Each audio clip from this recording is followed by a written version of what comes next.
Programmet præsenteres af E-Odset.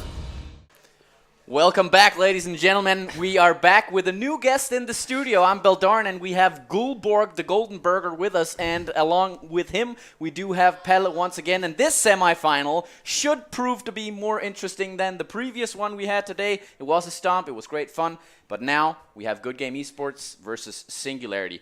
Gentlemen, let's go through the two teams we have presented in this semi-final here. Well, if I should go ahead and start, we know where you start in the top lane, because already there, we got Salt on the other side, always known as the Danish Divers for GGE over here, and over on the other side on Singularity Gaming, we got Nihus, and he's definitely the more consistent top laner, in my opinion, if we look at the paper, because in these matchups that we've seen so far, Salt, he's been up and down, sometimes getting solo killed by a substitute import that came in from Czechia or something like that. And he's a conflict, basically, in my opinion. And Nihus is just way more consistent.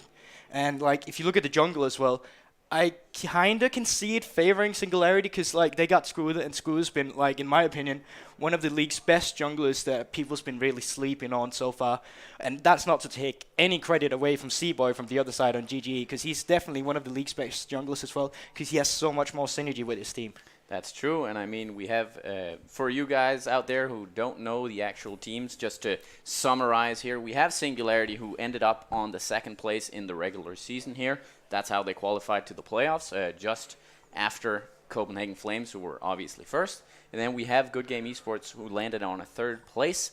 However, when Good Game Esports met Singularity in their game in the regular season, Good Game Esports 2-0 Singularity. No, it was actually opposite. It was the opposite? It was the All right, opposite. so Singularity might just have the upper hand in this game right here. And you were talking about the matchups in between, and if we go to the mid lane, we have Priskone. Some people might know him on the Good Game Esports lineup, their star player, right? And he is being matched up against Krosen on the other side in the Singularity lineup. Do you have any comments on the matchup between these two players here? Well, we just mentioned this. Priskone is kind of the really good guy, the really It poor. can be both things, really. He's the assassin player when you're comparing to Krosen, who's the control maze player, Ryze, Orianna, all that good stuff we know and love in mid lane. Meanwhile, Priskone, he's the more hyped up player.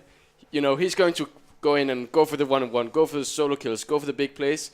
Meanwhile, Krosen is more the lean back, casual type of mid lane player. I would say Krosen is definitely the most reliable mid laner because you just mentioned before, Priskone has once been probably the best mid laner in this league, but he has also been solo killed by Shylander from Serpent Gaming, who's Relegated. Yeah, relegated. So probably without doubt the worst mid laner in this league. So Okay, not to throw anything because he's not in the league anymore, so you can't really say that. Yeah, that's true. he's defenseless, guys. Come on, let's not kick him while he's down, all right? But Krosen is just a really reliable guy. He might get solo killed, but his champion pool kinda allows a bit sloppy play because he plays these control mages, unlike Priskone. And I kind of want to touch on that as well, because as he mentioned himself, Priskone, sometimes he can be the best mid lane in the league, and sometimes he's kind of a coin flip. So it's going to be really surprising seeing what kind of Priskone shows up today, because I definitely think it's going to play a big factor. Now, we got to remember this is a best of 5 for once, which means that if it should go wrong in 1 or maybe 2 games, it's not over yet as it usually is. You got one more chance. You got the coaching staff here. Both teams been booth camping, and they're ready for this. They've prepared for this semifinal. Yeah, they've been phone booth camping, certainly. All right, just kidding. Actually, both teams are here in the Good Game Esports studio as well as us here today. And we have some player cams going out. I believe it is Singularity's room we're looking into. Of course, we are being paid by Good Game Esports to scout their screens so we can check out the pick bands as they pick them. Just kidding. Something we talked about before the game is actually the bot lane between the two teams. Two very strong-looking bot lanes. Why is that, people? Do you want to touch on it, or should I? Well, I can say Hungry Panda or Bamboo Monster, whatever we're going to call him in this game. He's a really good support. You mentioned he might be the best support.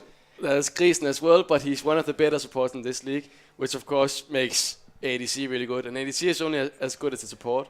So obviously, Noak has a very good playmaking support in this round. I kind of want to touch on that as well, because I definitely can see that being right in the in the laning phase statement where you go like, okay, the support's helping me win lane. But as soon as we get out of this, like, we got to remember, even though the GGE got 2-0'd by Singularity, Archers did still get a pentakill in that game against each other, and it was the late game shot calling when they had a substitute top lane coming in that they faltered. Now, that's like 2 months ago, 1 month ago, and we got to remember that after they lost to Singularity, they actually beat Copenhagen Flames 2-0 right after. So they've definitely bounced back. We can not only rely on that series that took place against Singularity and GG, in my opinion.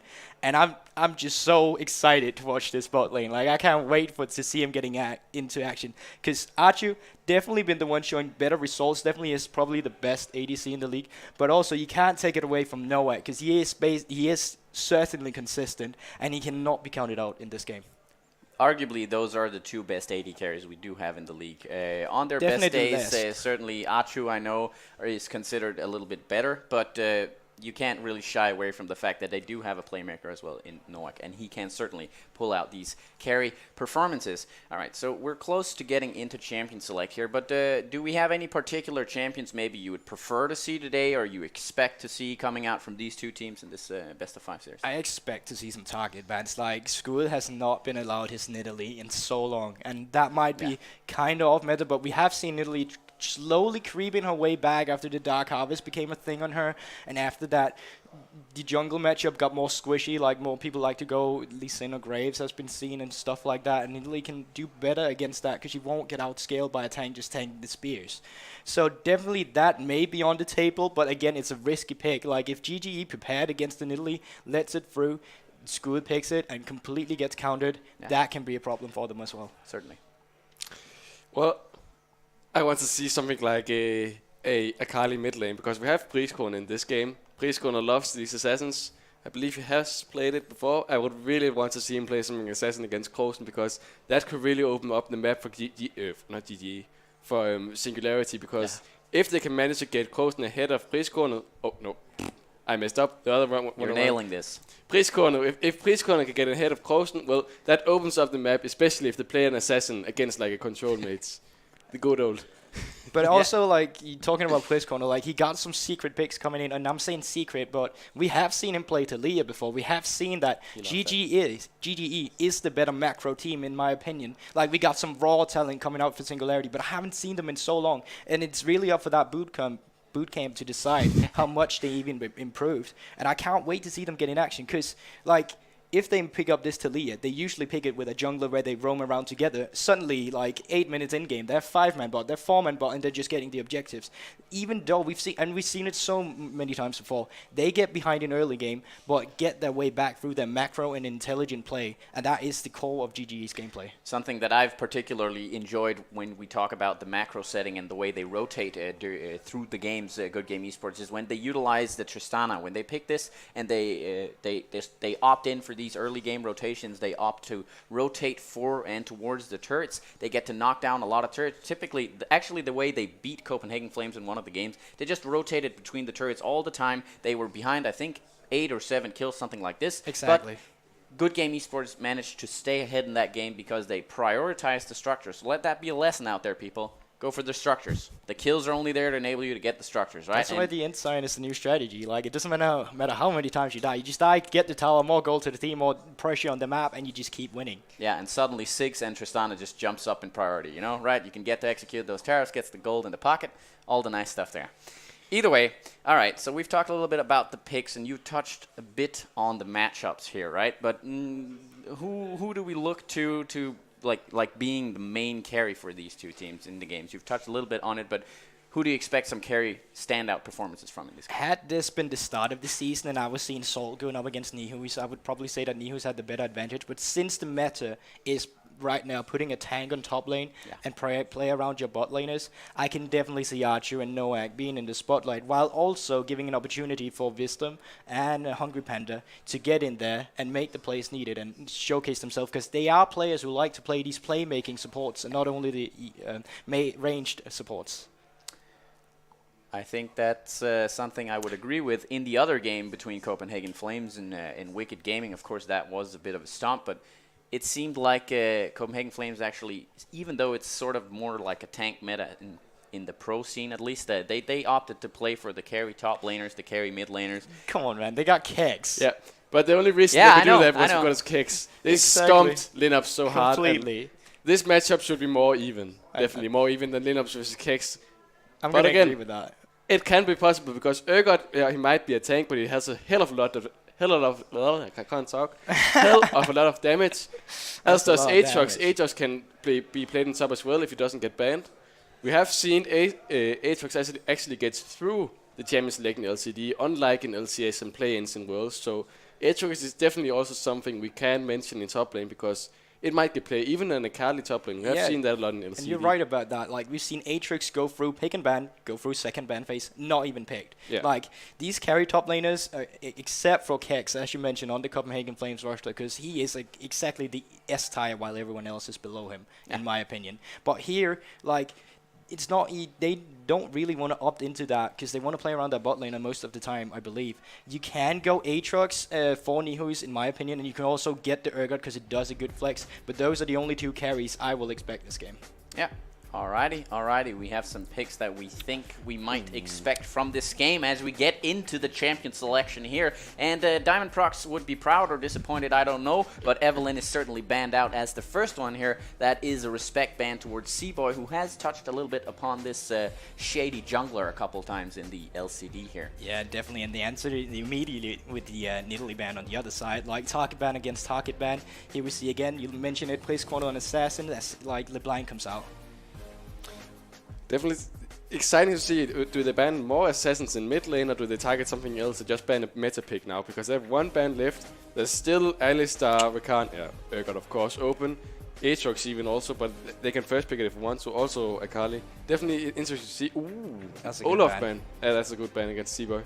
Alright, so most of the things we're seeing go through here are actually target bans towards the people of the separate teams, right? Olaf, I don't know the proficiency of C-Boy, assume he's good at it as well, but not necessarily what he's played the most in the split. Just a very strong pick that normally is just traditionally picked as a jungler, especially if you want to snowball early, which is something C-Boy is capable of doing. But also the Olaf ban really, as the last pick ban here, really symbolizes for me that maybe they're opting into picking, you know, Scar now, who's really been a champion that's been really good at suppressing people, and we does see Yorick come in here, and we have seen Yorick before. I think one time, if I don't remember correctly, I could definitely see it being champion. We does see Talia, and that's a good flex pick. That is a very good flex pick, especially to pick against GGE. I like it a lot. Yeah, the thing is, they take it away from Priscorn. It is his most played champion. I'm not sure on the statistics here, but it's one of those things where he plays that just 200 games more than all other champions in his champion pool. That's the way he maintains his challenger rank, I'd say. He's very, very proficient on this champion, so they deny him that. But on the other side, we get an answer. It is the very... The berry? Well, that's retarded. The Varus on the other hand there, and very good utilizational AD carry, and you pair that with an Alistar, and you have a lot of CC tools. They're prepped up and piled up for fighting right here. Yeah, in the beginning I saw Varus come in and like you told it, you said it yourself, like we have seen Tristana being first picked instead of something like that. But when you pair it up with this CC, the chain of a champion you already got here, you get so much pick potential with the Varus, you get so much frontline, disengage and engage in the Alistar as well. Overall, really good pick for your bot lane already, and you can already see that GGE is prioritizing their bot lane. Braum is open with Tristana. That would be really good if they manage to get that. However, then they lack engage. They have no engage. Meanwhile, is Varus Alistar, both really good at engaging. But we see the Alistar coming. That can also be a really good flex pick. Yeah, you mean, of course, the Gragas, the other fat yeah, man the on the other Gragas side yeah, they're both kind of bulky, I should say. Let's not be too hefty on the comments there. But still, you have two flex picks on the side of... Singularity right now. You can flex the Gragas as a support. You can put it in the jungle. And you the can top lane. Yeah, you can put it in the top lane as well if you feel frisky, right? Nihu's probably they're gonna want to put him on a carry in a counter matchup. Probably not going to get the chance, but still, it is an option. Talia can still be flexed as well, and yeah, a lot of opportunity in their draft so far. I want to touch on that Syndra because I got mixed feelings about it. Because last time that Plays played that Syndra, it was when he got solo killed by Hylander 2 times against Orianna. But at the same time, he has popped up on this champion before. So again, mixed feelings. This can still go both ways, but he's really good at playing around his bot lane when he picks this champion. The thing is, pick potential. Pick potential. With Varus Chain of Corruption, with Alistar's headbutt and Polarize, this is really good. A quick scat of the weak and ulti, well, that's a quick kill. Also, I would say that Syndra into Taliyah would be a fine matchup for the Syndra. So if Singularity manages to get Taliyah in the mid lane, well, GG are fine with it, because Syndra should be able to survive this laning phase and be able to burst down people whenever an Alistar or even Atu is in here. But it does seem like they feel like it's a Taliyah jungle, because Ban's coming out, Kassadin and Lissandra. So maybe they're calling a buff here. We'll see.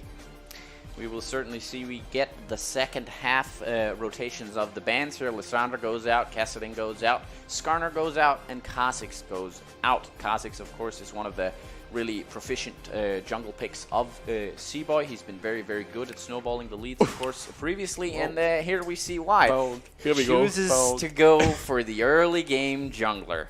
All right. That's bold. Like, because you see the target bans coming out for C-Boy. Like, yes, you get his Evelynn, but you also get the Olaf, you get the Skarner, and those are the champions you see them be most successful on. Because you haven't seen him on these other champions because it's been banned so many times. Question if it's still been picked by C-Boy at all. But now Lee Sin coming in, and that just tells me they want early aggression, and they can get in both in mid lane and in bot lane, because you got Alistar for the setup in bot lane and Varus when he hits level 6, and you got Syndra all the time as soon as she's level 2 or even 3. Depends on the skill order. I would say Lee Sin would do pretty well against Taliyah jungle, wouldn't he? He can just... If Taliyah misses her seismic shove, well, that should be a dead Taliyah, because she has no way of getting away of Lee Sin, because Lee Sin can just chase, well, to the end of the world if he wants to. Sonic Wave, Resonating Strike, and even Safeguard to a ward. This pick potential, this early game from GG, it's really, really good. But if they don't manage to close off the game pretty fast, well, you got an Cillian, you got the Tristana, you got the Poppy even now to prevent the engages. This would be a really, really hard Tristana to kill in the late game. And I really like the Cillian pick, because it's such a good pick against a pick potential comp. Like, someone gets caught, Cillian, damn, you pop down the oranges, lemons, whatever you can call the round things around them, and you just get it going. Brilliant. Brilliant. Just brilliant. All right, we get to see the finalized compositions here. It seems like the gloves have come off and both of these teams are looking to fight one another heavily, I might say, with the tools that have been drafted here. But guys, I would like for you, Palle, actually to go over the win conditions of this Singularity composition, and afterwards, Goldberger, I would like you to go over the win conditions of the Good Game Esports comp. I'm not that fat, well, come on. Even a bronze player should say late game when you look at the Singularity lineup. Okay, they have a really strong early game jungler in Taliyah. That can also be used for macro play with Weaver Sword, for example, log out and seam from a tower or Baron or Dragon. That's a really good macro playmaking jungler, but also a good early game jungler. Ref's obviously Cillian in mid, not picked for being able to carry, but it's picked to enable Noak to carry these team fights, because if Noak doesn't get focused, or if he does, well, no problem, Kosen just ultis Noak and he's good to go again. Also, we have the Gragas in bot lane. I would say that's a pretty good matchup actually against Alistar. Well, Alistar can engage, Gragas can always re-engage with his body slam, and actually body slam deals hell of a lot of damage in early game. Especially when you go Spell Thieves. Especially when you go Spell Thief and max out the body slam. I actually really like this bot lane matchup, because Tristana really only excels if he has a tank support. Well, she got one now. Okay, he might not be that tank because he might go Spell Thieves, but still, it's a tank with CC, and that's the most important part. And at the same time, they usually go Aftershock, so if you hit that body slam, like, yeah you're going Spell Thieves, but you're not going to be able to kill this fat man at all. And to take it over to the GGE side now, like, if you look in the top lane, you got Sion, and it's almost the same win condition as for Singularity. It's just late game scaling. But Sion is just such a good champion right now. He's really tanky, beefy with his shield, and he's so easy to play. Like, it's such a, I don't want to discredit anyone, but this is like how I see it. Like, the two tank matchups, we're not going to see any excitement up here. Or maybe we are going to see Neo who's saying, I think I'm a better top lane than you, and just go ham on this puppy. But at the same time, you got really good early game pick potential with this Lee Sin pick in the jungle coming in, because you can potentially gank top lane. I don't recommend doing it, because Steadfast Presence by Puppy is just going to ruin the Warthog, the Q if anything. But it's a really easy setup in the mid lane. You got your Syndra, deals so much damage, and there's no cleanse coming out for Cillian the early level, which means if he gets hit by a stun, he's done so. And if he get hits before level 6, he's just done. He's out, because he got no escape. Also down in the bot lane, and that's really where you have something to play for as well. Varus, Alistar, like, come on, such an easy lane to gank. Even though you're against Gragas and Tristana, you can easily get a pick down here because it's just one misstep from the other team, one good combo by yourself. Like, it's just there. So you can really play around your mid laner and your bot lane when you're this GG squad. That's definitely where I see the win condition coming in. And they got really good early game winning conditions. Not to take it away from the not Tristana, but Talia as well, because she does so much damage early game as well. Well, the thing is, it's easy to gank or be Lee Sin and gank bot lane, but Varus and Alistar are actually also pretty easily gankable. That's true. That's what I mean. Like, it's really it comes down to the two junglers of this team. Because yeah, you can go both top lane. It's not gonna do much because it's not the lane you want to play for. But if you go bot lane, like, both lanes are kind of easy to gank. I'm gonna argue that the Varus Alistar lane is easier to get ganked because they got no movement escapes like on Tristana and Gragas. You got your body slam, you got your rocket jump. It's kind of easy getting out of there. All right, so we've seen the first two compositions here. I have to agree that both teams have drafted a lot of stuff that they can engage with. On a second note, though, however, the Singularity lineup seems to be going on a more back foot kind of composition, kind of re-engage comp. They have a lot of peel, they have a lot of disengage, they have a lot of revive tools. Well, they have the one revive tool, right? And a lot of them. Yeah, they have the one revive tool. So they're more on the back foot. They have the more scaly composition, right? When the ball gets rolling, they will get comfortably out into the mid game, and after that they should get the upper hand with the scaling composition. So it's on Good Game Esports from the beginning of this game to actually apply the pressure with this Lee Sin pick. They do have a lot of CC, also scales well out into the mid stages towards the later stages of the game as well, but certainly in the ultimate late game, it would be favored towards Singularity. However, we're getting into the first game here, guys. You're about to get or you have to put your money where your mouths are, but you guys out there have to do that as well. You have to fly your flags out there. Tell us who you think is going to win this first game between Singularity and Good Game Esports. It might just be a barn burner. And guys, I'm going to present the same question to you. Who is going to win this game and who's going to win this series? That's a tough question, man. That's a really tough question. Like, you look at the comp, and they both got good and easy ways to play their winning conditions. But again, that's just on paper, because now we see them duke it out. Like Pelle said before, like Lee Sin, if he meets Talia, if she misses her seismic shove, she's done so. Like, this Lee Sin can go on this Talia so easy. So it really comes down to, I really think the junglers are worth being highlighted in this early game. And the jungler who's been best at playing around his team early, in my opinion, has definitely been Seaboy, where I believe that Scooter is a bit better individually. So that's my take on it. All right, but you still, I mean, you can't shy away from a prediction. I'm gonna have to. Okay, game one. Look at the team. I'm gonna go with GG. All right, you're gonna go with GG. I'm gonna have to have you call out a complete set point for the series. Is it going to be 3-1, 3-2? What are we talking? It's going to be close. I talked a bit with the coach of GG before this game coming in, and he was pretty confident. He said 3-1, but I'm going to say 3-2. I think these teams can win on each other on any good day or any bad day, on that matter of fact. And it's really going to come down to this best of 5 series where you can adapt. And I really think this word adapt is going to be what this whole series comes down to. Because the team that's going to be adapting better towards each other is definitely going to be the team coming up ahead. And I think we have to pinpoint the fact that GGE actually won against Flames. Singularity might have won against GGE, but that was a Papa Fiddle in top lane.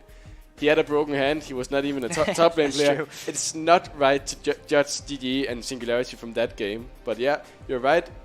Each team could win against each other on this day because it is playoffs. Nerfs are here. It's best of 5. Teams adapt through a series like this. Boy, sorry to interrupt you here. We have a little bit of a technical difficulty. We're just going to have a 1-minute break here before we get into the game, so stay tuned. It's just some trouble with the client. The good old classic haberdashery we got going here. And after that, we're going to get some actual predictions, I feel, from you guys in the game here, right? Okay, so we keep rolling, or is it... Yeah. Pause the game. We're out. Sorry. It's 1 minute.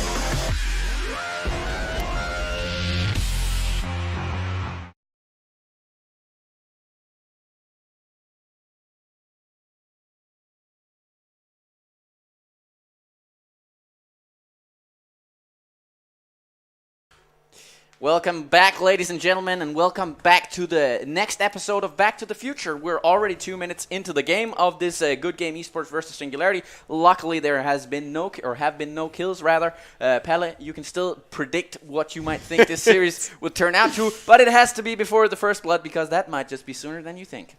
Okay, I'm going with the underdog. I'm saying Singularity 3-2. I like that as well. All right. I'm going to go with Singularity 3-1 then. 3-1 Singularity. Yeah, let's do it. We have to guess the different things, right? Bold Otherwise prediction. It's not going to be. Should you say gold predictions? We'll see. We'll see. All right, so already, let's take a look down in this bot lane, because as you can see, Talia actually started with a red buff, allowing the opposite bot laner to get push pressure or push priority down in this bottom lane. So you see something you wouldn't see very often. That's Tristana getting out pushed towards by this Warriors coming in.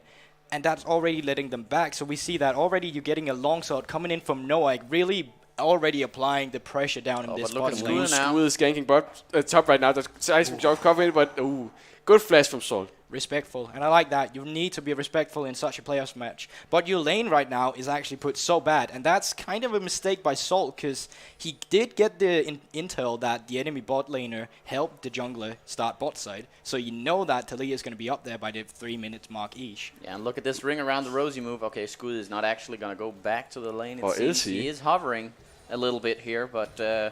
yeah, we just have School to is coming from behind. Boys. Oh no, this is not good for Salt. He might just die here. The seismic shot. We need to look at this hit. Does it happen to hit?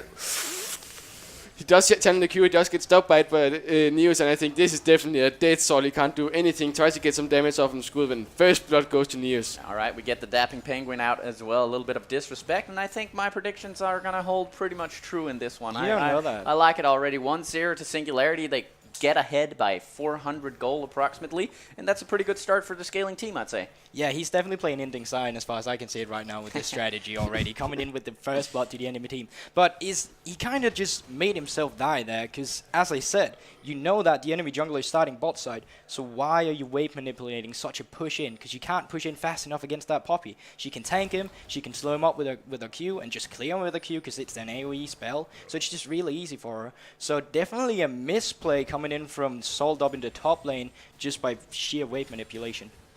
Definitely a big misplay. Also, the fact that he went back in after he used his flash, also really disrespectful. Of course, he might have thought that Skull went towards his blue buff because you could see he only had his red buff on him. That would make sense, but he just used his flash. It's his level 3 sign, level 4 sign.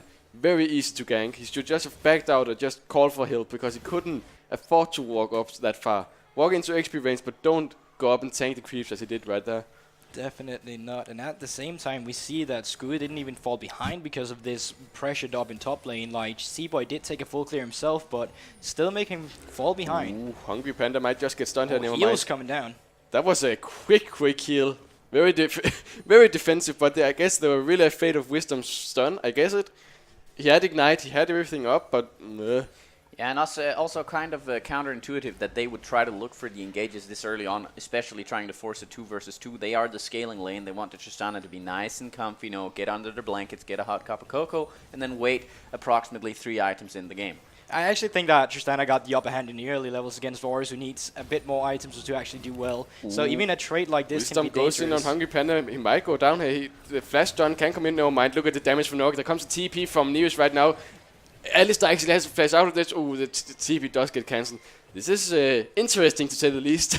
Yeah, but this is already what I'm saying, because you see here, they engage in the Gragas, but like, he got Aftershock. Even though if you go on him, he body slams you, he's hard to kill. And now you got Tristana, who deals way more damage in the early levels than this Warriors down in bot lane, and that just means that they're still going to have pressure. And even if they went further, like we saw teleport coming in from Niho's, School was already down there as well. So we see a Singularity who's already pressuring down their bot lane, and I like that already.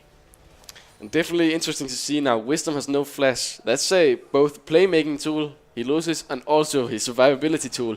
Very easy lane to gank right now. As you're mentioning Champions League, they might just get camped now at you and Wisdom because, well, Hungry Panda, once you get level 6, well, he has all the engage tools he needs. And speaking of early aggression, let's take a look at that Lee Sin build already. Tia time coming in from Lee Sin, and you know, that's really something that's helping him clear the Raptors really fast, clear the jungle in general really fast because of that AoE damage coming in. But also he's going to deal so much damage when he's trying to go in on these enemy laners, because he just skipped the whole cost you need to pay to get that jungle item and said, screw it, I'm going damage. Yeah, and look at the party in the mid lane now. It looks like actually we had something that wasn't shown on the actual game, but the revive tool comes in from the Cillian, and the Gragas makes it out alive. Gotta love the directed camera. Yeah. Yeah, That's true. But here we see, like, they're not afraid of making plays, even though they just got first blood in top lane. And that's also the thing. That first blood came down in top lane. Poppy's not going to be a win condition later in these stages of the game. That first blood, if it goes to late games, not going to matter. You're still going to have unhit Varus coming in. And Varus, who's really good against tanks because of his Blade of the Rune King, because of his Rage Blade, it's just going to shred these health bars really quickly. And if you have a good front line to play around with, you are definitely a threat in these late games fight. Oh! Chain of Eruption does come in. I don't think it hit the body slammed out. But as you mentioned, they're not afraid of making any plays. But we see how important Cillian and his Chronos shift is. Well, you use everything on Hungry Panda. Well, it's just Resurrection. Bring him back from the deck. Dead.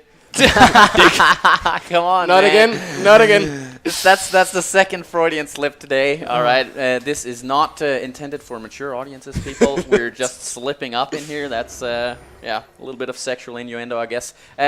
This game heavily contrasted from the other best of 5 we had today. Or like Hungry Panda looking for the engage though. We see that Taliyah is near. C-Boys right here. It might just What go down was that to flash? 2. What the? Let's not talk about that flash. What was that flash? Hungry Panda. Like, you got School in the background ready to come in with a Weaver's Wall, but speaking of people coming in, we already see Priest is down. Look at Priest. Oh, no mind. He's out. But this is what I'm saying. Like, every time he picks Syndra, his priority, as most Syndras, is not in the mid lane. He's not trying to get himself ahead. He's trying to be a utility mid laner, helping out his bot lane. And here we see why. You mentioned it yourself, like, against Flames, yeah, they were down in kills, but they are getting all the objectives because they do have the better macro. They certainly do, or it looks to be that way. I'm not sure whether or not, yeah, they're going to definitely knock down the first turret here. They get the first brick, and they catapult their lead into a 1,000 gold lead after just 9 minutes here. It's 1-1 in kills, but very, very smartly played by Good Game Esports, and maybe not so smartly played by the Hungry Panda. Maybe he was a bit too hungry for the bamboo in this case. Well, the thing is, we mentioned this in Champions League, when you pick a scaling comp, when you pick the Tristana with the tank and bot lane and Cillian mid, you have to actually get to the late game, or at least the later parts of mid game. Hard to get to late game when you already lose your first tower in, what was that, 8-minute mark. C-Boy is playing well right now, Priestkone is roaming, Atsu has all the playmaking tools he needs, so does Wisdom. It will be very hard for Singularity to stay in this game if GG continues to deliver this really, really good macro and micro play. Yeah, but you mentioned down the bot lane. I don't even think it was on the ADs. I just think that Hungry Panda kind of outplayed himself. You saw he was trying to go in and get the body slam down. Eventually, he panics because he's not ready for the damage coming out of him, and he just flashes straight on the ground, nowhere, near anywhere escape. And that just means Screw's not going to Weaver's Wall in, and that's just a free kill. And a turret, and the Ocean Drake. That's like 3 good things for you going right there. Ocean Drake, especially good in laning phase. Especially, yeah. Especially, like, you see this, like, because the damage that's going to come out for this Cillian, that's going to be in waves. That's not going to be burst damage or anything like that. Yeah, it is going to be burst damage later game. But now, he takes 1 damage, he takes some damage from 1 bomb. He goes back Priestkone and just wait for that Ocean Drake to come up and heal him again. Like, this Ocean Drake is really good against this team, and it would have been good for GG as well, because the Varus pokes down with the arrow, but yeah, not something they got. Seems like the Vision game is coming out right now. The contestation, or the contested area, is the top side river. Very nice line of pink wards throughout the top side river from Singularity, but they're trying to match it up their own a little bit more defensively, albeit from Good Game Esports. But the Vision and pressure looks to be on the same page from both teams. Coulson actually dodged that. That was really well played. Stella's flash, Stella's ulti. The Weaver's Wall does come in. Wisdom is here right now. What? He's flashing he forward! Flashed into... well, death, I guess. Now he uses his ulti to come out. Seabite might just flash in after this if he's really greedy. Never mind.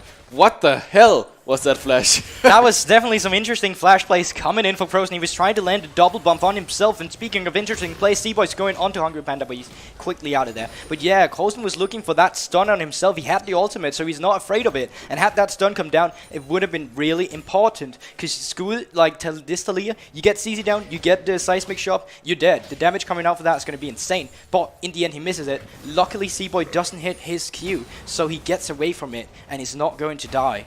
But look at mid lane. Coulson has no flash, he has no ulti right now. This means Priskorn and C-Boy, the rest of the gang, they can go for the tower damage if they want to. They can even go for Coulson if they want to. But Skull is here to defend. I'd go for the Rift Herald right here. You got the Ocean Drake. You can quickly regen up the damage you took. You already see Priskorn in mid lane. He's already back on full HP. Almost. Oh, Coulson. Intelligent coming in. Wisdom Dust goes in. C-Boy might just land the Q. The stun goes in. Perfect Q from C-Boy. Wisdom is tanky, but he has the ulti. He has a fat cow that can tank everything in the world. That's one tanky cow right there. And that's definitely the setup you can do when you talk about it. Coulson just burned his flash. Just burned his ultimate. Definitely go look for something. Nice cask. Nice cask indeed. The flash does go off from Machu. Lots of plays. I like it. I like it. I like it. Stop. All right, I'll stop. But very, very nice gameplay coming in from Good Game Esports. They are asserting their dominance through the control. They've placed a lot of vision before propping up their plays, and now some of their vision is being cleared out. But look at all the pink wards coming down in the top side from Good Game Esports. Still 3 pink wards in the top side, 1 in the opposite jungle, even at the blue buff from Singularity side. And that cask was so freaking important by Hungry Pen as well, because it lets GGE reset slower. Like, if they had not gone down cask in, if they had not gotten the flashers or Archu, they could have just set up for this Rift Herald instantly. But it seems like SNG is not going to contest it anyway, so it's just going to be a free Rift Herald for GGE. Well, C-Boy definitely says thank you, because Singularity did start. Ooh, Noak does excellent! Oh my god, he stops the jump. Noak does a flash, so he might just have to use it. Oh, the flash kick comes in for C-Boy, perfectly executed. And that's what I'm saying, like, take a look at these supports players, because they love playmaking supports players. They like going for the flashy plays, even though there were no flash from Wisdom coming out. He definitely styled on Noak right there, cancelling it out, the rocket jump. Excellently played by him. Excellent indeed. He didn't even have the time to flash, because C-Boy suddenly just flash kicked him, and yeah. Well, perfectly executed by a Lee Sin player, to say the least. Yeah, and all this leads into the Rift Herald. They get to knock down another turret, nothing more than that. But still, it's a nice and slow, methodical way they do this, Good Game Esports. They find the plays within their vision, preset vision line. If somebody tries to take an objective within your vision or scope of field, they come here and they contest it, and they make it. Oh, okay, I'm trying over here. They make a great outplay on the Tristana. They get the carry down. Ooh. Look at Wisdom. Look at Wisdom and Priskorn. They're coming from behind. They might just get the kill here. Neos just a flash, but he doesn't really have any mana up to help him save him from himself. The Priskorn does come in. This should just be a dead Neos. He shouldn't use his flash. It's waste of flash. He does try to get Salt. He might just be able to do it. This Unleashed powers does come in. Does it go down? Oh no, he doesn't. The shield come very close from Neos, but look, he's still 30 CS ahead. He was actually just 2 levels ahead. Neos is actually doing really, really well right now against Salt. Yeah, but what do you invest in it? You use so much for getting that Poppy down in the bot lane right now, and you sacrifice your top lane for it. You might end up losing this top lane toy because flash. Perfect flash body slam. C-Boy should go down here. The kill does go over to Gragas. It's not the perfect play, but the kill is a kill. They do get the tower. Perfectly executed behind and the Singularity answered back here in this game. They're up 2-4 now. Well, they equalize a little bit with the kills. They equalize a little bit with the gold. Talia almost hitting the elemental earth here with the, what's it called? Seismic shove. Seismic shove right there. All right, my bad. But actually, they gap closed the gold, so the lead is only 200 gold in the favor of Good Game Esports now. So nicely done by Singularity. They get to punish the fact that they spent so much time on the Poppy in the bot lane. Yeah, that was so unlike GGE going for that Poppy kill. You sacrificed your top lane turret for it in the end. And also, what do you get out of getting that kill? Nothing. You were just trying to relieve some pressure from Salt. Salt, who's on Cyan, can easily just recall and ult back in lane instead of just ulting like that randomly that we saw him just do. Just do that instead, and you can just have him clear out the waves. Because as I said, that first blood gold you got down on that Poppy in the beginning of the game, well, it's not going to matter in the late, so just make sure you are good to go scaling into that late game. And that just goes to show you shouldn't chase little girls. Am I right? Okay. Good one. I like it. Well, because they get killed. we have to mention, the longer this game goes, well, the happier Singularity gets. So Steiner just wants to scale. He wants, Skull can deal so much damage in late game as well, and Skull is actually playing a reliable champion in late game. He has a Weaver's Wall, Seismic Shop, everything. Meanwhile, Z-Boy, Lee Sin, it is a reliable champion, but not as much as Talia is, not at all. Also, Neos would be an Omega tank just like Salt, but the problem is Poppy can stop engages, unlike Cyan. And Singularity doesn't necessarily need to force an engage, they just need Noak to survive. And the longer this game goes, well, the higher chances are that Noak will survive these teamfights. Meanwhile, Engage does come in on Neos, he has to flash this. Why are you going for this, guys? Like, you could get so much pressure in the mid lane instead of just get in with some deep ward in the enemy jungle. Because we see this, they move as one unit. And when they do that, they can easily get a pick on these squishy members. Hungry Panda getting home. Hungry Panda does get hit and he just goes down here. Nothing to do. Oh. Dragon's Rage, Z-Boy does catch him. Problem is, Z-Boy is picking up a lot of kills if they can continue the slow ball on Z-Boy. Pretty good. But not a good champion late game compared to Archie and Priscorner. Of course, late game also have also. Oh, engage on Coulson. Coulson does get the ulti on himself. Wisdom might just go down here. Never mind, the Unbreakable will does go down. Ooh, flash. Never mind, he doesn't die. Really, really well played by Coulson that he managed to get the Chrono Shift on himself before he died. Yeah, this is a GGE squad not afraid of making plays. Your ADC is not even there. He's up top lane there in wards. Oof.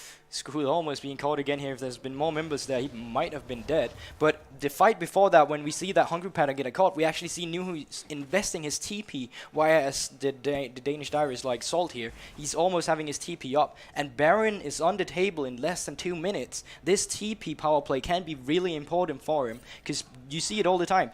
Poppy's down in bot lane, Cyan is down bot lane, they're going to stay there all the time. And if one of the other can move quicker, than the other, you're going to have such a huge advantage. And the ADCs in this game, they just milk Baron like butter. Oh, Hungry Panda doesn't get engaged on these powers, not active, but somehow he managed to grab the tower aggro, and that's just a Hungry Panda going down. Now they lack an engage tool, now they lack disengage tool for, well, 20 seconds. This should be a mid lane tower going down. He's really beginning to look like an endangered species here, Panda. And I do believe he's making a lot of mistakes, and just instead of just playing towards his AD carry, they have these re-engage opportunities and tools they can get in and out of fights as long as you don't overextend as much as Hungry Panda has done. And it just nets Good Game Esports a mid lane turret here, the tier 1 turret in the mid lane. So they get to swing the gold lead in their favor by 2,000 gold at this point. Definitely, yes. And also, like, going late game, if we see, we mentioned that Talia may have the upper hand coming into that late game, but it's really important that remember that Z-Boy did go Dark Harvest on this Lee Sin. If he meets a squishy member, if he meets Stillion, he can still one-shot him before he can get the ultimate down through the sheer damage that's going to come out from this kick and Q combo. Cucumber. Cucumber. Cucumber. English is a hard but I agree. If he gets the right knock up there, he can get to take Croson down. He is a very squishy target, and you'd probably or preferably play the Cillian as a backline enabler of the Tristana. Maybe try to get a stun off, something like that. But typically you're better off trying to hit those when you're being engaged upon. You make sure you set up for the re-engage, and those major team fights that might show up later could really easily fall in the favor of Singularity with the composition they've drafted themselves. And it's really on Good Game Esports to proactively engage on their opponent. So sort of countered throughout the draft if they can keep this up, be within touching distance of the gold. Yeah, you say they need to engage, but they don't even need to do that against Hungry Panda. He keeps engaging and getting himself killed all the time, so he needs to be careful about that, or GG doesn't even need to engage. The thing is, Singularity can't afford to go alone right now. Hungry Panda basically died because Coulson wasn't near him. They always have to stay near Coulson, because Coulson is the only, like, real safe disengage tool because of the fact that he can revive people. Hungry Panda might have the cask, but if it dies before he can do anything, well, there's no cask, because Z-Boy deals that much damage. Unleashed power from Priscorner, well, can one-shot people right now, so it's really important they play around Coulson and play around the Chrono Shift very well. If they don't, well, they get one-shot. Yeah, if we look at the items as well, coming in that top lane, if you look at it, Nihu is already on that 2 items.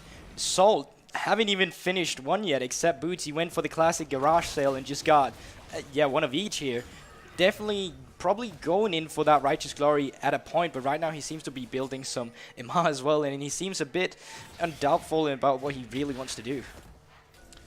That's definitely true here. Talking about the other items, Varus has hid his 2 swords in the build there. He has his Ginso's Rage Blade and Blade of the Ruined King, so he's gonna deal an immense amount of damage right now. On the other hand, the Tristana not so hot in terms of the items. Of course, they're a little expensive. He has the Storm Razor ready, and well, they're Wisdom, he might go down to the bomb. Never mind, the shield does come in, saves him. Oh, heal! Heal even for Priskone. Well, you see, there might be burst potential from GG, but definitely also burst potential from Coulson because from Singularity, because Coulson deals that much damage. Oh, Noak dives. Noak! What?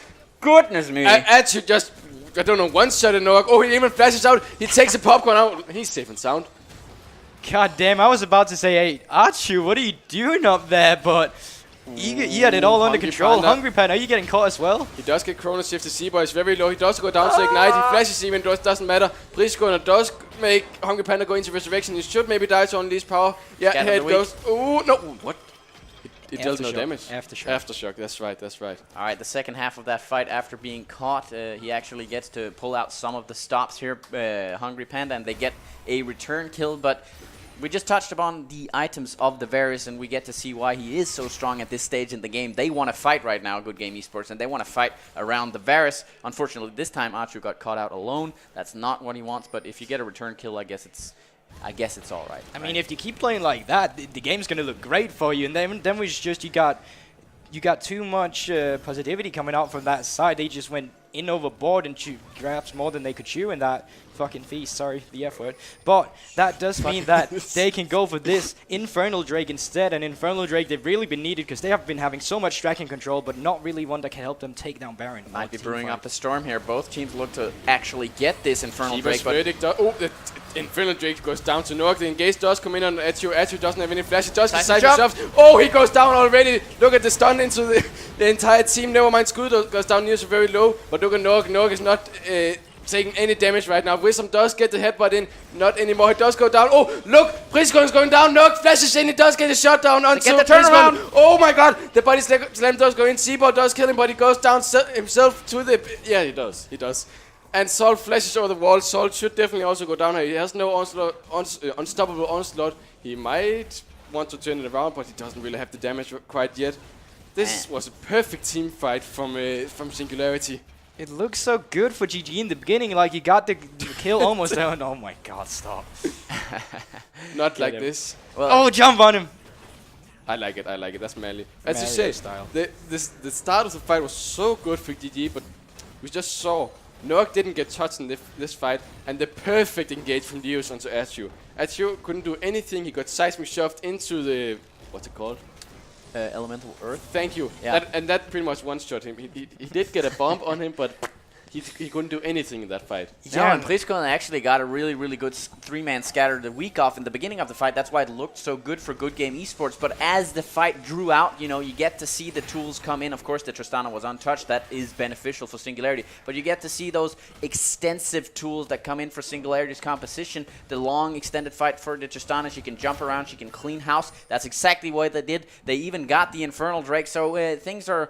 I mean, looking better for Singularity. They're not quite in the lead yet. Good Game Esports still have 1,000, 1,500 gold-ish up on them, but certainly they closed the lead, and it's 8 to 9 in kills now, as opposed to 3 to 7. Yeah, that's definitely what I was going to say, because on this side of Singularity, right now you want that extended fight. You want the Cillian to come in with his cooldowns, getting the bombs down, as we saw that heavy AoE damage. Speaking of AoE damage, they came really fast down from Priskone instead, and they were really low health members, and I thought that they were actually going to win that fight at that time, but it seems that they got caught again. You say that, Noah got his time to pop off, got some good damage down, and we do see the AoE coming down from Crozen's bombs, and that just means that they take that win. And not even that, they got the Infernal Drake. They definitely got the Infernal Drake. It was even Noah who picked it up, but Infernal Drakes on a Tristana, well, that's important. Even more important, GG doesn't get it. They have like, what, 3 damage-dealing champions. They all are beneficial with an Infernal Drake. Meanwhile, well, Singularity, they got 3 as well, but the main carry in this game should be Noak. So taking the Infernal Drake from GG is also really important. But also, as the longer this game goes, like, we haven't really touched upon this, but Poppy, like Nihu's up on this Poppy, did go demolish and ruin that scales with how much HP you have and deals damage to the turret. And this Sign can't contain these waves. He's getting pushed in all the time, and that just means the longer these games go, the more HP Nihu's going to have, and the faster he's going to take down these turrets. In a matchup where you're not usually a split push Poppy taking down turrets, yeah, you do apply pressure, but now you apply pressure by taking turrets as well, which can be really dangerous for GGE if they don't find a solution for that. There might just come a fight very soon. I think we should touch about the ADC items. 3-item power spike, Tristana with a 3-item power spike, Varus.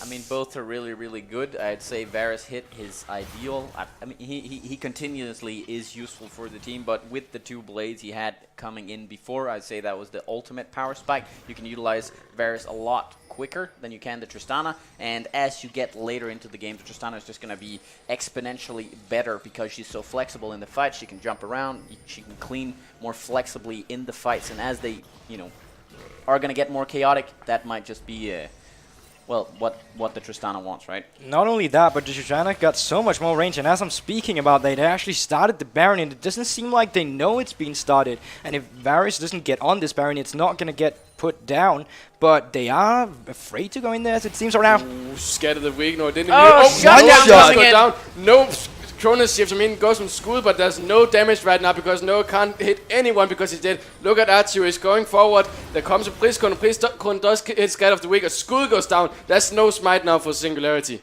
That is so important. They get the one-shot down on Noak immediately. Skull, the one getting the Brazilian ultimate down on him, not expecting that Noak was going to die so fast. And that just means that they can pressure this Baron right about now. And they're not even going for it. It's Wisdom just shoveling away the members. And they're going to take this Baron for sure. You cannot do anything about it. Ooh, Scared of the Weak hates Hungry Panda, and that's definitely a Panda going down. Wisdom should go down here to the bomb. He definitely goes. Oh, look, the Chrono shifts up already. Seaboy might just go down as well here. The bomb is on. Ooh, just get off with his safeguard, but can they do Baron now? Are they too low? They still go for it. Look at Noak, he's still alive. He's coming risky from the base. Coulson is alive, full HP. Ultis is up, well, half cooldown already. All right, they're pressuring the Baron here, but people are closing in around them. The Tristana might just come back into this fight before we see the end of it. The Baron is going ominously, slowly down here. It's close enough to the Tristana to go in within touching distance. Nihus is going in right now. Reva's wall. Noak is here, it might does go down. Seaboy goes, oh, flash! Well, that's nice to see. That's perfectly coordinated. 4 Baron members right now, and there's nothing Singularity can do about it.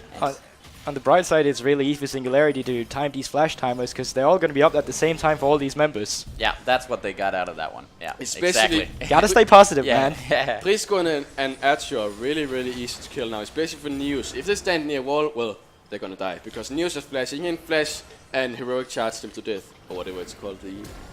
Oh, triple man knockup! Triple man knockup from Wisdom. Wisdom is in the middle of it. No Coulson, there's no mana at all.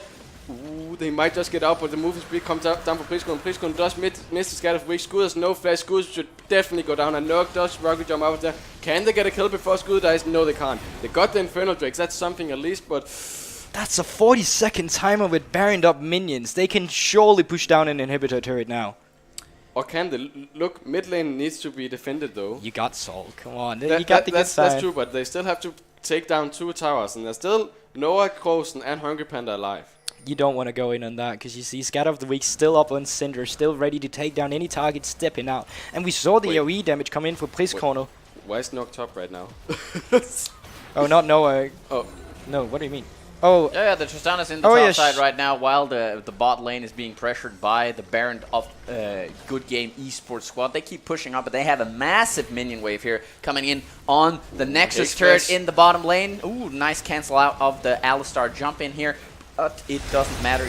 They seem to get down the inhibitor nonetheless. Baron easily coming through, and Noak just came back there to wave goodbye to the inhibitor. Well, before they got it down. I don't think even if Noak did go there, they were not going to be able to defend it. It was Baroned up minions, and to defend, he needed to go up and hit champions to really get them back off. He's not able to do that when Scatter of the Weak is still up on this Syndra. AoE damage, like the Cillian ult, yeah, it may help one person, but we've seen in these fights that the AoE damage comes down and just shreds multiple members, giving GGE the upper hand in these fights. What's really been giving them these wins in this game so far. Yeah, I agree. Right now, in terms of the actual lane assignments, it seems like Noak is prioritizing getting the farm solo queue style out in the side lanes. I should think that he would prioritize being in the mid lane, along with the protection of his team, actually being able to answer to whichever side lane they need to answer to by the pressure of Good Game Esports. That is not what is happening right now in Good Game Esports. They've certainly cracked open this game with the Baron buff, and they're looking really strong in their Baron play. Certainly, they've catapulted the lead with 7,000 gold into their advantage. 5 turrets down for them and 1 inhibitor, and 4 turrets down for Singularity. But they are, of course, 7,000 in the deficit. So things went really fast, really quickly. Well, the game isn't over yet. No, there's a pause, so it's definitely not over yet. But it's still a Tristana. It's still a Cillian. It's only over when they kill a Nexus, because they can always scale in this game. Archer might be really good in late game, but honestly, there's nothing that beats the Tristana in late game. That's true. You gotta, like, if you look around on these items right now, I know I don't want to trash talk SNG and put him down in the place already, but if you look at GGE, you got 3 stopwatches on him. Should they make a mistake, they can just get Sonya's, get good, they can just drag out the time. Get good. And you'll see that, still looking at these items, like you see Rabbit and Steph Cap now being finished on this Syndra, which just means the damage that were going to come out for that Syndra before has just been basically doubled coming in. And with this Baron buff push still going strong, like, you're going to lose so much. I wish we could see the Baron buff power play, because that might just be like, 6,000 gold, 8,000 gold power play right here. That is how you utilize a good Baron. They definitely utilized it. I think the only thing they got out of it was the perfectly timed flashes and possibly the Infernal Drake. They have the 2 Infernal Drakes. They might pay dividends later on, but right now I think they just want to survive. They just want to stall it out a little bit, get back in the game, get up closer to the amount of items that Good Game Esports have for the side of themselves here. Let's check how much money they have in the pocket. A lot. Yeah, they have a lot of money. They want to recall now. They want to put that and turn that into items, and then they want to keep up the pressure. They're certainly eliminated all tier 2 turrets now, and as well, of course, the inhibitor in the bot lane. But the longer this game goes, well, the more useless a gold lead becomes. 8,000 gold lead at 33 minutes, that's a lot. At 40 minutes, still quite a bit. 45, well, it gets less and less, and as long as they stay in this game, well, there still is a big chance for Singularity to win this game. Yeah. Do you want to continue? Yeah. I just wanted to ask, what should they look to do now? Singularity, they're pressured right back into their base. The vision control from Good Game Esports is really good. They actually get the vision all the way up to the point where they get the exit windows from, or into their own jungle, I should say, from Singularity. So there's not a lot of opportunity. They should try maybe to get some traps set up in the shallow parts of their jungle to punish Good Game Esports when they try to invade, but otherwise, tricky stuff.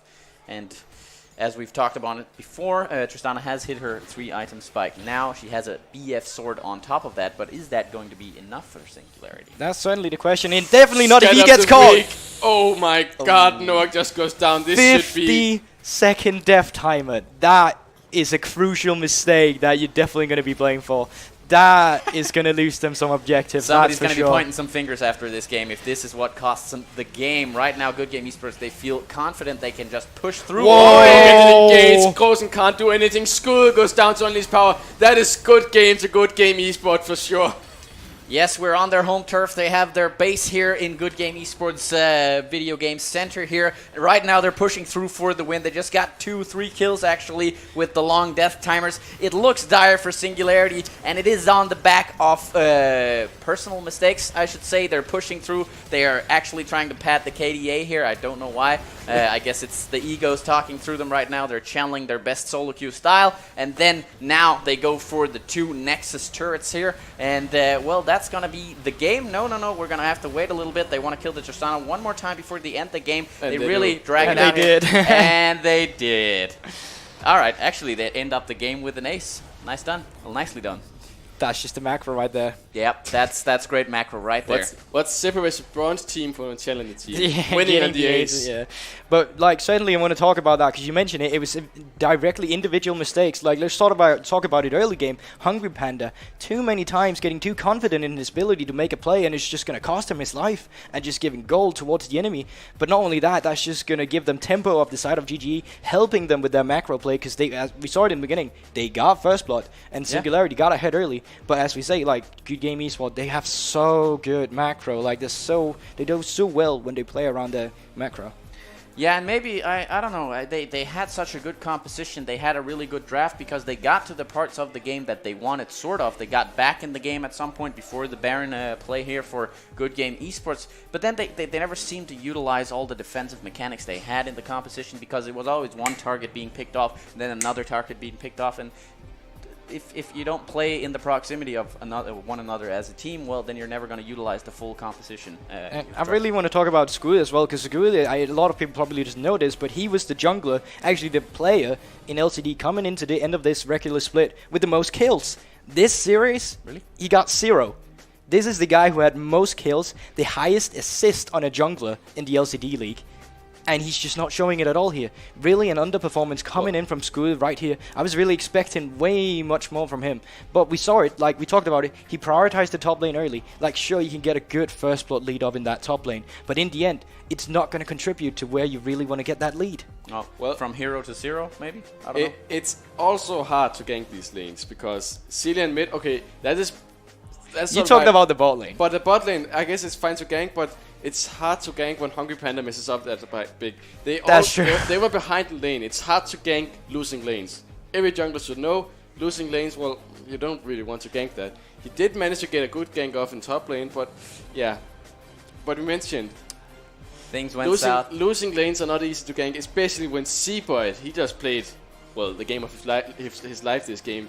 Not the game of his life, but he did manage to get good kicks off, good combos off, managed to, well, assassinate people before they even could react to it. And that was what separated School from Seaboy this game. Seaboy managed to get the the skirmishes, the one shots. Meanwhile, School, he got a good staffing up shot in the team fight, and that was pretty much it. He got a solo kill, the first blood in top lane. It was so clear as well, like the team who really played best towards their bot lane, because we all agreed, definitely you got your win condition on both bot lanes, and you just see GG 4-man top, the Singularity 5-man somewhere else. Like Yeah, I mean, they definitely tested their limits as a team, right? They went for the Poppy a couple of times, maybe lost a lot of pressure because they went all the way down to the bottom lane where the two giant, enormous, tanky people were just to get one kill, and then, you get punished by the turrets in the top side for free. But, they did it as a team, right? They did everything as a team in the game, where Singularity, they seemed a lot more scattered in this game. So let's see if they can pick it up in the next game. We're going to have a brief break as we get back into the second game between Singularity and Good Game Esports.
side after going behind from the early game pressure from Good Game Esports. So we might just see the two teams going for exactly the same draft. They feel comfortable enough to play these sort of styles again. Or on the other hand, right, I mean, I agree with you. Nihus is the carry sort of top laner. He is definitely a level above the Danish Dyrus here, the Danske Dyrus in the Danish language here.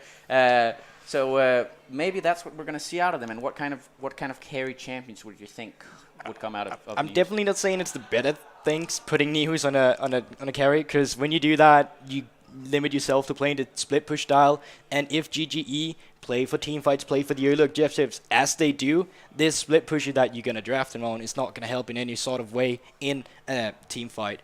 At the same time, I kind of want to say, like, you guys, well, you predicted Singularity. I was the only one GGE. So what's your guys' response to what they should change up? Because they didn't play towards your expectations.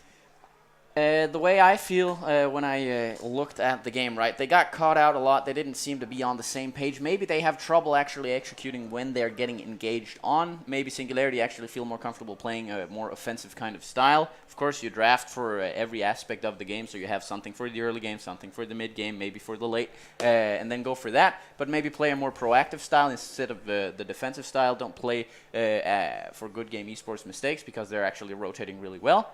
But try to play proactively and try to snowball. You have a very offensive jungler. He had a lot of kills in the LCD. That's what you said as well. So maybe that's what they should change up, in my opinion, at least. Well, I just lost my thought, but you're right. If you put if you put Neos on a carry top lane, well, you limit yourself to a split pushing comp, or definitely a comp that focuses on top lane. And if they just go something, team fight comp on GG, well, shit. You can't do much then, because then you limit yourself to Neos being able to slam down towers in mid, top, bot, wherever he is. However, as you mentioned, proact versus react, what is best? Well, this game shows that the proacting team, well, they win. And often that is the case, because if you make a play, well, the play is on your terms. You say, okay guys, we go top and kill this guy, then it's all on your terms. However, if you play, like, lean back and say, right, guys, we're just going to survive, they can engage us, well, then you're playing into the enemy team's terms. You never should do that. And that's a problem about playing the React. Yeah, you never should, but it's a problem about playing a React comp, as they did here, because they got engaged upon. If they didn't manage to survive the engage, well, they were screwed. They couldn't survive it because Noak was only damaged. When he went down, they lost the game because of it. Yeah.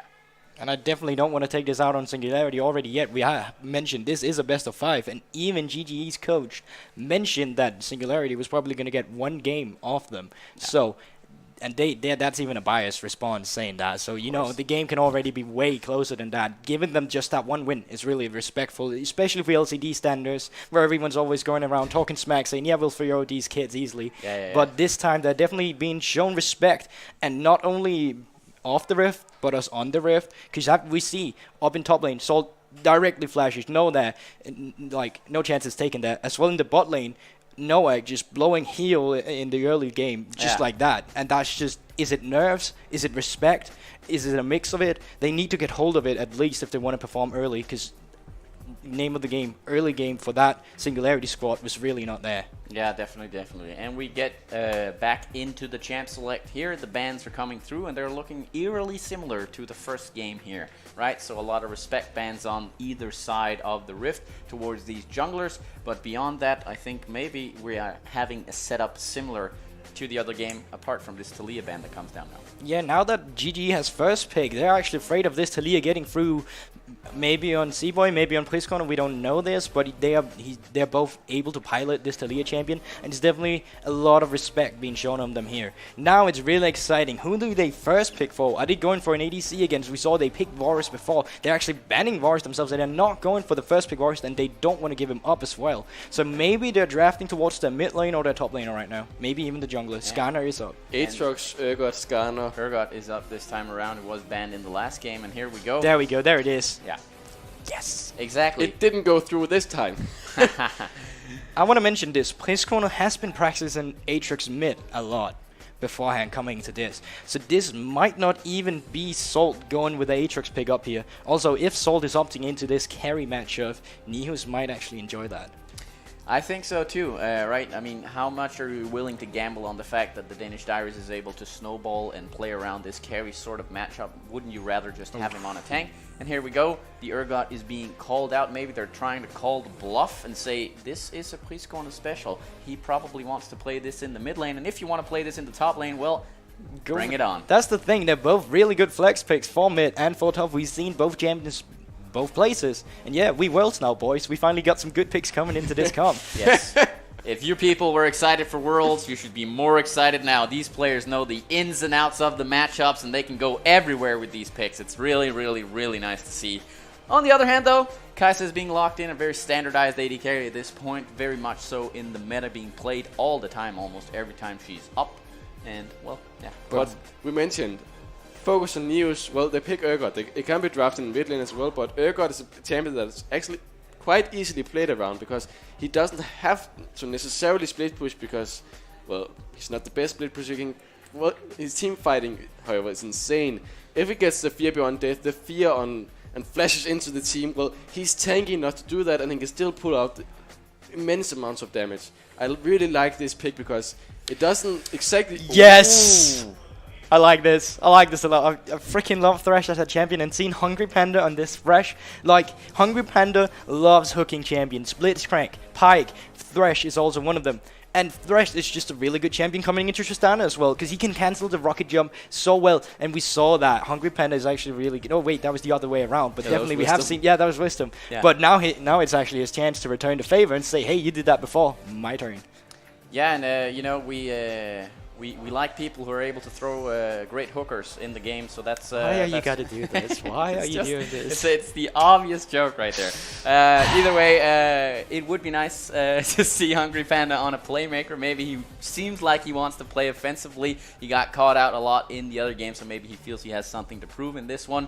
And I don't believe it can be more atrocious than the Thresh we've seen from Gambit in the play-in stages here from Edward. He was very, very rusty, and I'm expecting something really cool here from Hungry Panda. You know, I really respect that when you trash talk your own team you're a fan of. That really means you mean it. That's great. I like that you're not biased here. Let's keep it going. A lot of mid lane champions being flexed out here, and we gotta remember there's actually Never mind. I'm not too fond of a Kha'Zix pick coming in because if they don't do much early game, we have seen them. If they just jump in and die, I like this pick way more. With this, it's a Lantern combo Impale. That's good. That's really good. That's good. So this Ghana pick coming in also means you have to pay the tax, this Ghana tax, the QSS, you need to invest in. And I really like that when you go in against Tristana, when you go in against Syndra, champions who really need the items to do well. And if you force them to do the QSS, well, their scaling and their win condition goes further behind. Also, if they don't do it, and they just say, screw it, I don't care, they get Ghana who can easily drag him in. But we got a nice answer. They sort of thought about this. They banned the Pyke. I think the Pyke is quite unnecessary when you have the Tristana. Tristana needs something that can defend her. Pyke can't really do that. Braum, good ban. And Morgana can do it. That is... Well, now they have to really play around mid or top.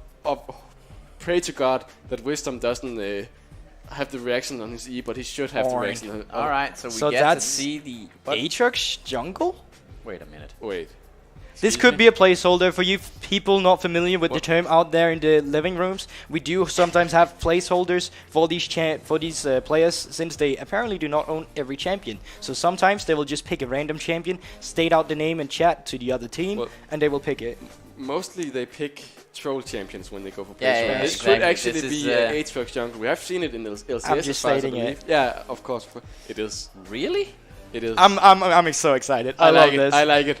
Not only are you getting Aatrox, but you're also getting the counter pick up in top lane as blue side, something that usually goes to red side. No, you actually don't. They just swap it around and say, hey, that Aatrox was actually not for the top lane. Let's just throw that Urgot mid lane instead and pick Jax.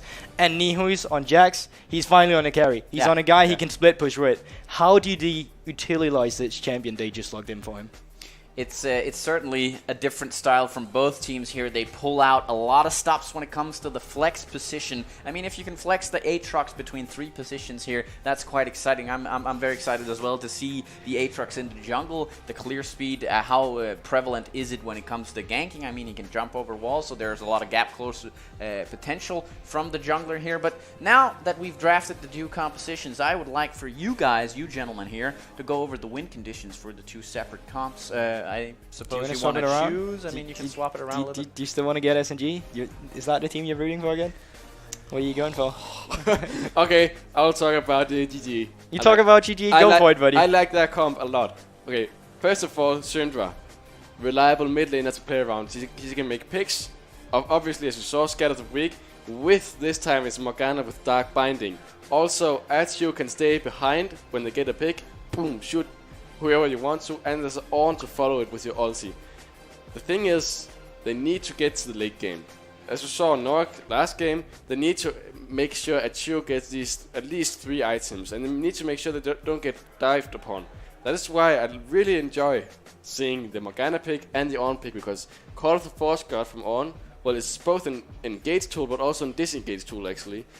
As soon as that big fat what is called goat comes, well, you Call of the Force God, yeah.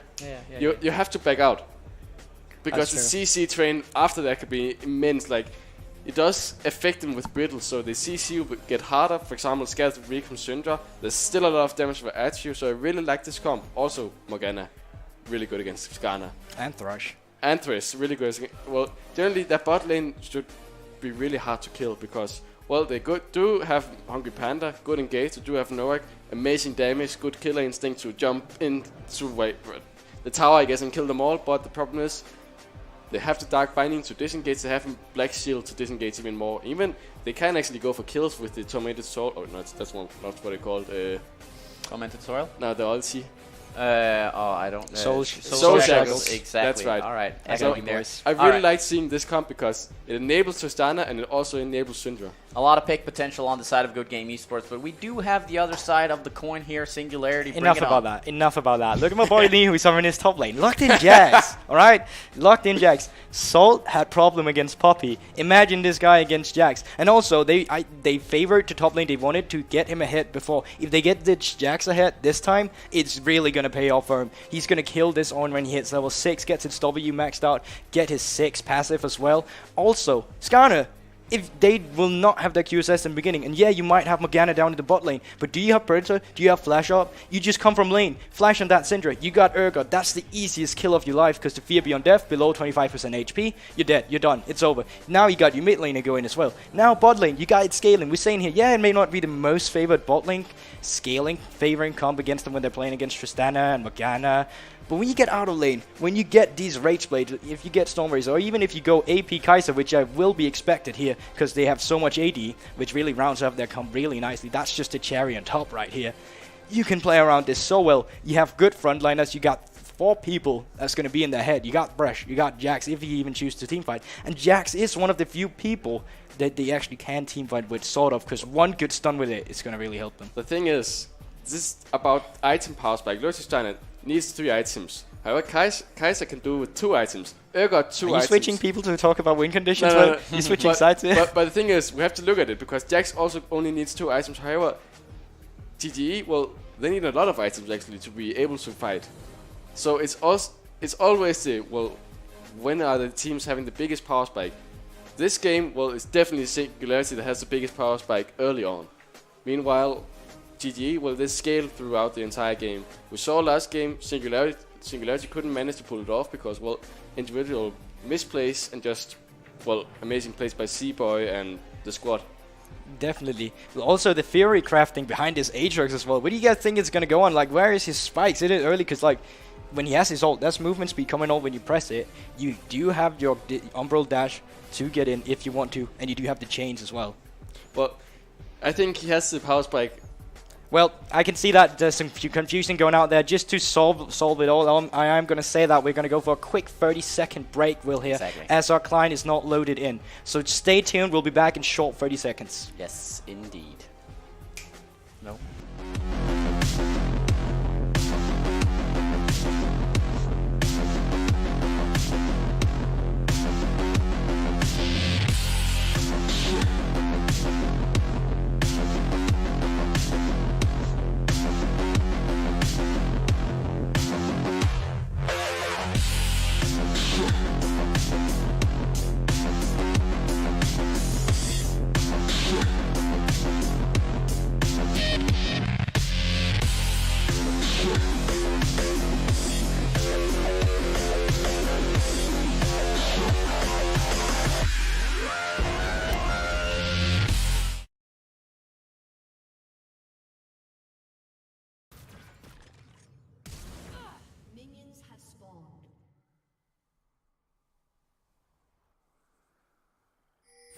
All right, ladies and gentlemen, welcome back into the game. We are live with the second game between Singularity and Good Game Esports. Good Game Esports came out ahead in the first game, but we have a very interesting draft here in the second game. A flash already being forced out on Noak from an invade by the side of...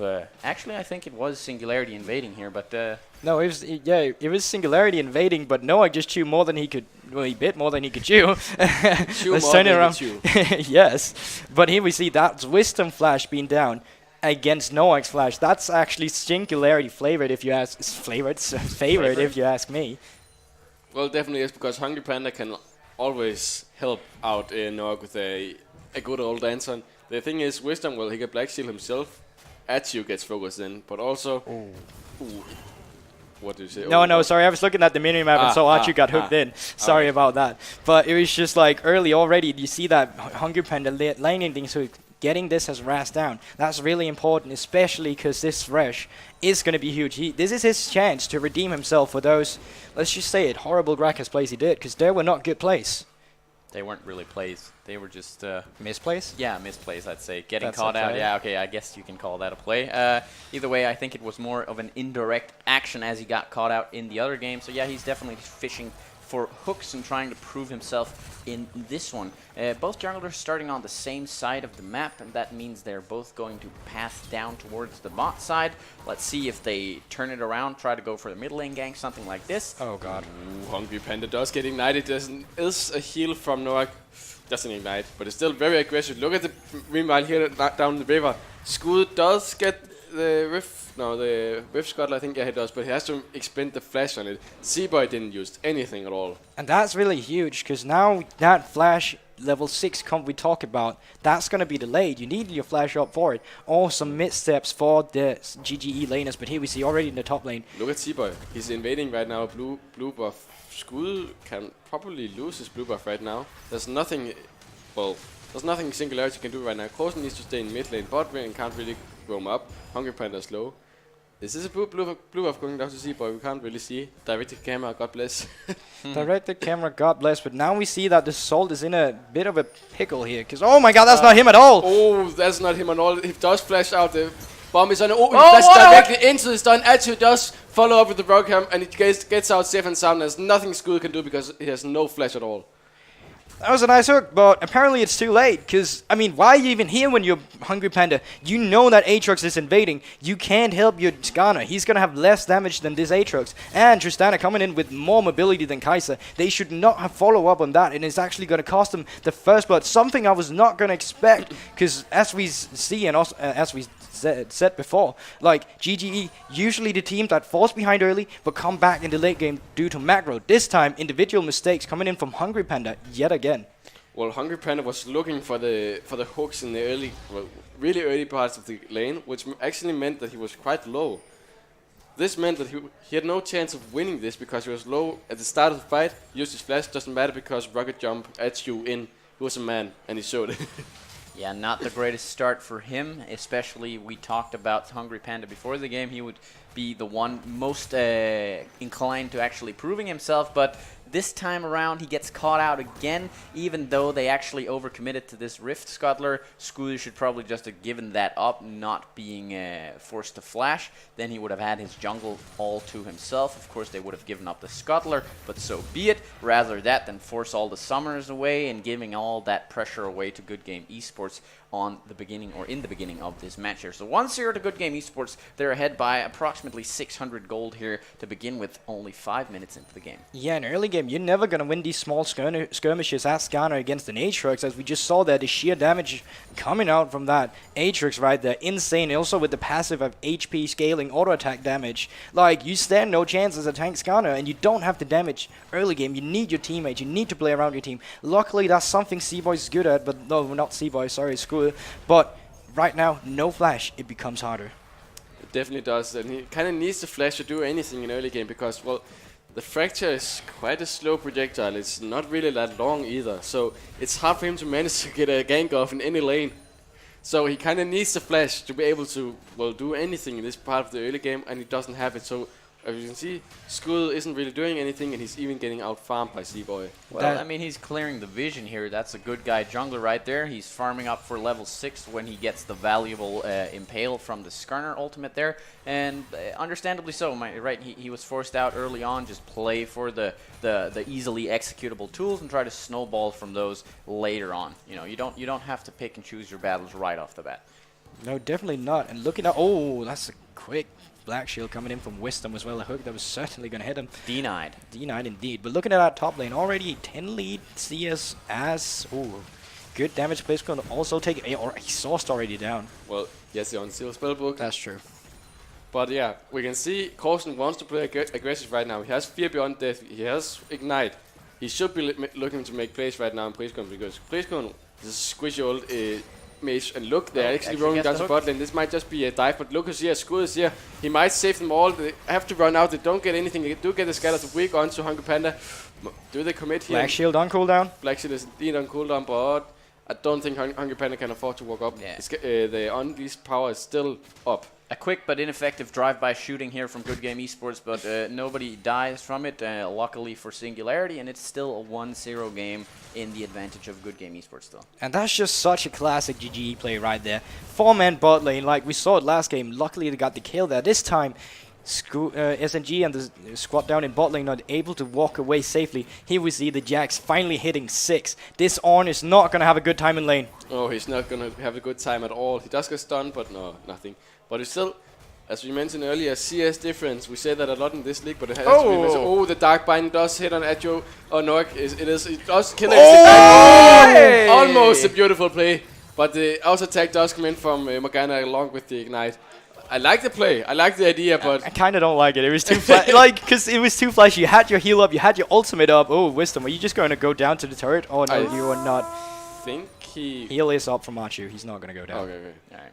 But it was close. It was close. But as I said, like you had your ultimate up on Kai'Sa, you get that shield, you had your heal up. Question is, maybe you should just have ulted towards your own tower, get the movement speed from the heal, and then just get out. But I do think they were actually too far away for him to ulti towards the Oh, team. it's just for the shield in general and the heal after. The shield, but I think he had to ulti kind of towards him anyway. But yeah, Scatter the weak coming in, but he's being countered here. He's being going knocked all the way over. flashes. There comes a flash from Corson. This should have been a dead. He just noms and eats him for breakfast. And Skud is just Holy there, having a quick drive by. Oh, you already killed him. Fair enough, fair enough. But that, as we said, like Skud, he has his Predator. And he even popped it. He was ready to go in on the mid lane. But Krosen just too quick on the bot. And it's already getting place cornered down. And that's a good side, especially if you're SNG right now, looking to grasp any lead you can possibly get. Priskon didn't even get attacked by the flip. He just straight out died. There was no CC. He did, yeah, he did get tagged by the He flip. did get tagged. He did? Okay, my bad. Yeah. Floppity. I thought he flashed over it. My bad. Yeah. But even early flashing, he still got rigged. It was under towers, nothing Priskon could do. They need to play around their solo laners right now. And speaking of solo laners, like right now, okay, mid lane just got solo killed, and that's it. As we say, Priskon sometimes just randomly gets solo killed in the mid lane, and that's not what you want to see, especially when you see yourself as a utility mid laner. Just step back, don't walk up, don't try and get a lead. That's not your role right here. You're just trying to get your bot lane ahead, play the macro as you want to. Oh, good dark binding. But also in the top lane, that's just going to be more and more heavily in Ihu's favor as the game goes on, because there is this hybrid damage coming out from the Jax. It's not only going to be AD, it is going to be slight AP as well. Definitely. And actually, Singularity, they answer back in a very, very meaningful way here, because they have the farm advantages from their solo laners, right? So even though they're 2-1 ahead on the kill score, it's actually only a 200 gold deficit in, of course, the advantage of Good Game Esports still, but pretty good for Singularity, and I think they're very comfortable with the way things are going for their solo laners. Oh, definitely. There we see good shield coming down as well. Really making some nice trades here. He's really timing the shield well. You need to get it down before the Jax uses W and get the triple auto attack down on this Jax. Really nice plays from Salt. Putting a bit of a bandage on this already wounded lane, so it's really well played by him. But the CS difference is really important right now. Corson actually got a CS difference over Priskon, I believe, like 5 minutes ago, Priskonen actually had like 10 CS difference, or he was 10 CS ahead of Coulson. Now Coulson's ahead because he can solo kill. Oh, there comes a Flash Soul Shackle. Flash Soul Shackle. Hungry Panda should go down here. It doesn't catch Noah quite, but Hungry Panda should be able to go down. Never mind, directed camera is not on our side. Meanwhile, it might just be Danske. That's what I said. Holy That's cow. what I tell you. That's my boy right there. That's Neo. He's coming in, getting that kill, and that's just what I'm saying. You get this Jax up in this top lane against the Non. That is so Nehu's favored on this Jax, and he's really showing it already. As I said, you thought Poppy was bad before when you played Sion. Try this matchup now. It's going to be even worse, but GG quick to get a bot lane turret. How the hell did Hungry Panda survive? Actually, took the popcorn over the wall. There are 4 men down in bot lane right now. Wisdom does miss the Dark Bind. This is not good at all. The Dark Shield comes down already on Wisdom. Wisdom might just get out here, but Atsu doesn't. Oh, no, might beautiful rocket jump with the buster shot afterwards. Seaboy is in the middle of the all. Onhorn does come in. Danske dies is in the middle of all. Meanwhile, Coulson kind of got because of the binding hits him. Holy cow, that was so well played by GG. Seaboy actually CC'd them while Atsu used rocket jump and buster shot away. And they end up right back where they started. So How does nobody else die here? Good Game Esports actually come out ahead in this game. Very, very well played by their AD carry, and they get an engage once again. Nihus, on the other hand, is split pushing in the side lane, of course. He gets the turret in the top side. Gets to throw him after. He gets the turret after, so he's not the first turret going down. Sure? Of course. Yeah, Jax got it after. They got it first down in GG. That's why I was like, oh, that's such a shame. But as you said, like, but he replies. That's true. He does reply, and that's what's important. Again, on this Jax, really showing the threat and he is in this split pushing. So yeah, a really good TP from Salt, and Nihus chooses not to use his. Is it the right decision? I can't tell yet, but it does certainly give him more CS advantage on this Jax. We see Nihus now 122, as with Salt on that 84 CS right now. He's not going to have a good time against this Jax. He's 1,000 gold ahead right now. That's a lot 12 minutes into the game for a lane opponent. It certainly is, and the lanes are long now, right? That's stuff for nightmares for a squishy Ornn against a very, very powerful Jax. 40 CS, actually almost more like 50 CS in the advantage of Nihus, along with the extra gold from the turret. So pretty good stuff for this carry top laner here. Will we see the good old Flame Horizon this game? We talked about it in the Wicked vs Copenhagen Flame series. It didn't exactly happen, but was close. It might just happen this time around. Yeah, and we see the late rotations coming in, so the turret already up in top lane, almost burnt down by this GG squad. Oh, of course, we got this Tristana as well, who just shreds these turrets, so she really likes that. Niho is gonna do so much damage to this guy. He's just waiting for an opening. You can see him lurking like a shark. This is like a reenactment of Jaws, and in this case, Niho's But the problem is, if Neos doesn't get the killer, he doesn't get the tower. Atsu jumps in on Nog. Nog should go down. Oh my god. Nice buster shot, but it doesn't quite get him because of the killer instinct and the heal. That was an amazing shield he got right there, but holy cow, Atsu deals a lot of damage. Yeah, and if you're SNG right now, you just want to scale just a bit more, because right now, this game is so GG favored. You got the early damage coming in from this Aatrox. He deals so much damage. He fails to flash, but it's a lantern. Flash, but still a lantern.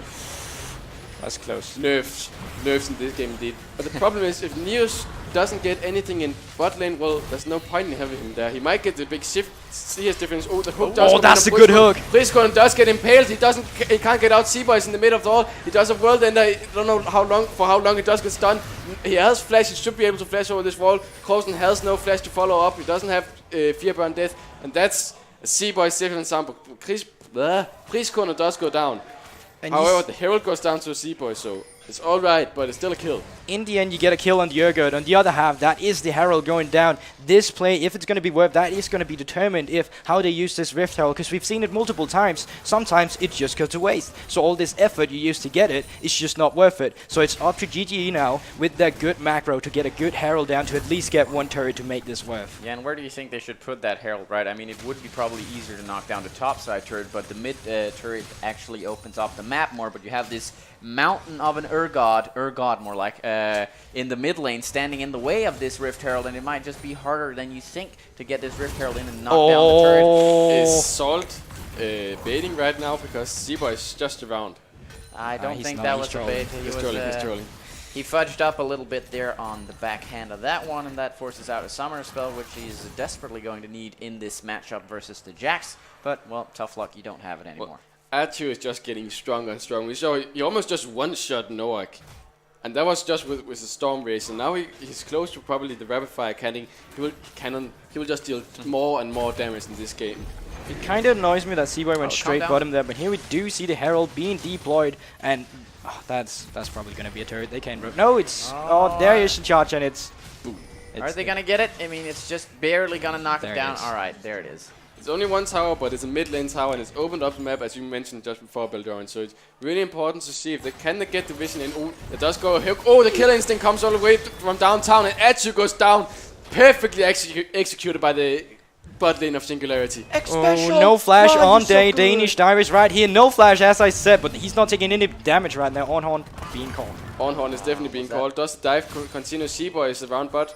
And, well, Neos is just safe and sound. There's nothing Sol can do right now except survive. He does catch up some CS. He's not that bad anymore. He doesn't go... Actually, he's not falling further behind. That's important. He is a tank, so he's a reliable late game. Oh, the flash hook does come in. Seaboy has no flash. He has nothing to escape right now. He doesn't even have the world ender already. And Screw just picks a kill up with his might. This should definitely be some objective going down to Singularity. Look, Neos is even diving Salt right now. Salt... He's dead. He's dead. He should be dead. Neos, poor guy. Poor guy indeed. Oh, just look at it. There's nothing he can do. Neos should even be able to take the bot lane tower. Now Neos is doing something. Now he gets a kill. Now he gets the objectives. This is why split push is good. Yeah, that's what I'm saying. Like, as soon as I saw this draft, SNG instantly won me over. I was going down for this because this is definitely what they need if they want to get some leads. Definitely. Flash already being burned, and that's so crucial. The flash come in. Massive pain from Screw, and this is definitely a place corner going down. Holy cow. Quick flashes, indeed. And that's just the raw individual power coming in here from these laners. Like, Coulson alone is able to force the flash out of Priest Corner. Priest then immediately says, alright, I just flashed them out. No, you're not. Skull comes in, flash impale, getting him down, and it's an easy kill, easy mid lane turret. They do retaliate with a top lane turret instead, but they did also lose their bot lane turret together with Salt, who's never going to be able to hold down this Jax. Yeah, and a long seance of plays from Singularity here, and they just seem to get everything on the backhand. They almost get the tier 2 turret. Alright, Buster shut out there, so the Nihu's Jax doesn't get to jump in on the Tristana. She has the self-peel there, but the game just swung and turned around on his head, right? You got we got turned into the upside down here, and now Singularity, they are actually approximately almost 2,000 gold ahead. They're looking towards the dragon here, a little bit of animal cruelty on the backhand of these kills here, and well, I think they feel pretty satisfied with the way the game is going right now. GGE needs to get that car moving right now. They need to force that shit out on the highway right now, because like they had Tristana, they had the lead in not kills but items against this Kai'Sa, who usually needs a 2, but on Tristana with Storm Racer alone you usually outdamage that Kai'Sa. Your top lane is better in a team fight. Seaboy better in a team fight, and also Playzcorner coming in here. So why do you not just force this play immediately, because you're just slowly dying here. The longer you wait, the more further behind you're gonna get. Well, the problem is Playzcorner can't do anything when Coulson is in lane. Coulson can just, like, now he's right, he's going to just speed run him over. He has heal, he has his unsealed spellbook, now he has TP. So it's very hard for Playzcorner actually just to walk up against Coulson and try to look for a scat of the week. So making plays right now for GG is hard because Coulson just this big of a tank right now. Also, if they make a play, they have to make it work. Oh, because I like this no from one Good Game Esports. Look at the vision they've set up for themselves here. Oh. Very, very good job. The vision comes in, though. Flash in, Soul Shackles, the Ornhorn coming in. Comes in. School might just take Lance, and never mind, he just gets stunned. Ooh, that was very, very close. They might go for the tower in top lane, because look at Noak. Noak is down in bot lane right now. Coulson is also in mid lane. There's no one to help this tower. And that's a crucial pick, but look at the lane assignments. Like, you put your Kai'Sa down in bot lane, you put your Jax with the team. What's going on here? You don't need it like this. And that also cost them, but in the end, they were too slow on the reset button. They didn't even get vision in their own jungle, whereas GGE, they were so fast out. What I really needed to see them pressing the speeder hard down, full throttle. But here we see, does he take it? He does! He does take it. 3-man Flame will probably come here. News does jump in. Never mind, just jump on Saltboy. Seaboy is in the middle of it all. Coulson does go down here to Seaboy. He should be no mind. News goes into the fray. Look at Atsu. Atsu just jumping left, right, and center. Does grab the Urgot. This is 2 kills now going into GG's he gets it. Don't think anything more should happen right here. There's an Impale ready for Skull, but shouldn't be able to do anything. No, man. SNG, why are you playing like this? You legit know this. You have Jax against Ornn Force that matchup as hard as you can. Stop grouping with your Jax. It's not going to help anything. Also, like, you keep getting caught. You already had your fresh die. Oh no, Skarner dying that. Why do you keep walking up? Why do you keep forcing? It's not the name of the game you read now. You need now. You get AP Kaiser. You're going to shred these tanks, these frontliners with their passive coming in from Kaiser with the Rage Blade as well. Also, you're going to need at least 2 people on that Jax all the time, or else you're going to lose your towers. So just play for that win condition. At the same time, really well played by GGE, knowing that they can force it as soon as the SNG makes the smallest mistakes they can even make.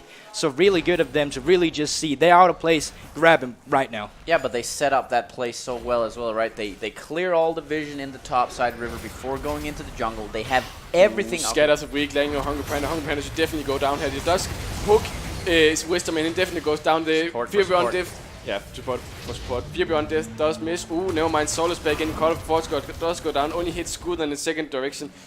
Nihu is coming up, but I don't really like this. You just saw that Salt TP'd up. That was a free bot lane turret for you. Just tell your teammates, disengage this. I can get a free butt to it. You don't even lose Baron for it. All you lose is them having to go there. So still, yeah, you get the TP priority on this Jax now, which is going to be huge in the split push game. But they just missed out on a free turret there. They most certainly did here. Good Game Esports are in the lead once again with the 500 gold only, so it's definitely within touching distance. There's almost balance in the fourth, but it seems like the Sith on the red side are winning when it comes to kills. So that's very nice for Singularity, but it's only a morale booster, I think, and it's only 1 kill right there. But still, very, very close game. It's nice to see the 2 different things, but I do feel like Good Game Esports, they have to find these traps through the vision that they did just like they did before, and it's going to be increasingly more difficult because once you've sprung one trap right, the trick gets old. It's probably easier for Singularity to spot those things out as they clear some vision actually in the topside river. And here we see a rare side, the ganking Tristana down in bot lane, lurking around. Insig is about to come. Just I've called it already. He's going to bust the shot him in. Oh, never mind. Oh, he's not like he's in the lane. He's only he's going actually to bust those clearing the minions lane. in. The thing is, this Jax can't do anything against this Tristana at all. You can just bust the shot him. Meanwhile, Wisdom is going on to Krosen. Krosen shouldn't be able to get out of this. We might take Wisdom down. But look, he does so much damage, but it is still a... He's so tanky. Yeah, he is so ridiculous. tanky. Screw is going in. He can't really impale anyone right now. He might look for Flash shot. Flash, he does just go for C-Boy. Alright, goes to the safe lane. News is up here right now. Priskone does get tagged by the W from Kaiser. It doesn't have the killing instinct, but just look at News slamming him down. Baron. Yeah, but look at Good Game Esports Yeah, here. but look What are they doing in the mid lane? They're indeed in the mid lane. They might get the inhibitor tower. Even the inhibitor, if they keep pushing for this, is the inhibitor worth it for the Baron? That's the biggest question in League of Legends. Or can they even get down? Because look at the Baron, it just melts the Kaiser. So fast. Well, I'm sure they're going to go answer that question for us, because it does look like they're going to make the trade now. Inhib being went on already, but Baron of Recall's coming in here. Can they make it in time? Can they get the Inhib down? It's below half HP, and we do see it going down here. Well, now it's really important to see, can they utilize this Baron? They have Neos who can split push with the Baron. That's really, really strong Jax. Level 16 against level 13. This guy should just be hammering down these towers, and there's nothing Sol can do right now. Just look at it. Perfect example of what you just said. Nihu is hammering down with his 3-0 score and Trinity Force on these turrets, and I mean, you don't want to leave him too long alone with undivided attention in the side lane, because he's gonna crack open your base easily.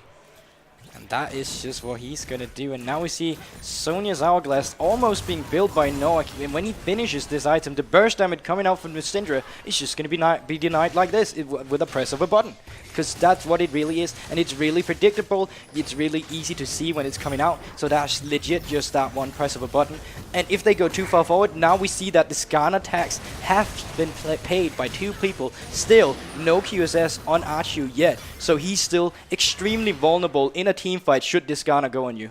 Also, they only got the mid lane inhibitor. In my opinion, mid lane is actually the worst lane to get an inhibitor in, because you always play around mid lane, so there's always one guy ready to clear the mid lane. Had it been bot, had it been top, well, it might have been a different story, because those lanes are always bit further away from where the playmaking is going on. So it doesn't really matter there's an inhibitor in mid lane. Ooh, might be guessing, mind. Don't Killer Instinct that. That's going to be Killer Instinct myself if he does that. That's for sure. That But now we do see, like, we talked about this, really strong laners. Jax, insane at split pushing. Urgot, insane in this side lane control. And he's just shredding down these turrets. And if they try to go for him, he finished his Gargoyle Stormblade. He's going to be so extremely tanky, and Backup is going to revive in time if he tries to go for it. 100 CS difference in top lane. That's what we like to see. Flame Horizon, baby. Flame Horizon, almost. All right, they get the pressure in on the inhibitor turret, but that might be where they say They're stop. engaging on Skud right now, but look at top side. They're both coming. The bot lane is coming down right now. Skud doesn't go down quite yet. Nurk is in. Skud does go down. Seaboy is very low. He does get resurrected. Concubine flash over the wall. Atu follows him. The flake does go down. Ooh, the snipe. Oh, the he curse. does it! Hey! Atu jumps right into the fray. This might just be a suicide mission. Meanwhile, look at top.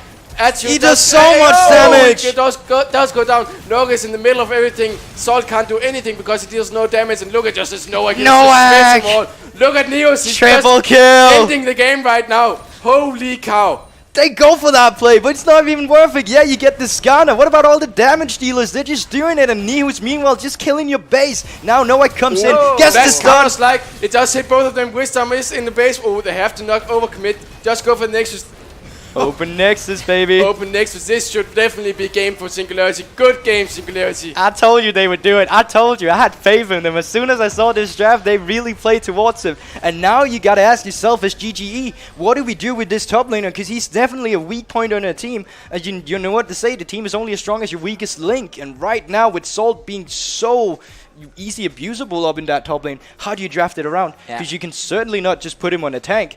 And if you do that, you need to force a team fight way quicker. Because Nihus right now didn't care if they TP'd. He just took a tower. Didn't care if one grouped. He just like walked up himself. He didn't even care. And he just keep having these freaking advantages. It was amazing. Yeah, he definitely did. And they get to answer back Singularity in 26.5 minutes with a game that went decidedly after we got out through the mid game over to their favor, right? I mean, once the Urgot got sort of ahead, once the Jax got ahead, these two power picks got to split push them into oblivion, right? And I just think when we look at Urgot in a game like this, it just proves how ridiculous that champion is. 3 people coming up to gank Urgot in the top lane, takes barely any damage, and all 3 of those people are getting chunked down. He builds a tanky build after the Black Cleaver and still gets to throw at percentage damage. So I don't think they're going to let that go over to their opponents this time around unless they actually decidedly choose to match the Aatrox against the Urgot. They have first pick right now. If they don't ban Urgot, well, they can just first pick from Singularity's side. Also,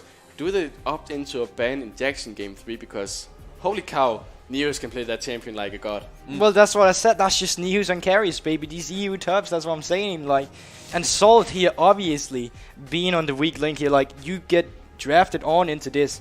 And this whole, it really comes down to this whole draft phase that I really want to talk about, because that went back and forth. Like, you had the first pick Aatrox, they counter pick they pick Urgot, where Aatrox is actually a counter to the Urgot, but you don't put them in lane together, so where's the counter pick there even? Now you give over the Skarner as well, so the pick potential coming in. You get yourself countered in top lane as well, and in your bot lane, you lose the scaling matchup. You don't even play for this bot lane. You get one form and dive down in bottom, and then you just quit it. And then now it's like they didn't know what to do after they failed that. They just crumbled slowly and died out slowly like some illness. This illness being Singularity Gaming here.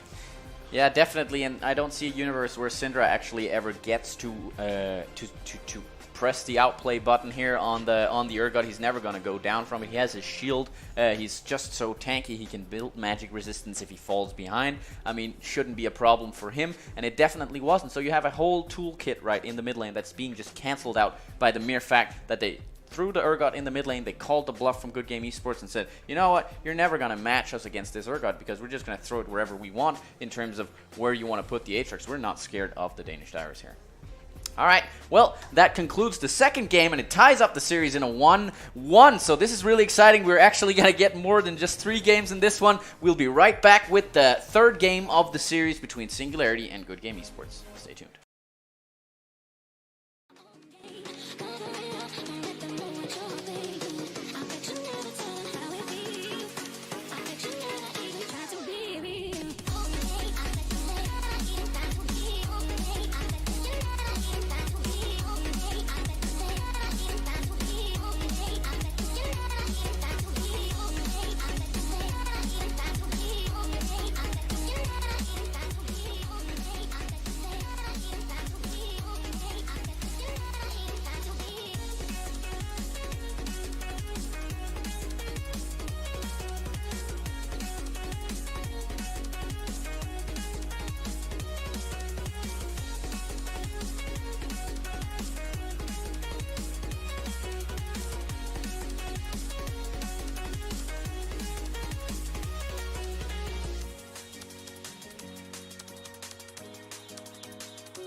holding your breath, trying to ready yourself for whatever I'm gonna do. Will I drag you in bed, trying to fix it with sex, or will I tell you I'm done with you? I know I'm complicated, kinda crazy, but will you stay the night? I know it's hard to dress me up, but if you let me, I'll make it alright. I don't ever mean to take it out on you, and I don't want to hurt you, but I always do. I don't have a clue what's fucking wrong with me, but I'm always turning on the ones that love me, and I don't ever mean to. No, I don't mean to be cruel.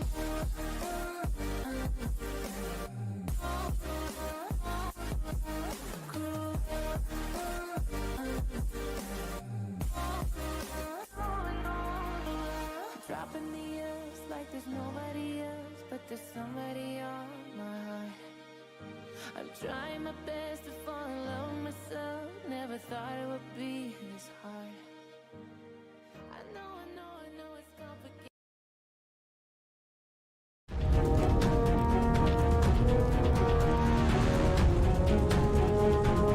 Programmet præsenteres af e-oddset. Welcome back, ladies and gentlemen. We are back here with the next deciding game between Singularity and Good Game Esports. Currently, it's 1-1, right? And 1-1 rhymes with fun, so that's pretty good stuff right here. I mean, Singularity answered back in this second game. They turned around the tables and flipped them over, if you will. The Jax specifically was a really, really good pick that enabled the Singularity lineup to actually snowball the game eventually as they got further out. And 26-minute win, that's pretty good stuff right there. Yeah, but I definitely think it's a wake-up call from GGE as well, because that we can all agree that draft they did, yeah, it was a nice flex pick on that. Wow, Aatrox jungle, but what did it really give to you? Like, you put your laners behind, like, Syndra's not going to do well into the Urgot, and Ornn is not going to do well into the Jax, and you get Skarner up, so you need to play the Skarner tax as well. So kinda, you can't, it was like a really bad magic trick. Like, wow, there was lots of effects, but nothing really happened. So it's definitely going to be a wake-up call. I think they're going to smooth them out their draft this time. There's not going to be so much magic tricks over. It's just going to be straightforward. We know what we need to do to get a win condition. We know what we need to do to win, and that's definitely get your mid lane ahead and just get your bot lane ahead. 'Cause we know that is definitely the two lanes you play around. As soon as mid lane gets ahead, you just pack the boss down in bot lane and get them ahead. You get your turret, you rotate it up, you get top turret, and that's the formula for this GG success that we keep seeing, and that's what they need to play for. Well, Strilla actually just came by the studio. We mentioned C-Boy. He did something for the first 2 minutes, and basically he was out the game the entire game. We don't want to see that from C-Boy at all. Compared to first game where he played Lee Sin, well, he was definitely not out of the game. He kicked people left, right, and center. He Sonic Wave, all the good stuff. This game, well, he kind of kicked box. Like, he smacked Skull in the first 2 minutes, and then He certainly flew on the map when he had to QSS that Urgot though. That's true. He was so fast. That was stylish. That was stylish. But the problem is, Seaboy didn't do anything in this game compared to game 1, and that's not what GGN fans want to see right now. They want to see proactive play from Seaboy. He had the aggressive jungler, but didn't actually manage to do anything with it. And especially when you'd say that, because we mention these junglers all the time. They are key players towards both of their teams. They play around the jungle how they succeed. And as we see here, like, yeah, you got ahead early, but this Aatrox did nothing in fights. He couldn't do anything. He didn't provide good enough CC. Kaiser would just kite it out, dodge it all the time. And he was just not being, good for the team at all. They really need to, spice up their draft. Definitely, and I would say that Good Game Esports, it seemed like a little bit they tried to over-create the flex potential maybe for this champion instead of actually just having it counter-match into the Urgot, which is what it is known for, at least lately, when you try to deal with this very much, let's say, overpowered champ. At least it's well-tuned for carry potential, I'd say, and that proved problematic for the team here, Good Game Esports. And I mean, what should they look to do in this third game of the series? Well, do you want to kick started? I certainly, like, as the games have been so far, it's almost already decided in draft. Like the first game, they both had good win conditions. One team were better at playing the win condition than the other. They win. Usually that's how it also goes. But here in the second game as well, you just freaked your draft out from GGA's side. So there's no clear-cut win conditions. It was just a bit of weird plays. Top lane couldn't do anything. Mid lane couldn't do anything. You really only had bot lane to play for, but they were just so good at playing passive. They had the Skarner backing them up as well. So right now, you need to create some pressure on the map, and specifically down in your bottom lane, your draft needs to represent this as well. You really need to get some strong early game leads in to get this bot lane ahead, because it is really what GGE plays towards all the time. Your macro is about your bot lane getting ahead. This will sound really stupid, but when you're playing against a really coordinated team as GG, sometimes it's good to play chaotic. And the good Wicked Gaming style. The good old Wicked Gaming. And if you can manage to execute it properly, it can actually work out really, really well. We saw there was not necessarily chaotic, but was it split pushing top lane and just hammering down Neos. He couldn't do anything, and GG probably isn't used to playing this style of gameplay. They're probably used to playing the macro gameplay where they rotate better ward, better just vision in general. Meanwhile, game 2 was just kind of Neos stomping the game, which led Singularity ahead. Like, because of Neos was ahead the entire time, well, they could rely on Neos staying in bot, staying in top, managing to get a lead there, and they could make plays themselves. GG probably aren't that prepared for that compared to like more macro gameplay. And that's the thing, like, when you draft bad laners, you already put yourself heavily behind, because you're not going to be the first one who's going to be able to rotate, because you're pushed in. And we even see it with that bad as Priscorner getting solo killed by Kroos, and some things you really never want to see in a competitive game, because that just opens the map so much. One lane getting killed, you can ward deep now, because there's not even a priority you can have, because he's not even there. And also, when you just lose top lane, he can never group. As soon as he group, you just lose towers all the time, and you lose pressure. We saw that he got Flame Horizon. So there's like GG couldn't even play against macro because they were just being killed from the beginning of the game. Yeah, and it's really sad and ironic that his name is the Danish Dyrus, right? Maybe he should consider retiring. We will have to see. Wow! After, whoa! We'll have to see. I know he's a classic, but we'll have to see after this game, right? I mean, obviously Singularity are gonna look to actually pick around Nihus again this game. If it ain't broke, don't fix it, right? What do they do? They need to fix the mid lane dichotomy. I think maybe not get the Urgot in the mid lane to the opposing team this time around, and then get Priscorner maybe on a counter matchup, something like that. They're on red side right now. I don't think you want to play Aatrox into Urgot right now, because on Aatrox you just want to play aggressive all the time, get into the face. You can't really do that as a mid laner because you're just going to get ganked, or you're just going to get roamed by the bot lane, as we see all the time. So when you're on this red side, just ban the Urgot. Get it out of the game. You can't first pick it, get it out. And try doing what you did in the first game. Get that bot lane priority. We saw now they're back on red side. They can second pick the Warriors if he gets through this pick again. And they can just play around what they really are familiar with, that bot lane style. Yes, and we do get back into the infamous Champ Select here. Evelyn is not going to be played whatsoever. I'm starting to get seriously pissed off at. No, I'm just kidding. But Nidalee coming in again. Yeah, exactly. We're not gonna see those two proficient picks from the two junglers. Seaboy also very known for picking a lot of wonky picks in the jungle. Sometimes they work, sometimes they don't. We saw a clear example this game. Do we think he's gonna go for a more standardized jungler this time around? Definitely. Like, that is the GGE style. GGE is not known for playing wild and random comps. They're known for being intelligent about their picks, intelligent about their macro, and just utilizing their picks correctly. Nothing they did the last game. Yeah.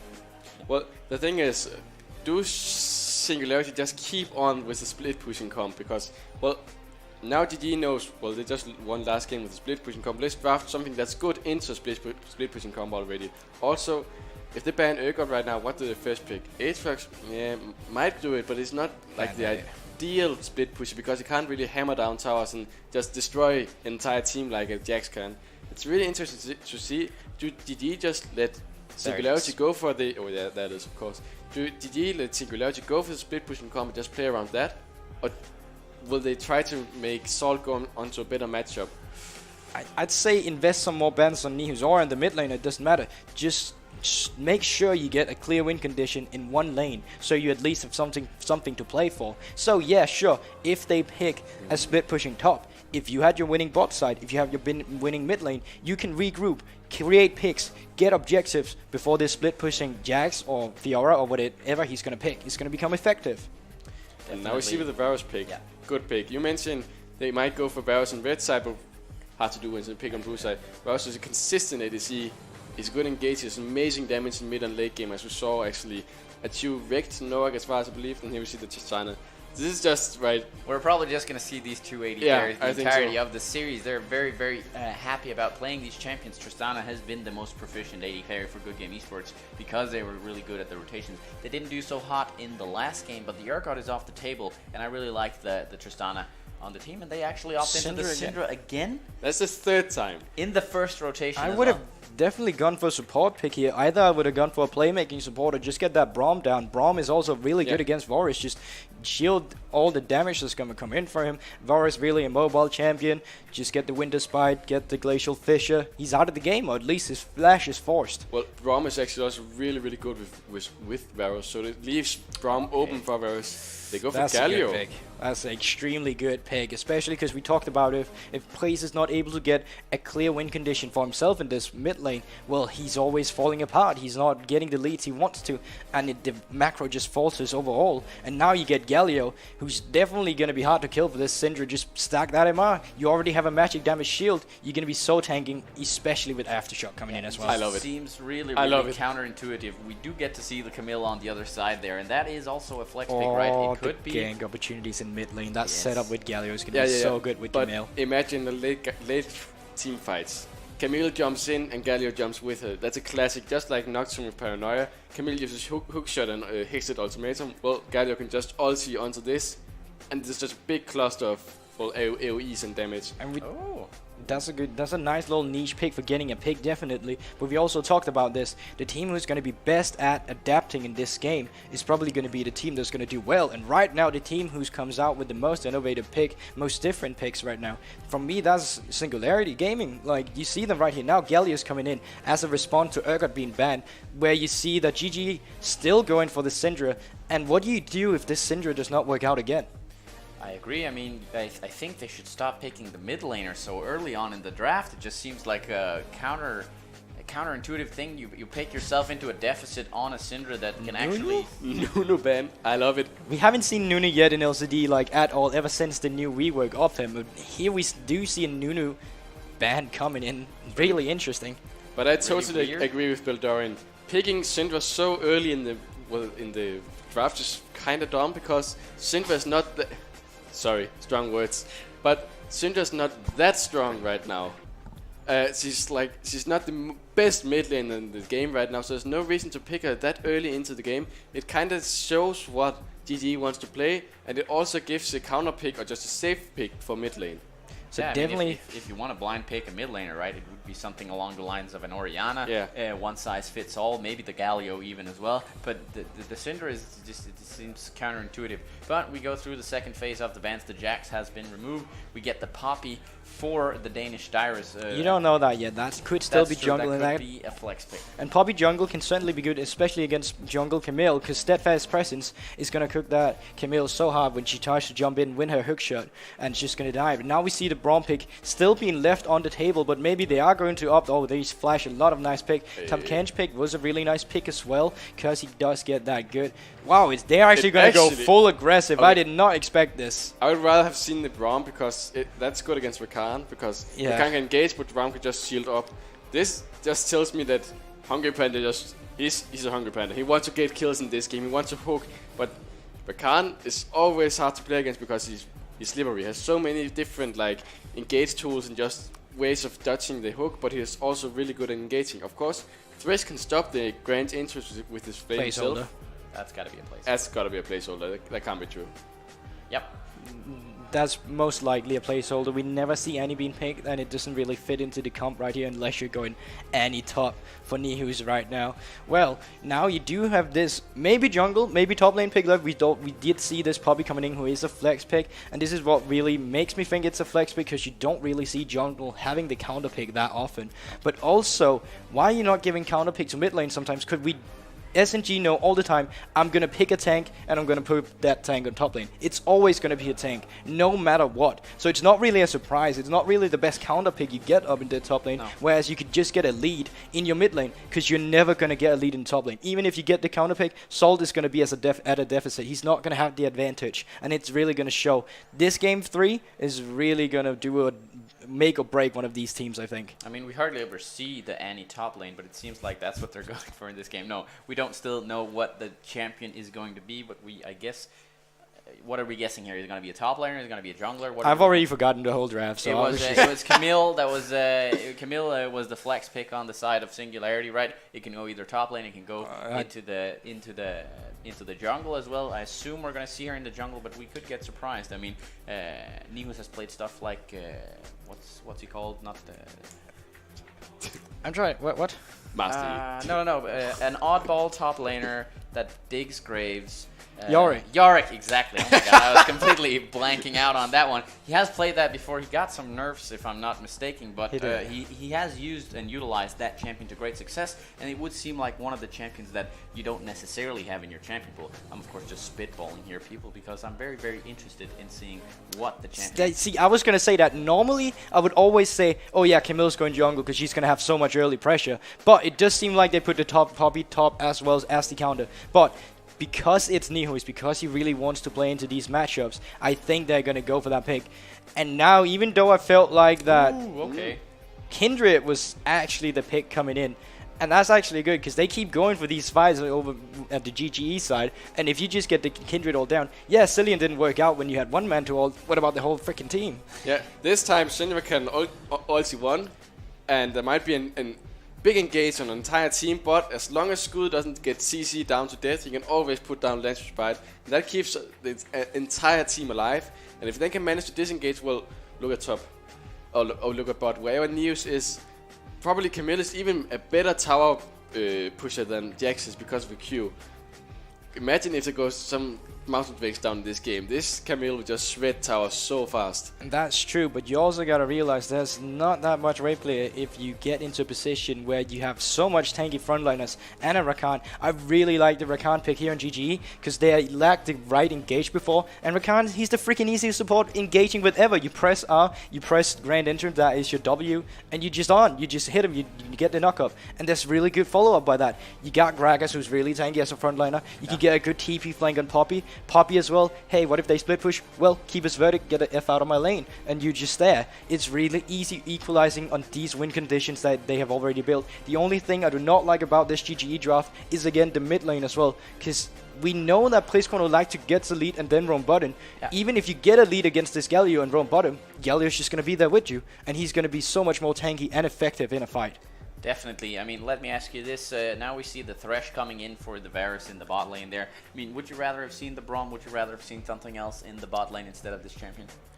I would definitely want to see the Braum instead, because Braum is just so reliable. The engage, alright, I put down Glacier Fisher, I put down my wall, whatever it's called, shield, that was the word.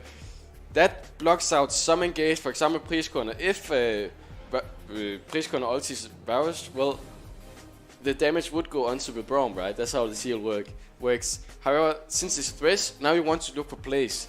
The thing is, GGE are really, really good at getting quick picks. Gragas, Flash Body Slam, Cask, Scatter for Weak from Syndra, and Grand Entrance and Quickness, as you mentioned. Really easy engages, and it will be really hard this game for Hungry Panda to do anything. We saw last game, he got binded so many times. Black Shield, well, it blocked him off many times. This game, he might as well just die when he goes forward for a hook, because, well, it's in range of Rakan mostly.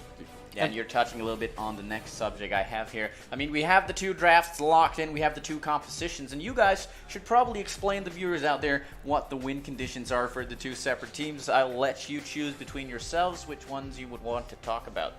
Do you want to go for SNG? I had SNG the last time. I go SNG this time. Well, obviously they have a split pushing top lane, and they have the Camille. Camille can be used in team fight, but a classic ADC counter to Camille is Tristana, so we shouldn't really see Tristana can bust a shot Camille out of the ulti and that cancels the ulti. That's like one of the only ADC that can actually survive a Camille, because you can do that. That's why Camille should probably just stay in a side lane, split push, knock these towers down, And there's disengage tools on Singularity are quite good, because we have the Kindred ulti, probably one of the best disengaging ultis in the game, because, well, you dive me, oh no, I just press R and we can't die and we run out, hopefully. Also, Krosen, Galio, big heavy tank, he can taunt many people. If they engage, well, you just put the front line, that is Galio in front, manage to make sure to ulti the back line from Kindred and just get out safe and sound. The really important thing is they don't they can't get like killed. If they get killed with split pushing comp, well, Camille might get towers, but that's it. If they lose the game, it's not really worth it to get an inhibitor for that. We see that often in pro play. Guys, I got the inhibitor, and we lose. So they have to make sure to disengage these fights properly, because they have the tools. Also, they actually have the engage tools if they want to. They have the pick potential with taunt from Galio, but especially chain for corruption and death sentence from in the bot lane. So they have playmaking tools, but they also have disengage tools. All right. All right, it's my time to talk now. Speed round. All right. My boy sold out on Poppy this time, and yeah, I know that we did talk about him being on a deficit here, not having the advantage, but you're going to have to seriously misplay if you're going to lose this matchup. You're on Poppy against Camille. You even win the early trades coming into this. Yeah. You can disengage, even the Keeper's Verdict when you hit 6, so even though you get the Hextech Ultimatum down on you, well, get the out of my face. Yeah. Also, Gragas, really like this pick, because you can really gank bot, flash body slam, really get them ahead. You know you're not going to look towards that mid lane, because you're not going to do much. You can do that in the early games if you really want to, but it's not going to be so good against this. Okay, what the...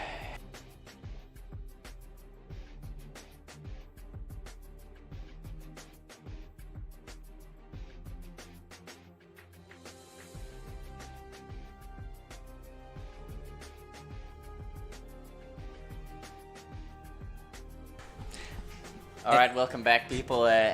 We just had to cancel out the game here because there were wrong runes and masteries. Unfortunately, a lot of these pro players, they're very good at clicking their mouse and keyboard, but they don't actually know how to read. It's a general problem. It's really, really hard, and that's why we're just waiting for them to create the lobby here again. We got to get into the game really fast, but then we can talk a little bit about what you like about these compositions. Who do you think is going to come out ahead with? I never got to talk about the win conditions, man. Come on. Oh yeah, you can finish. All right, I'm gonna let you finish. All right, great. Because as I said, you got that Gragas. You can focus this bot lane. And speaking of bot lane, Rakan Tristana into a Thresh, and I want to talk about more that why did he pick Thresh? Because Thresh, yeah.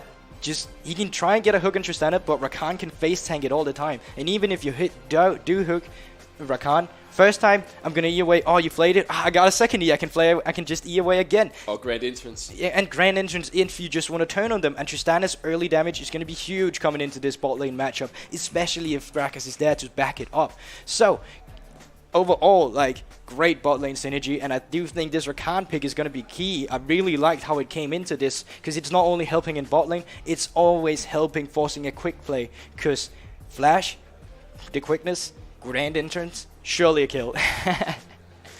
Taking that shovel. Yeah, oh yeah, digging the shovel there.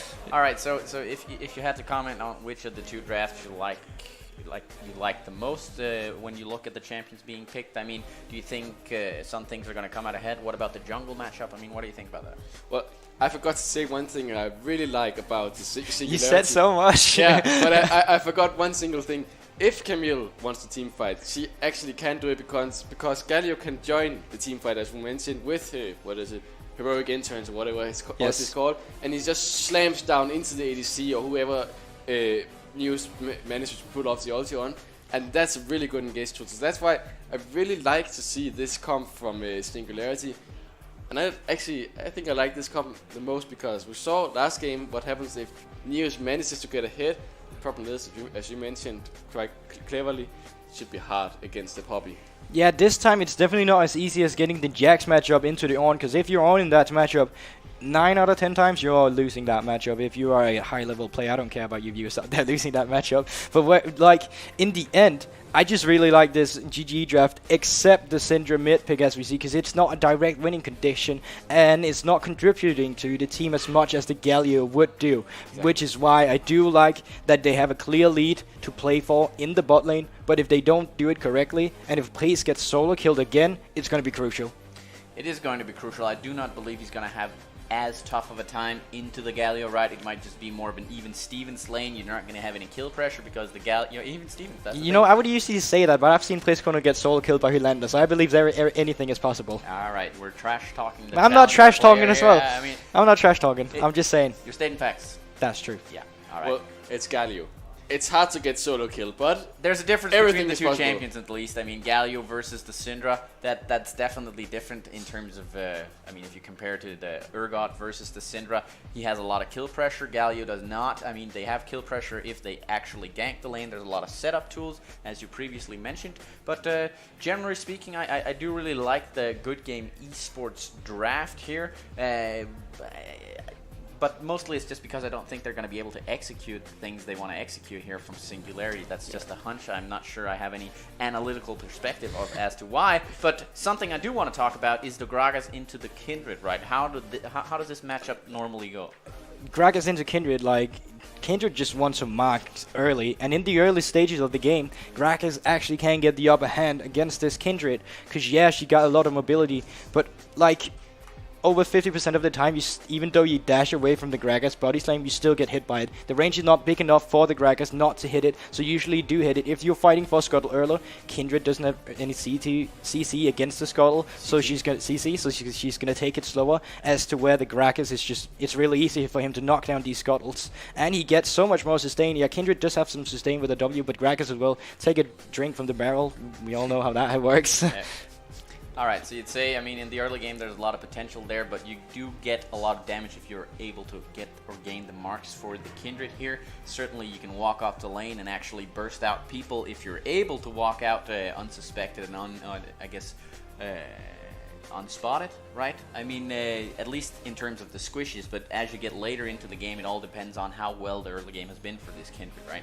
But let's also talk about what if they finally do groove with this Camille. Okay, if Poppy's there, Keeper's Verdict, you're out. Oh, if Gragas is there, the Cask, you're out. Oh, Tristana is there as well, Buster Shot, you're out. Like, that's 3 strikes right there and you're just out of the game. It's going to be so hard for them to find a kill onto these targets, even though we do have the Galio knockup, follow-up. But in a great scenario for GG right now, you Buster Shot the Camille out, jump away from the Galio ultimate, and can turn on the Galio with your turn CC with every count. Even though he's going to be so tanky against one of the members, he's not going to be tanky against AD and AP in the beginning. That's only going to be the late game scenario. And early game is really the name of the game for GGE. That's where they're going to try and pull their leads. So I think this is going to be really early game favorite for GG. They're going to look for their picks here, and that's what they're really good at with their macro. So if they play towards that win condition, I can definitely see them take this game 3. But the thing is, they don't necessarily have to engage. I see at you to standard late game, amazing amounts of damage, but Kindred, that can't be underestimated. The amounts of damage a Kindred can pull off in late game, well, that's insane, along with an Varus. Also, that is a really good and big reliable frontline in Kosen, and that can actually also be used to engage himself. If he does get a flash taunt, it should be hard to get on the Atsu, but Priskon, he does have cleanse, wisdom. A kill is always a kill, and you have to remember, even if they engage on Rakan, well, if Rakan is dead for like 50 seconds, there goes the engage, there goes the disengage also. So you don't necessarily have to engage into Tristana, but if you engage on someone else, you have to commit. If you do it 50%, you're gone, because Tristana will just kill you.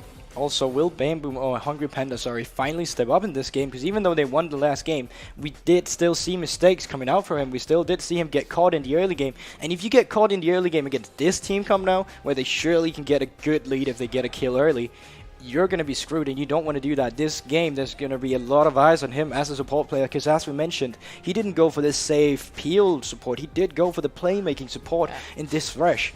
And do you walk up, miss your hook, or anything like that, or just is out of position against a Rakan? I mean, you're dead. Yeah, he didn't look too proficient on the Thresh. He had a couple of good hooks later on in the game, but it wasn't him necessarily that actually carried the game. It was more the Jax we were focused on, more the Urgot from the Singularity lineup here that did really well in the last game. But this time around, I think they've drafted themselves into sort of a corner, sort of a similar sort of style as the first game, they want to look towards the re-engage-ish sort of compositional style here, and it works so well for them actually being proactive in the game instead. Of course, they have some proactive tools, but you mentioned it as well. Poppy has disengaged, Gragas has disengaged, Syndra has disengaged, Tristana, Rakan to a degree also disengaged, right? You can use the tools back and forth. It gives a really good dimensional value to the composition because you can choose when to go back, you can choose when to go forth, and then you know, as long as you're on the same page as a team, if you walk together, you can just say, okay, we want this fight, don't we want this fight, and then it's that simple. And even if you get caught, you kind of got mobility on 4 members on GGE. Yeah, Poppy doesn't have the most mobility, but she do get movement speed from the steadfast presence, and she does get the ability to deny Camille engage, to even deny the Kindred jump, even deny Thresh hooking in. So there's a lot of ability for them to get away, even if they do get the right fight over here. Yeah, no, they have Kindred as well for disengage, especially against this Syndra. But what I really think it's going to come down to is these two teams, like in Game 1, both have some good win conditions. Now it's about equalizing them and who does it the best. Yeah, and as we're about to head onto the Rift, finally for this third game here between Singularity and Good Game Esports, make sure to post your results for this game in the chat because you want the bragging rights over your compadres out there in the chat room, just so you know that you can prove to them that you were right in this game here, right? And in terms of this game, guys, what do you think? Where does it land? Where does it stick? Well, I'm going to let this guy start. I start all the other times. Well, even though I like Singularity's comp, well, I think this is a GG game because, as we mentioned, all of us, this is a really solid lineup. They have engaged, they have disengaged. Importantly, they have disengaged against Camille, against Galio, against, well, pretty much everything. I think this game should definitely go to GG. I'm actually going to agree with him for the first time. And no, we did both agree on SNG the last time, didn't we? Yeah. So, yeah, I'm going to agree with GG again this time. They're really good at playing towards their bot lane strength. And they're just, in general, really good at getting a lead when they get this bot lane ahead, which I do believe they are going to be able to in this game again. I'm going to be like a bit careful here. Yeah, but of course we have to turn down the client here as it's turning down us, showing us really who's the boss here. Of course, nothing is being registered right now, so the client is giving us a lot of buzz-killing atmosphere here. Hopefully we can get into the game shortly, briefly. Let's just see what happens here. But I'm going to go ahead and say Good Game Esports is going to be the winner of this game as well. We're just going to dial back through it. We're going to reconnect into the client now, and possibly there's going to be already 3 kills gone and ready throughout this game. We're just going to have to wait and see. Depends on where we land in the game and how far they've gone. Yeah, that's it. Twitch chat can see more than us right now, so I'm just going to start speaking about the runes, and if they get a first blood down, that's going to really sucks for the quality for the stream. But we do see that the Guardian does come out from Rakan, something that was started to be the flavor of the month. This is what we get back into. I love it. I love it. But otherwise than that, we have seen in Worlds a lot of Airy being played, a lot of aggressive Rakan again, and I really like that because he just becomes such more of an aggressive and a threat in this bot lane. And this time he went for the I'm going to stay behind, I'm going to get coin, I'm just going to defend my AD carry, and I can see it being reasonable. I just think it's more boring to look at. All right, that's very honest. Yeah, I mean, we get into the beginnings of the game here. Right now, nothing really happening. A little bit sort of a line of scrimmage as they get back into the lanes. Hungry Panda actually Proc the Guardian, worth it. Yeah. Definition of worth it right there. Well, to be fair, he didn't get the flay damage from the auto attacks in on Tristana. That actually is going to be some sort of good damage coming out here. But as we see, really a lot of aggressive plays coming out from this Thresh already, not afraid of going up against this Rakan, really just giving them the early pressure in this bot lane as we're used to see Tristana have. So Wisdom not confident in going up, and we did say it, he does have his Guardian down, which means they can't trade efficiently, and when he doesn't have the aggressive build himself, he can't trade back. So right now they just have to surrender the wave priority and just get it back going when they need to. Yeah, nice and steady, I guess, wins the race here. Slow and steady wins the race. That's the way it goes. All right, not too much to talk about here, but we do see the junglers starting on the same side of the map again, possibly indicating that they're going to focus towards the bot side. But look at Kindred here. Just saying hi. Randomly doing a good old drive-through, but look at bot lane. They already move up because there's a mark right there for Kindred. That's always nice to see. Bot lane pushed in to make sure to be able to go up in the river if the mark spawns right there. Luckily for Singularity it does, so good old mark to Skull already in this game. And that's not only the mark, but that's both scuttles already going down to the favor of Skull in this jungle positions. So this not Camille but Kindred that he's trying to scale and get these items where he does a lot of damage with them is already being helped here. So really good early game coming out from this Singularity squad, something we're not used to seeing here.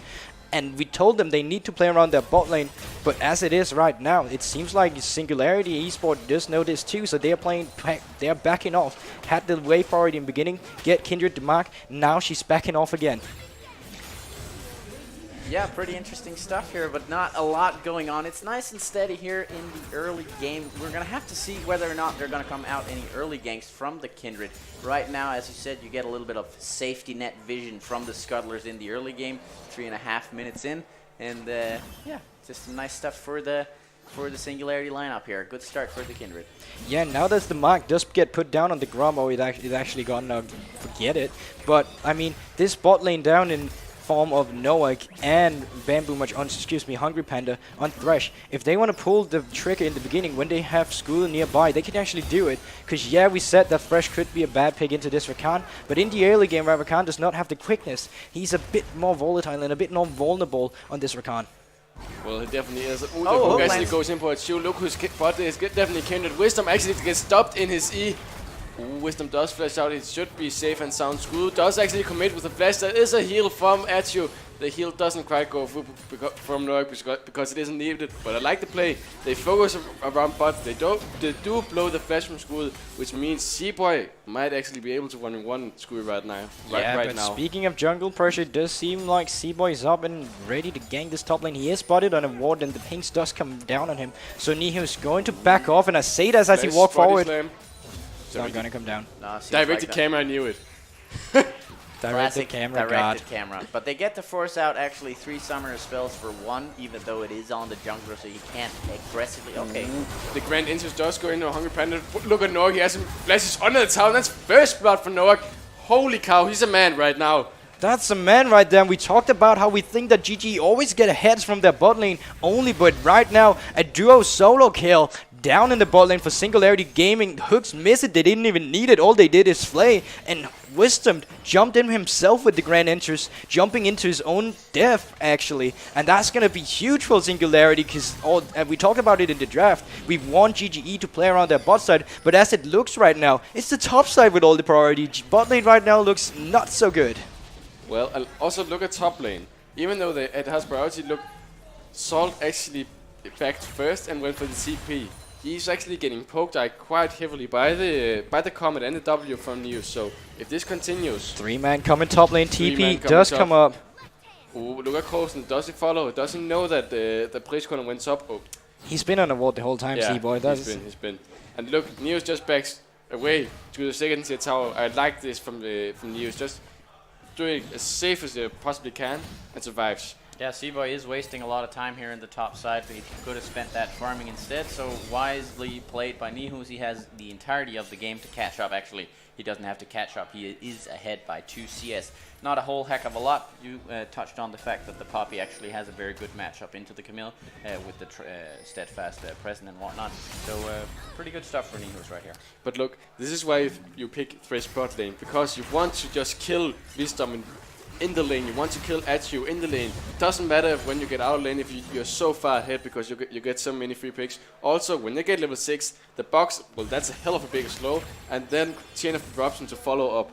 That is an insane amount of engage tool, and what Wisdom and Atchu do have the disengage tools, but they're actually quite slow.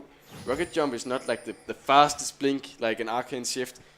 It can be prevented like with the Flay, as you mentioned, then follow with distance or chain of eruptions. Salt is playing this top lane so will never letting Camille get that auto attack down, so she does get the 80 shield, playing around it all the time, and he's just winning these trades, and it's really nice looking at. Luckily for Nihus, he is following up in this CS, so he's not falling behind in any way. And you need to take a look at C-Boy. He's already down in this bot lane. Predator is up and running. No level 6 on this Rakan yet, so you can't pull the lever right now and just say go, which means that they are still gonna have to wait, and this Singularity bot lane can still scale down here, and that's really good for them, especially when you have Warriors who just really wants his 2 items. But look at how Hungry Panda is playing. He's always staying behind Noax to make sure to get him out of the Lancer. Oh, Wisdom and Z-Boy does go through and the Lancer can't do anything. Goodbye! That's perfect block.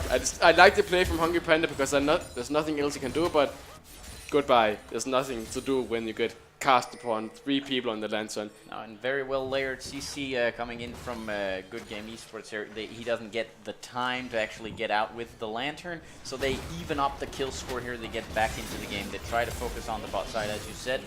Something I want to touch on as they try to push down the turret here, or at least chunk it down a little bit. There was at least some very good vision from the side of Singularity. Right now it's mainly across the top side. They had pink wards all the way down throughout the rivers. But now it seems like Good Game Esports, they are contesting and controlling the bot side river. Look at Squid. They might go for the dive right now. Keeper's verdict is up. This is not going to be a good trade. They're losing the Mountain Drake right now. And they know this too. He is just walking away. Salt right here. And he can still start challenging. He should also start challenging now. And he does. Out of there. Yeah. But this tower will take a lot of damage in this tower push because Salt has no flash.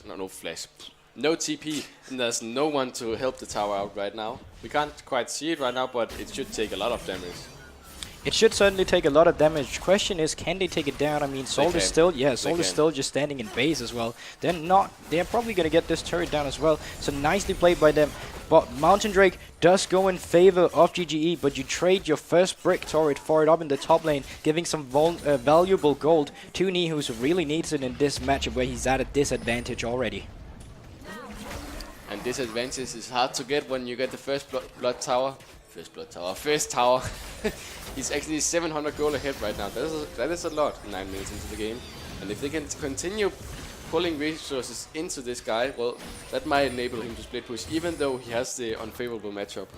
You just need to stack as much armor as you can on this Poppy right now, because you're probably not going to start sending your Galio against this Poppy, because if you send your Camille against Priest Corner as Syndra, there's still the opportunity of you actually falling down to the burst damage coming in, even though you have a high damage from this Camille. So this Poppy, even though they get the first brick turret, can just keep stacking armor, and every time he keeps stacking armor, Camille does get the true damage, but the sheer amount of armor and damage coming out from the Poppy Q, who's so unfair, who just scales with your max percent HP, is still gonna make the trade worth it. I really want to see how Corson plays this matchup right now, because, well, these two mid laners shouldn't really be able to kill each other, but how will he roam? Will he roam top? Will he roam bot? Just stay in mid lane. Right now he hasn't really done anything, but it's hard because, well, Priest Corner pushes lane, then he has to push the lane back.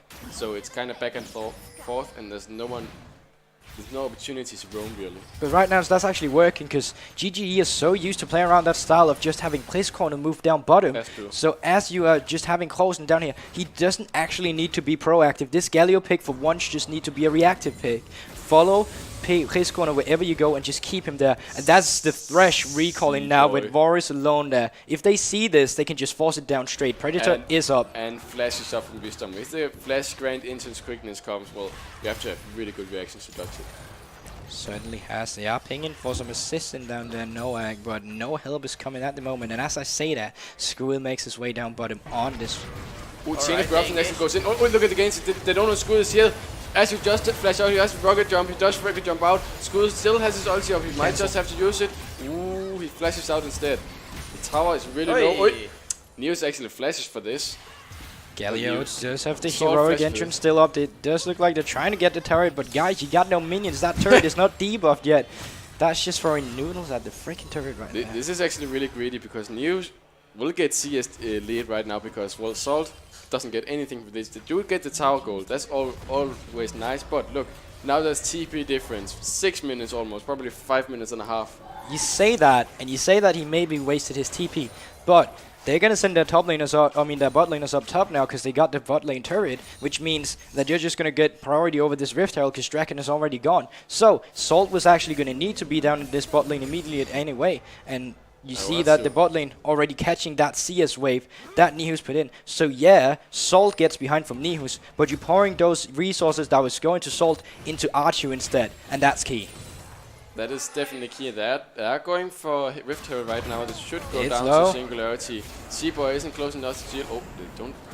They should commit right now. Smite is ready. Seaboy does come out. I can't see here. who got it. The taunt goes on to Wisdom. Look at this.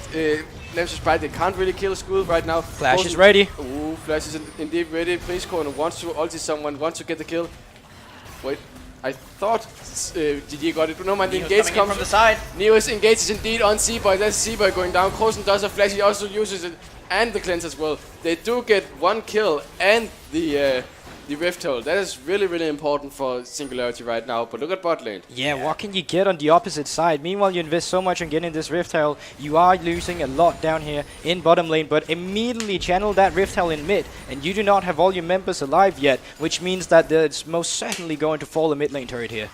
This is a very sped up version of the games we've seen previously. I mean, they're snowballing so fast from Singularity's side now. A lot of this stuff is going to... Ooh, actually, we get an engage out in the jungle. It looks like the port is going down, I think. Oh! No! Double kill for the Tristana here. Nihu's coming in on the back here, trying to look for the Rakan kill. Doesn't go down. Flank around. Flank around indeed. Sol is in the midst of it all. It does get stunned down on Dog, but look at how much damage it deal onto this tank. Place corner wants to look for more. He has no mana. He has no unleashed powers. It can't Krosen does get it What an interaction. How the hell did that work out? That's a great interaction right there. Wow. I've never seen that. I wonder if it works the same way with the Puppy Ult. So if you start shelling with the Puppy Ult, you can still dash out of it. Wait. That was actually really interesting coming in. I don't even know if Krosen knew that worked that way.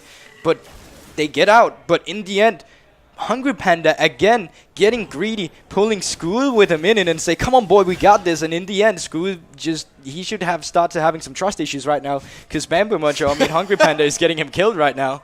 Well, indeed, they still got the mid lane tower, really important tower to get because it opens up the map.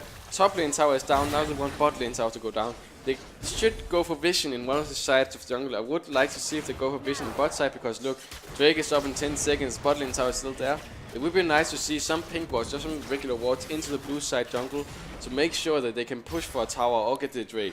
Yeah, Good Game Esports might want to calm their tits a little bit. The fight turns out really, really nice for them in the jungle there. As you said, the turret goes down, but it's almost inevitable with the Rift Herald and the kill on the backhand off of that. But still, within touching distance, I mean, it's 1,500 gold-ish in the advantage of Singularity, right? We're 15 minutes in game, so that's a pretty good lead to keep snowballing off of, and that means that they get the priority on the Drake here, as bottom side of the map seems like the place the two teams want to pressure. Yeah, sure, you get priority on this Drake here, or Bamboo Macho. You're gonna go greed again. To Seaboy, it does come a Lantern in Skull, doesn't have any trust issues at all, because look at Seaboy, just goes down to the piercing arrow on Skull, and Salt, he has no flash, he has no life anymore because he's dead. This is both a tower 2 kills and a tower and a Drake. GGE, what are you doing? Like, I was about to say, yeah, sure, if we're GG right now, you don't actually mind giving up this Cloud Drake, because while Nihus had pushed a big wave into topside, they were expecting Sol to pick it up, but no, they gave it to Archer again. Archer who's already 3-0. Look at Nihus, he does get interrupted in the rocket jump. Does Nihus commit to this? There comes a Hungry Panda, he does have rocket jump, I believe. Oh, there's nothing you can do right now. That's shut down as a Nihus. Really, really important for this guy. He's, well, 40 CS ahead right now, 2 kills. One level, I can't talk. One level above Salt. This is really important. The split push might actually work in this game, or just the straight out team fight, because this Camille is so strong. I'm so confused right now, because it was going so well for you. You were funneling gold into your AD carry. You were giving up a Cloud Drake that you should be willing to give up, because it's not Infernal, it's not Mountain, it's Cloud. And now you keep it all. Look at the engage. Wisdom doesn't hit the Grand Entrance. Look at, meanwhile, Krosen is taking so much attention right now. And the Lamps of Sprite ulti. There's no one going down right now from Singularity, because there's no way they can kill him. Krosen should be able to get killed here, and yeah, he does indeed. Sacrificial lamb there. Sacrificial lamb, but look at top. Does Neos manage to get the tier 2 tower? That would be really important. He does have to back up, because you can see Wisdom and Salt are moving in top. And once again, that's the wave that he pushed in that Archer is going to go get. So they don't care about Salt missing CS. They don't care about him having a deficit in levels. They're just going to pull all their gold resources onto Archer, which is going to be key in the late game. And speaking of key, Nihus goes in, but can he kite it out? I don't think he can kite it out, because look at the damage Nihus deals. Oh wow! He does get a killing spree for Nihus. He's a god right now. Seaboy is moving up. Can he get the kill onto Nihus? I think he should be able to. Never mind, the hook shot just gets him out safe and sound. Neo is playing out of his mind these 2 and games. Singularity is just getting everything on the back of all the plays being played out here on the Rift. I mean, they're almost What's the math here? 4,000 gold ahead right now. Good math. 17 minutes, 17 and a half minutes into the game. This looks like a sped up process of the previous game. This time around, I'd say we all thought the compositional value of their comp didn't look so hot for them, but they've actually played really proactive here in the early game with the Thresh. Hungry Panda has looked really, really good on this champion this game around, and if I cannot for the life of me understand why you always constantly throw out the Tristana in the side lane to manage the waves out there. They do it to funnel resources, but he always oversteps. He's always overstaying his welcome, and that's really the name of the game for this GG squad, what they've been doing this whole time. Alright, they got a kill in the mid lane, I don't remember where it was, at Rift Isle, I think, and then they all just decided to go even further greed for it, and they should just have backed out even after they get one lead. They just need to say, alright, it was not a big lead, but it was a lead, so we need to get out, and we need to regroup and get the reset. They're not doing that. They're always fighting more than they can chew. Cheering more than they can... Biting off more than they can chew. English. Yeah, but English. Either way, my point was as well, Downs in the bot side, right? They don't want to contest the, bite off more than they can chew. That's... I did say it. That's yeah, really, they did say it. Oh, look at really Krosen. good. He actually does a lot of damage. He does stop the Grand Entrance, doesn't commit it. I think that's wise. But the thing is right now, who do you send against Neos? Well, I don't think Salt can do anything against him. He does have Sunfire, Cape, and that's it. I guess Steadfast Present can stop the engage, but Neos has just... to top it off, even stole the Gromp. Yeah, even stole the Gromp. But look, he should be able just to smack this Poppy down. Even though Poppy's tanky, Poppy should have a favorable matchup. It's hard to have a favorable matchup when you're like, what? Well, almost 3,000 gold behind. Yeah, that's it. Like, that gold leak coming out from Singularity Gaming right now, that is all coming from Ni, who's like 3,000 gold on the top lane and a bad matchup for you in the beginning. That's huge. Archer here still trying to pick up the waves in the side lanes, not really staying with his support. Wisdom just running around with the team, maybe trying to get a pick, and he's going in now, it seems like. On the minimap. Dyrus getting chunked out here, 50 CS behind, still 3-0. Not looking too hot for him, but he's just pushed in under the safety of his turret. And in terms of the side lane thing, I'm not going to let it go because the Syndra actually has more farm than Achu on the Tristana. So all the moving around parts, or all moving around to the different lanes for the AD carry, it just doesn't seem like the ideal version of what you want to do with the AD carry. No, it doesn't really at all, but because, well, you funnel a lot of gold into this Tristana right now, but what can it be used to? Nothing right now, because Nog is getting his power spike soon. He does get the Genshin Rage Blade very soon. And look at the Rakan.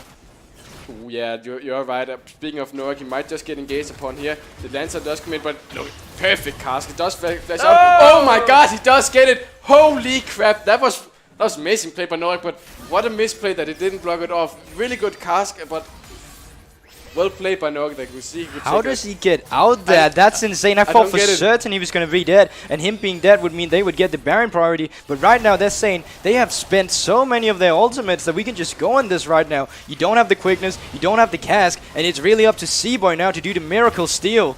Seaboy can definitely do the miracle steal. It's only one level ahead for Skull, so it's not the big amount of damage. Ooh, the TP is coming in. What is happening right now? There's a team fight right now. Skull does take a lot of damage and manage to get off the Baron, but look at bot lane. They're still going on it. It's not reset yet. It's still kind of low. The engage does go in and close, and look at TP. TP is coming right now for News. This could be a really important fight. Oh, never mind. He does cancel it. But they can't go for Baron right now. Wisdom is way too low, and they will just lose their base if they do. And this feels like, again, a faster game too that we talked about before. Nihu's already killing these turrets down here, and he's just getting the leads for himself. He doesn't even care about macro. Let's just say it. I'm a better top laner than you. I'm going to carry the game because of it. That's a lot of damage, of course, but that's a lot of damage. That's a lot of damage. Tons of damage. All in all, they are about 5,000 gold ahead. Singularity, they do get to answer back from Good Game Esports side after the denial of the Baron here. So they get their second turret of the game, but the gold lead is approximately the same in the favor of Singularity still. So, I mean, there's the potential. Can you get out in time? No. Oh, he does. Hey. That was so close. That was for sure Baron being gone if they had got that pick there.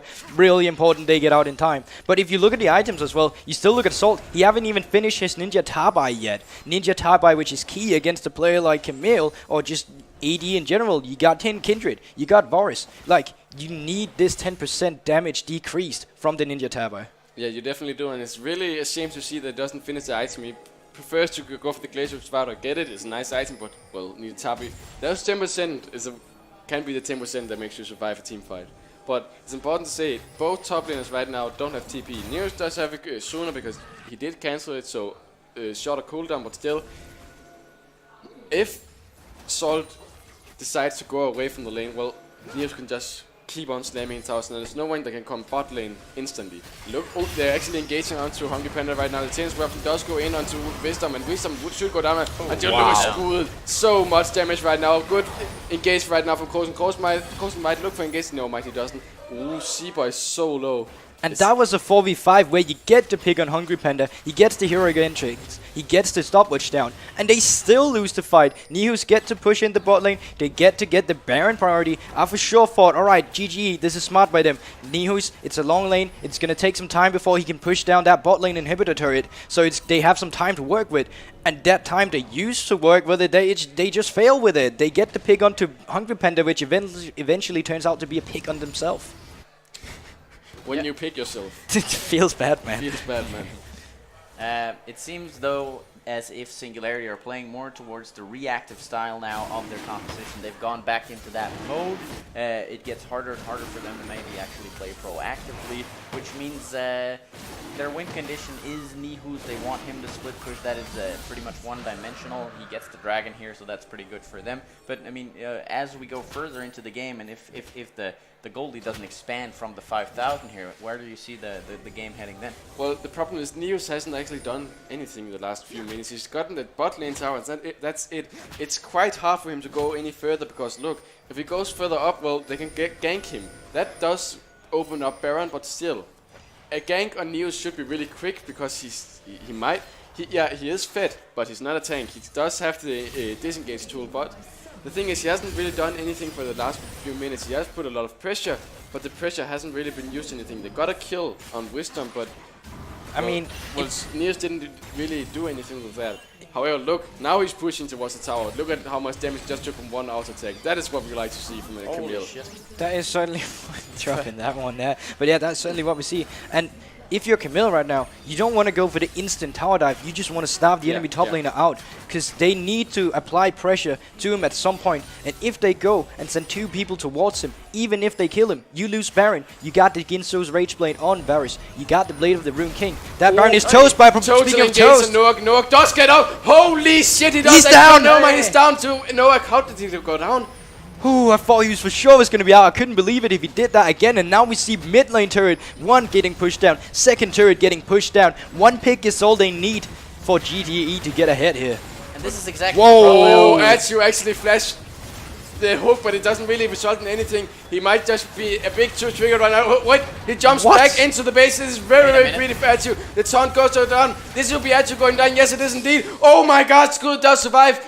Oh, Atsu, he might just be too hyped right now. They just had the angle on the turret, and then they go crazy all in, diving for a Kindred who has an ultimate. I mean, you want to outplay that with the Buster Shot. Sure, that looks cool, but it seems like an excessive amount of force, and it doesn't pay off in the end. But something I want to touch on. Oh, hook shot onto Priestkone can't get out of this at all.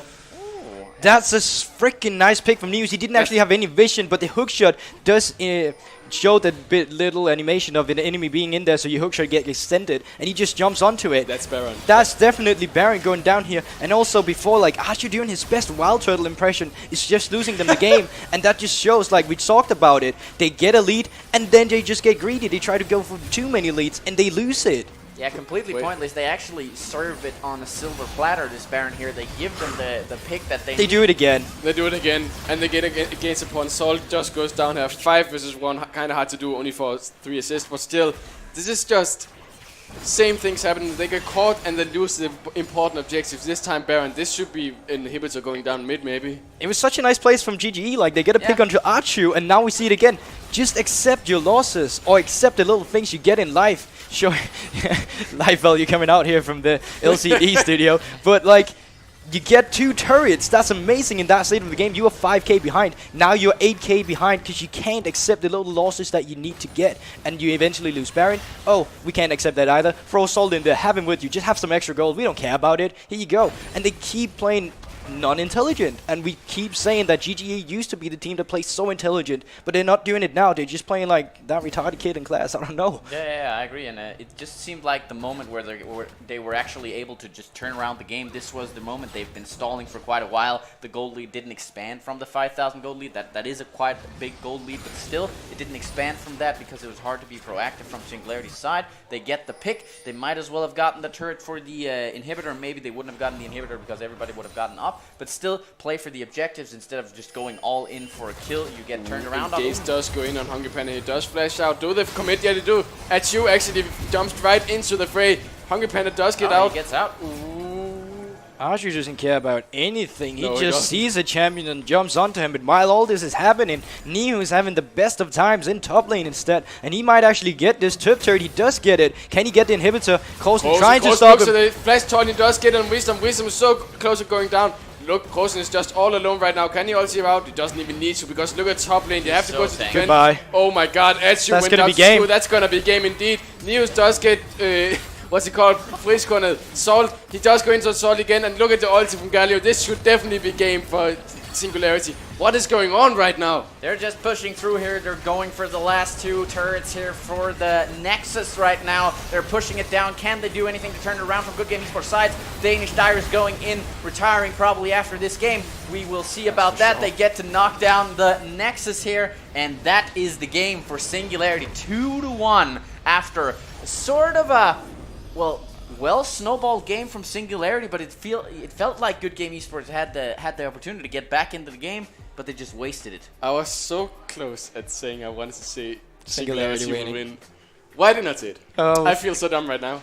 I'm never gonna doubt them again. Like, sorry to like Hungry Panda. We asked ourselves, why would you pick Thresh? But apparently it was the best pick in the early game because that bot lane was just overstaying their welcome all the time, playing into the Thresh all the time. If they had just played around it normally with the Gragas coming in, with the setup, with Rakan waiting for it, being patient, that Thresh couldn't have done anything. He would have been toast. But they just didn't, and that Thresh ended up living and dying by the game. When he got caught, they lost something. When he got a pick, they gained something. It was really, it ended up being a really key pick. He died once. I know, against and a that's when he Syndra entered. And a Rakan. Yeah, as you pointed out, we questioned it, but don't question God Hungry Panda because he played like a god in this game. Also, Neos, he didn't even die once. That's impressive. 6-0-2 on the How can we Camille not here. talk about this guy? Like, it's insane. Like, this Singularity and GGE squad, but that matter of fact, just lives and dies by the top lane right now. Salt is not able to do anything up here. Niho is just steamrolling. He got in. That was a favorable matchup for Salt. I would have to say, though, I do feel it is a sort of mismatch because they sent the Poppy where the Tristana should be, right? Yeah. You don't have the Poppy in the side lane. You give everything to Achu. You always teleport with the Danish Divers into the team fights, and then he stays there for an extended amount of time. It seems like the priorities aren't straight. I don't know who's communicating whether or not they should be in the different lanes, but I don't really want to see the 80 carries in the side lanes anymore. I don't think that's ideal for your lane assignment. Sometimes, sure, if you want to funnel, but they just lack a lot of damage and turnaround to defend their turrets and whatnot. Honestly, I can see why you would funnel. I can see why you would answer when it's at the turret. But what they kept doing was just pushing him further. Just kept having an answering. Sure, you can pick up the wave to get some gold, but you're not the one who's supposed to push out against this Camille. No. Because if you do that solo, as you say, like, you're just gonna get killed. And we saw it. News was like at 30% HP. Archu 100 HP. He still lost the fight. He still died. And that's just so many leads going over to this Camille, who ends up just split pushing the game to victory, getting a pick in the other side of the map. And that's even 4v5 that Singularity are getting these picks. Let's not forget to mention that, because they did not get a lead down in this bot lane. And when you do not get a lead in bot lane when you're GGE, you're falling apart. And we can definitely see that the nerfs are on in this game. Achu going for the wild turtle play into the base. Well, That was why. Achu, well, that's a thing that happened in playoffs because this is do or die. Do we want to go to the finals? Yeah, let's make plays. That was probably the thought process of Achu right now. But that's a problem. When you get this stressed out, when you want to make so many plays, well, there's only that many things in the world you can do. And this is just not the style they've been playing. Like, they're not the one going for these one flash into the inhibitor. Yeah, he has done it on Kaiser getting pentakills, but that was in better teamfight scenarios. It was not on the tower that you just flash into on a Thresh who has aftershock. He's able to proc. Like, it was just so many odds against him, and he kept going for it. It was just really not an intelligent play, and I don't like it. No, I agree, and they've been so intelligent with their movement with the Tristana previously, so it's odd to see the way they're actually utilizing it now. Maybe they should try to get away from this and play a more traditional sense here. But that will do it for the third game between Good Game Esports and Singularity. 2-1 in the favor of Singularity. That takes us to match point in the next game. Stay tuned for some more League of Legends momentarily.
in the entirety. I mean, if you get a free solo lane experience, PvE style, for the Camille for so long, right? Or the alternative is that you get an AD carry, you match that against the Camille, he just gets to free kill the squishy target. It's the ideal target for a Camille, and it skewers the sort of matchup instead of actually just having the Poppy defensively farm, keeping at a safe distance with the what's it called? Steadfast presence. Steadfast presence, exactly.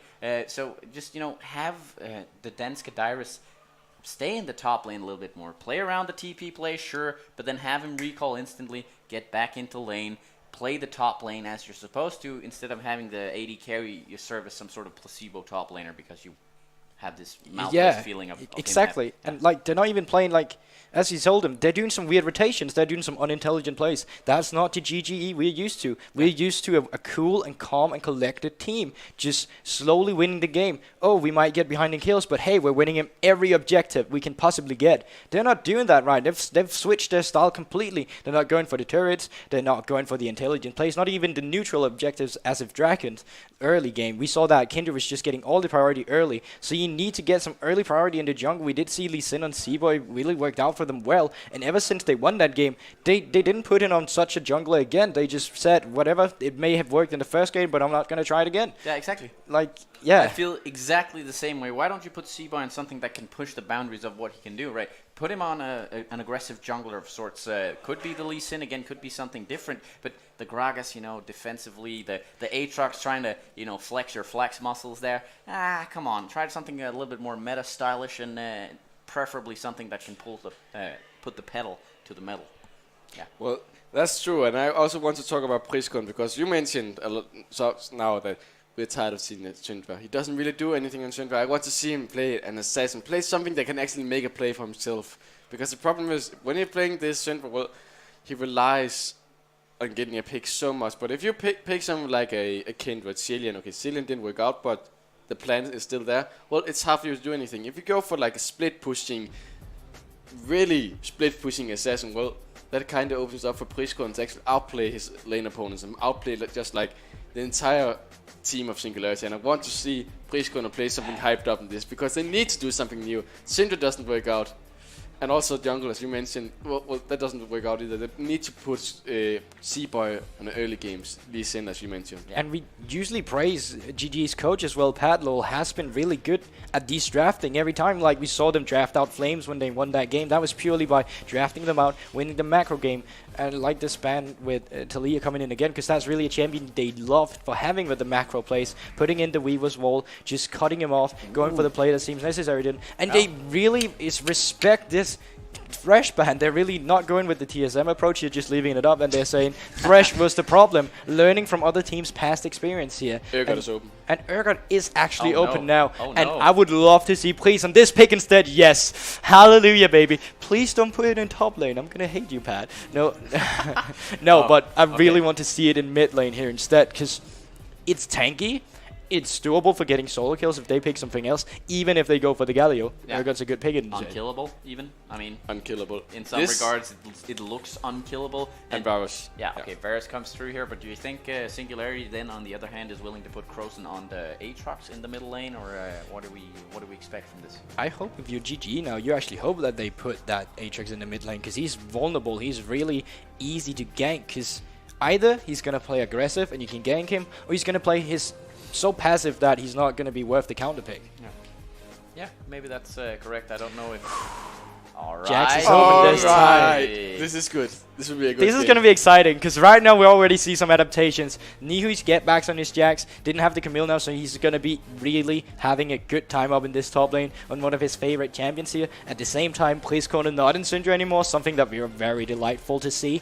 And, whoa, is this going to be the utility 80 carry of Ashe coming in? I really like this. That's really good for GGE style as well, because now Achu can actually not jump in and kill himself. It is. Sorry. That's a good point. I know. But also, the Ashe arrow coming in is going to be really good. Both setting up mid lanes, but both for disengaging and engaging as well.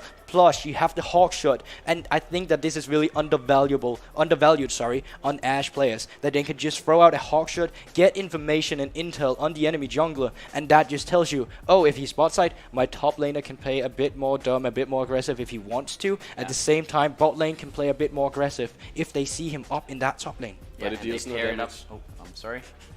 Tricast, by the way. All right, well, I'm just saying here they're going to pair it up with the Braum. I might have thought that they would want to go for the Tahm Kench just for extra safety around the Ashe pick, but they go for the Braum instead, and immediately the Morgana is locked in on the other side as a sort of counter-ish towards the Braum. I guess the Black Shield works really wonders, and of course it is a ranged matchup, so you can look for the picks there through the Morgana along with the ultimate coming in from Varus as well. And the Sauban still coming through a champion we have seen even picked at Worlds, really, a champion that's been coming up recently. And I guess you don't want to see Seaboy on an aggressive jungler like Sao, actually. So I guess it's a good ban, but that still means that Lee Sin is still open. And Do you Kindred. go for the pick? And Kindred is also still open, but the one having the first pick after this second ban phase is going to be Noak, or just Singularity in general. So it's going to be exciting to see who they actually opt for. Wouldn't it be... Wow, respectful. Yeah, that's respectful actually. Wouldn't it be best to pick a mid laner right now? Because they have showed their mid lane, then they can counter pick jungle. Because right now they need a strong jungler to make sure that Neos gets ahead in this game. And just stay in this game so Neos can be able to split push. They really need to have a good jungler that doesn't get countered by his opponent.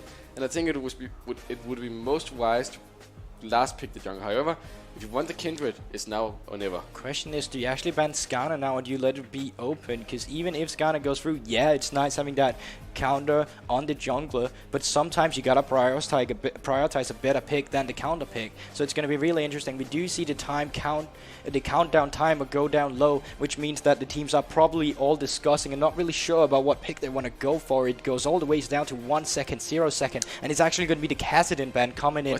Respectful against Coulson. I guess they don't want an easily scaling lane like Kassadin. He can't kill Jurgert, but he has a bit of a safer scaling with Fleet Footwork being really good on him as well. Cassiopeia. I mean, you don't really know yet whether or not the Urgot is going to go through the mid lane. If they put that Urgot top lane, I'm gonna rip out my hair. Here comes the Skarner maybe. You mentioned it. Skarner with Black Shield is so good because you can steamroll in. Oh no, it is actually the Olaf. And that's just saying that, okay, Skarner is open, but Olaf counter Skarner. But I still do like the Skarner pick because there's still more people that you can set up a play on. Like, yeah, you got one Black Shield, yeah, you got one Ragnarok, but Skarner ultimate, you have to respect that ultimate because sometimes you misplay, sometimes you don't get the right Black Shield target, and sometimes you just fall on and die. I like aggressive picks, Kha'Zix not so much. Seaboy, however, has looked really, really good on this champion, really proficient. When he plays the Kha'Zix, he's really able to push his leads, his advantages, not as we saw the Kha'Zix earlier on in the day with Wicked Gaming there. So maybe he can pull this through. Certainly a champion. We asked for this, right? We asked for Seaboy on a more offensive champion. That's what we're going to get. I don't know how the matchup works between Olaf and Kha'Zix. Corky coming in. So it is actually Urgot in top lane. You know what? I'm already bolding. Give it 10 years or some shit, some stuff like that. It's gonna be my way. A little bit more boring than actually ripping out your hair there, but I guess we're just gonna have to hold our breath and wait 10 years. Either way, it seems like it will be. 10 years. Yeah. It seems like the Urgot will be going to the top lane there. Maybe that is what he needs to be able to sustain himself. Placeholder. In the lane. Placeholder. No. That means we're going to relive that whole draft again, and that's what I love as a caster, just talking about the same thing that I just talked about. It's insane, and I just love my job about it. Yeah. But at the same time, okay, let's actually talk about something here. The Urgot in the top lane, not necessarily the worst matchup into Jax. You still tanky if you buy a lot of armor early. You can hold on to the lanes. You got your shotgun legs to push the waves faster. Your E, you got your Q. A lot of AoE damage here, so it's not necessarily easy for Nihus to split push against Urgot. And let's be honest, Urgot's not the most mechanical required champion anyway. So even though it's Salt piloting this champion, no offense against Salt, but just judging by his past performance here, Urgot might not be that bad pick of a top lane. I may have overreacted. Oh, really? Oh, wow. Oh, really? Might have. Happens. Yeah, it happens. It happens. I definitely agree with the Urgot in the top lane. I think that might just be the perfect definition of an overtuned champion that he could use and utilize in the top lane to just, even out the lane a little bit more. Maybe just keep Nihus from actually snowballing. That might be plenty of time for the team to set up their win conditions other places on the map instead. Let's just talk about how intelligent it was of Singularity actually just to first pick their jungle after the second ban phase. So they did not actually get mid lane counter pick over on the other side. So they actually still got the mid lane counter pick on Singularity. And that was really intelligent in that draft. And I know that they actually flew over that coach from UK Singularity. He's 18 years old, which is actually really impressive.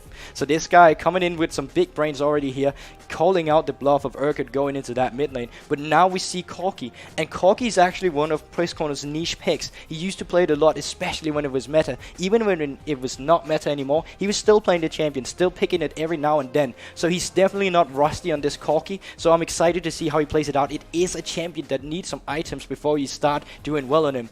And that's something that we see GG is not so good playing with. No, I mean, you get the item power spike with the Trinity Force. When you get that one, you certainly have a lot of...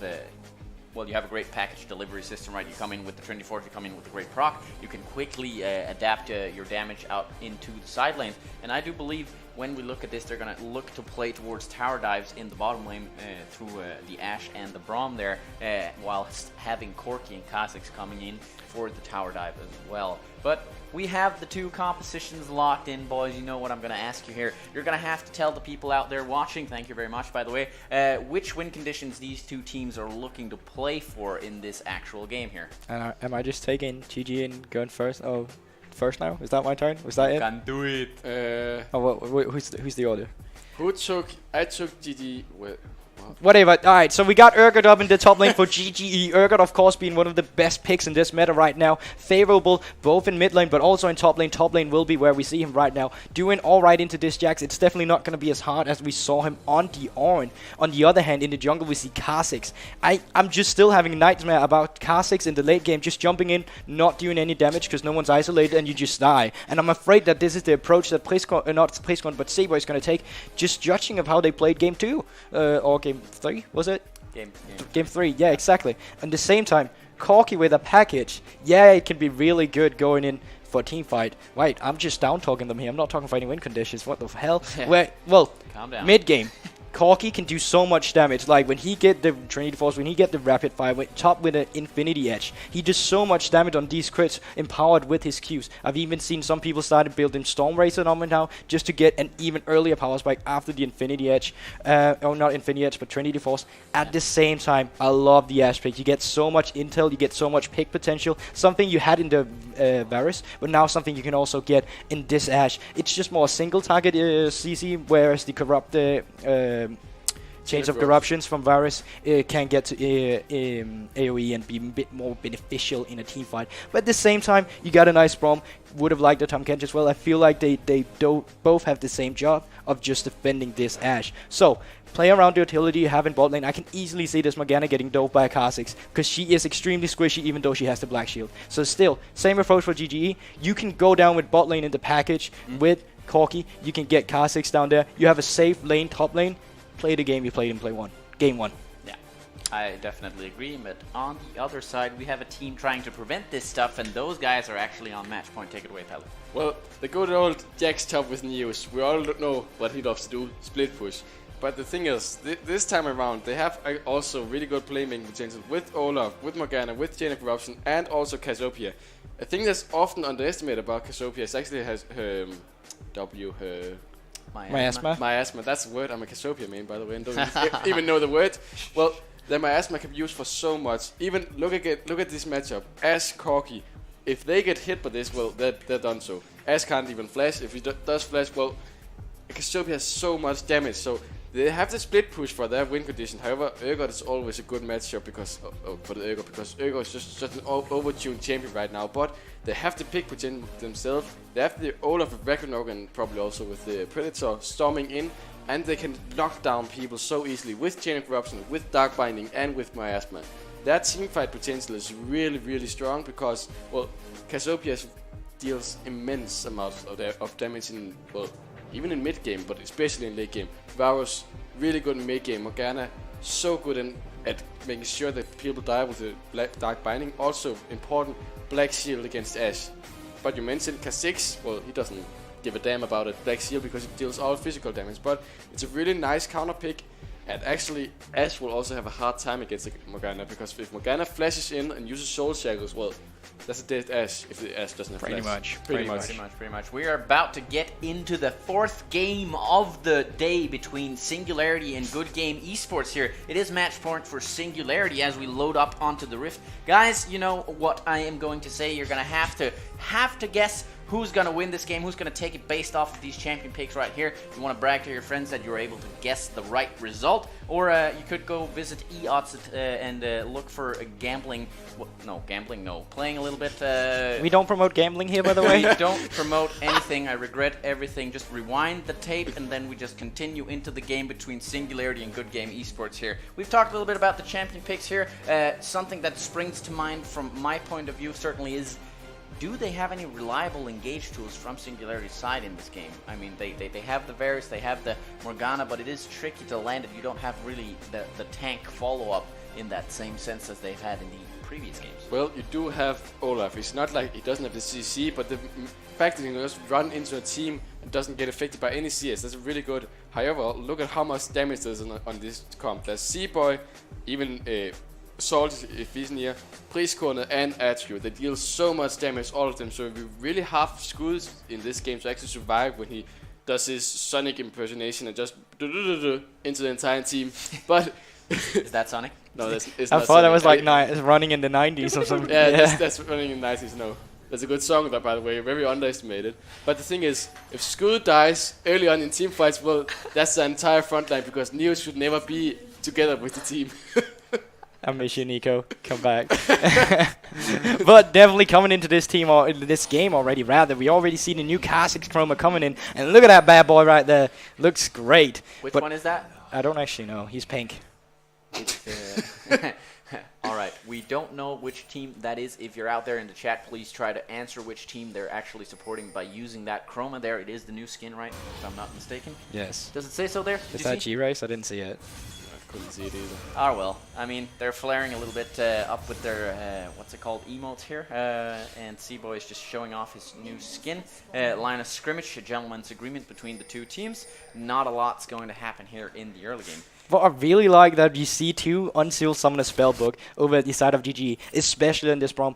A lot of the times we have seen Guardian. Guardian could have been a good option coming into this Morgana and Varus. But also having Cleanse sometimes on Braum instead. Also having Unsealed Spellbook allows your ADC Archer here to have TP instead, where you get the heal down on the Braum. When Braum needs a new summoner spell, you just swap it at that 6-minute mark. And it's so efficient coming in here. They just need to be careful to not take too many deep fights early game, because you don't have Exhaust and you don't have Ignite now on the support. Also, the thing is, Ashe doesn't really deal that much damage in early games, so they can actually afford on Singularity's side to just engage on Braum whenever they want. And that's hard to do when he has the Cleanse, when he has the Exhaust, all those different summoner spells. So I too like the Unsealed Spellbook a lot.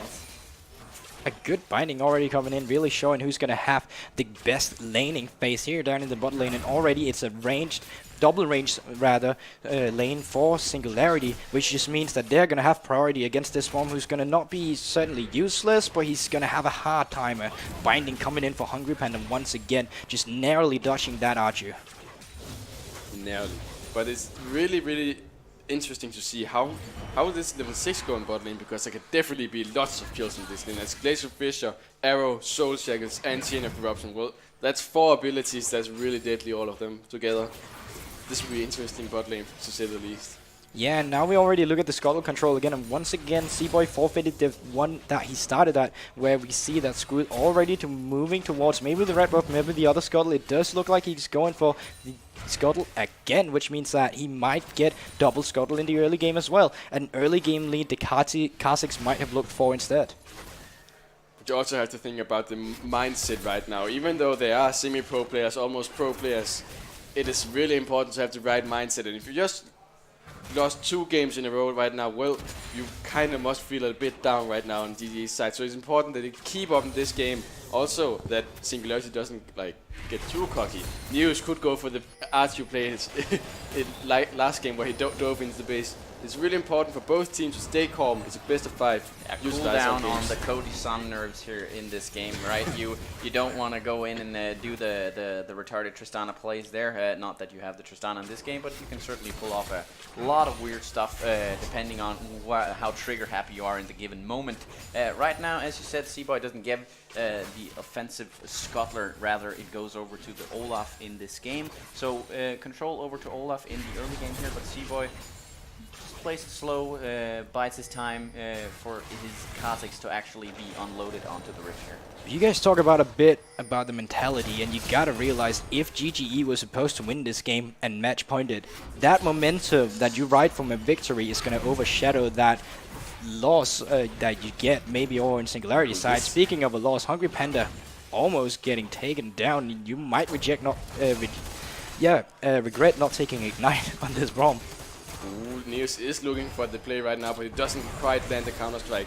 So this might just be the song of top lane right now, because he can't really do anything when he doesn't get the counter-strike on. And obviously Salt outranges Neos quite a bit. In the jungle, it does seem like Seaboy is met School in his counter jungling. I don't know if he gets the walls, but he certainly gets out of there in a hurry.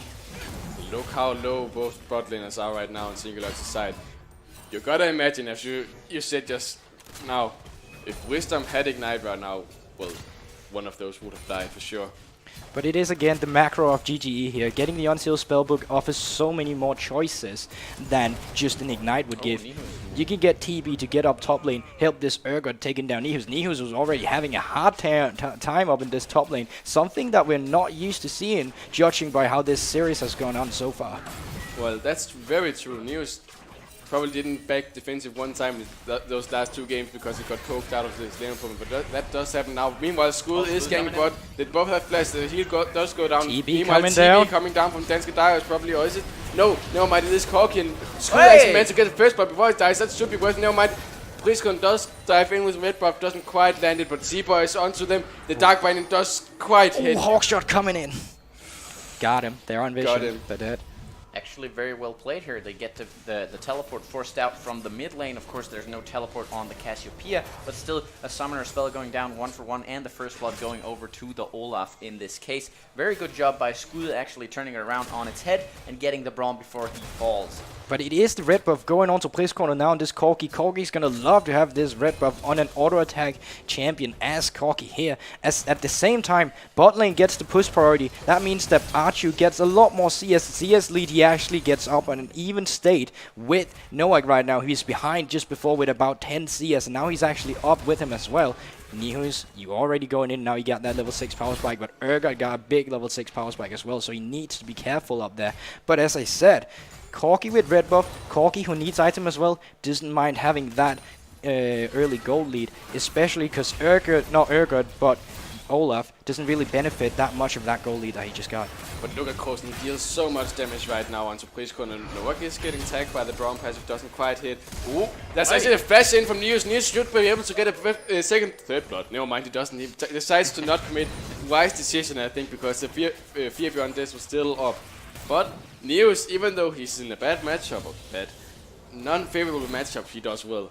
And here we see how these teams really play, because Singularity playing towards the top side here, as you see Skull, while Seaboy down in the bottom side. Oh, Nihus, you need to be careful. Yeah. Fear Beyond Death could kill you. Fear Beyond Death definitely kills him, because he just gets eaten in front of Skull. Nihus goes down solo to Salt right now. What is going on? Meanwhile, Krosen wants to kill Priskon, doesn't quite get him.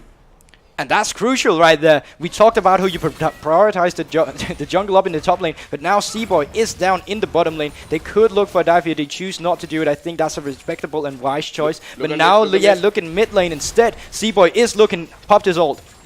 Seaboy definitely popped his ulti. This should be Krosen going down. He does have flash and heal, but he has no ulti to make him survive. Meanwhile, Skull is around. Skull does pop his Predator, but they have no idea where Seaboy went. Oh, Skull, you're so sneaky right now. They don't know where you are.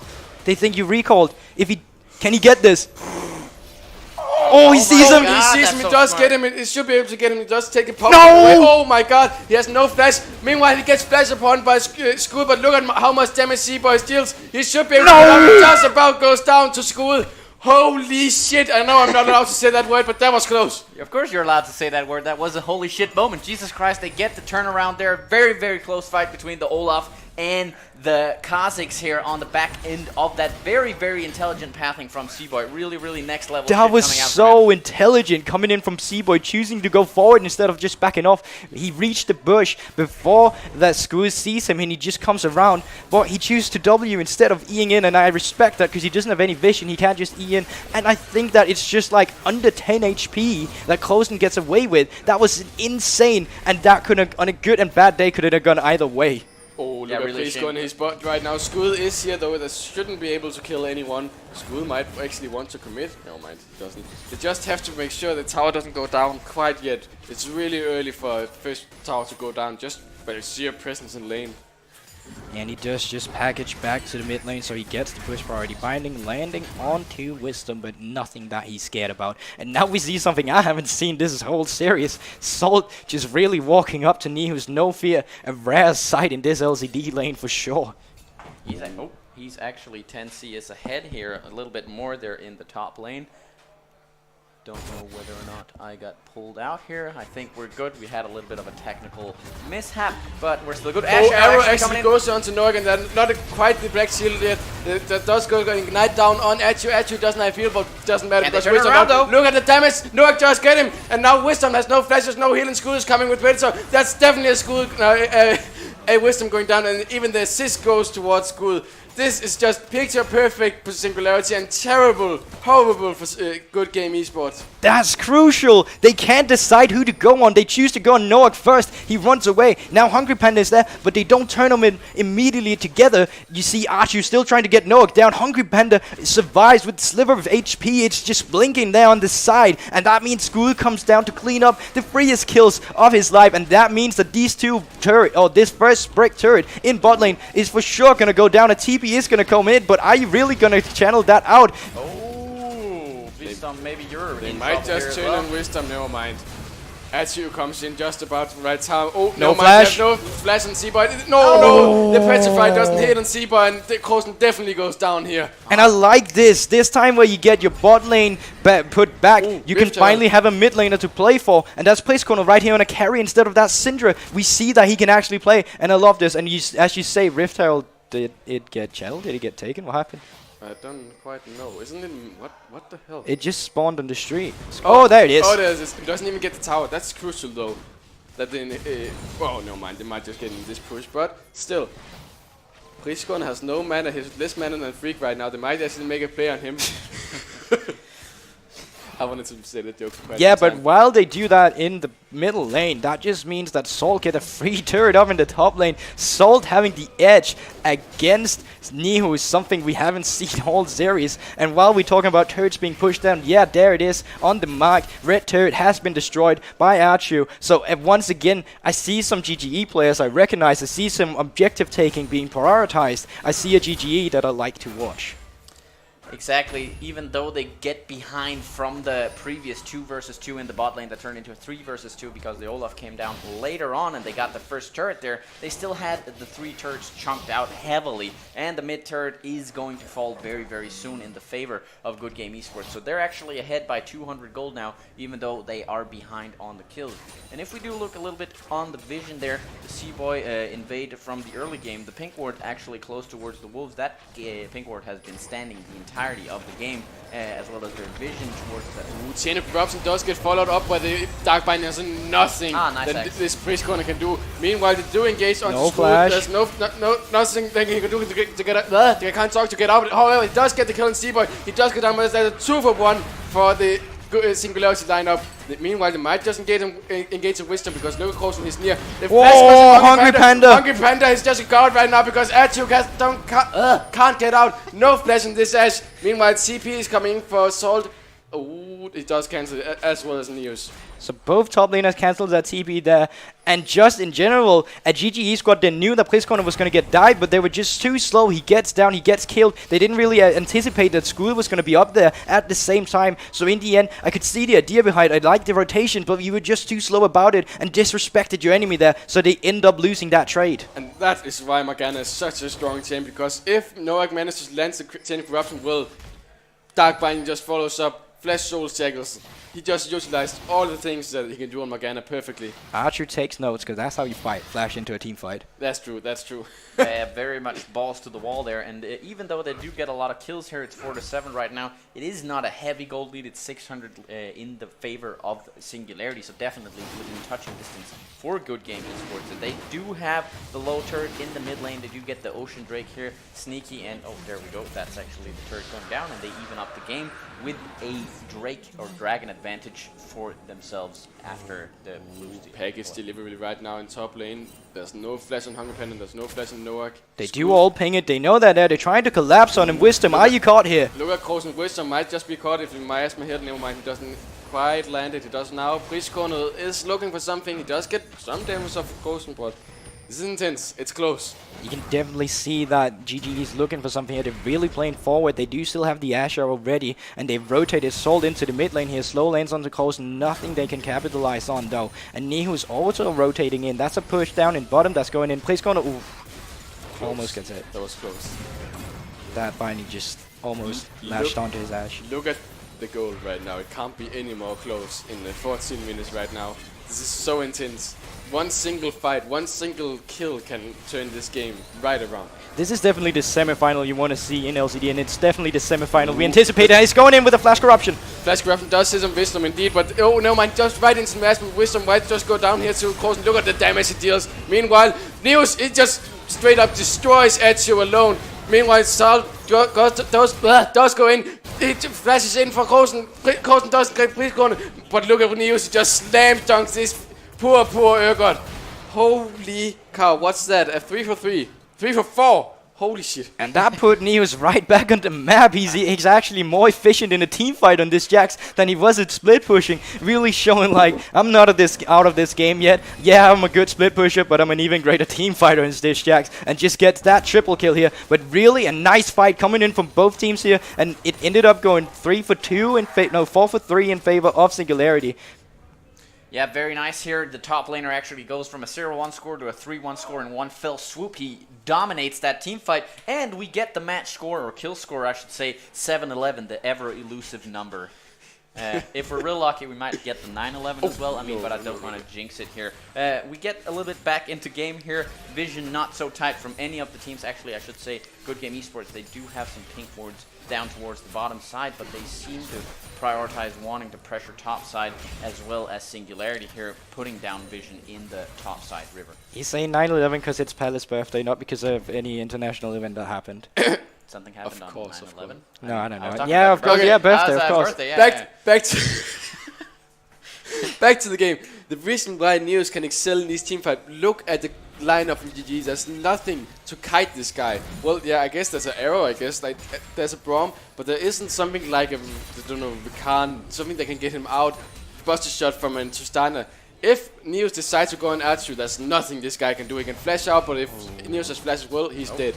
Neos, no flash caught here. Ash Arrow is ready. Ash Arrow is definitely ready, and Neos can't do anything. He does probably shot. He might get Seaboy. That was close, but a big shutdown goes to Seaboy right now. And that's just really disrespecting from Singularity right there. They don't have any defensive vision. They invested all their vision on the Baron, and Baron only spawns in 3 minutes.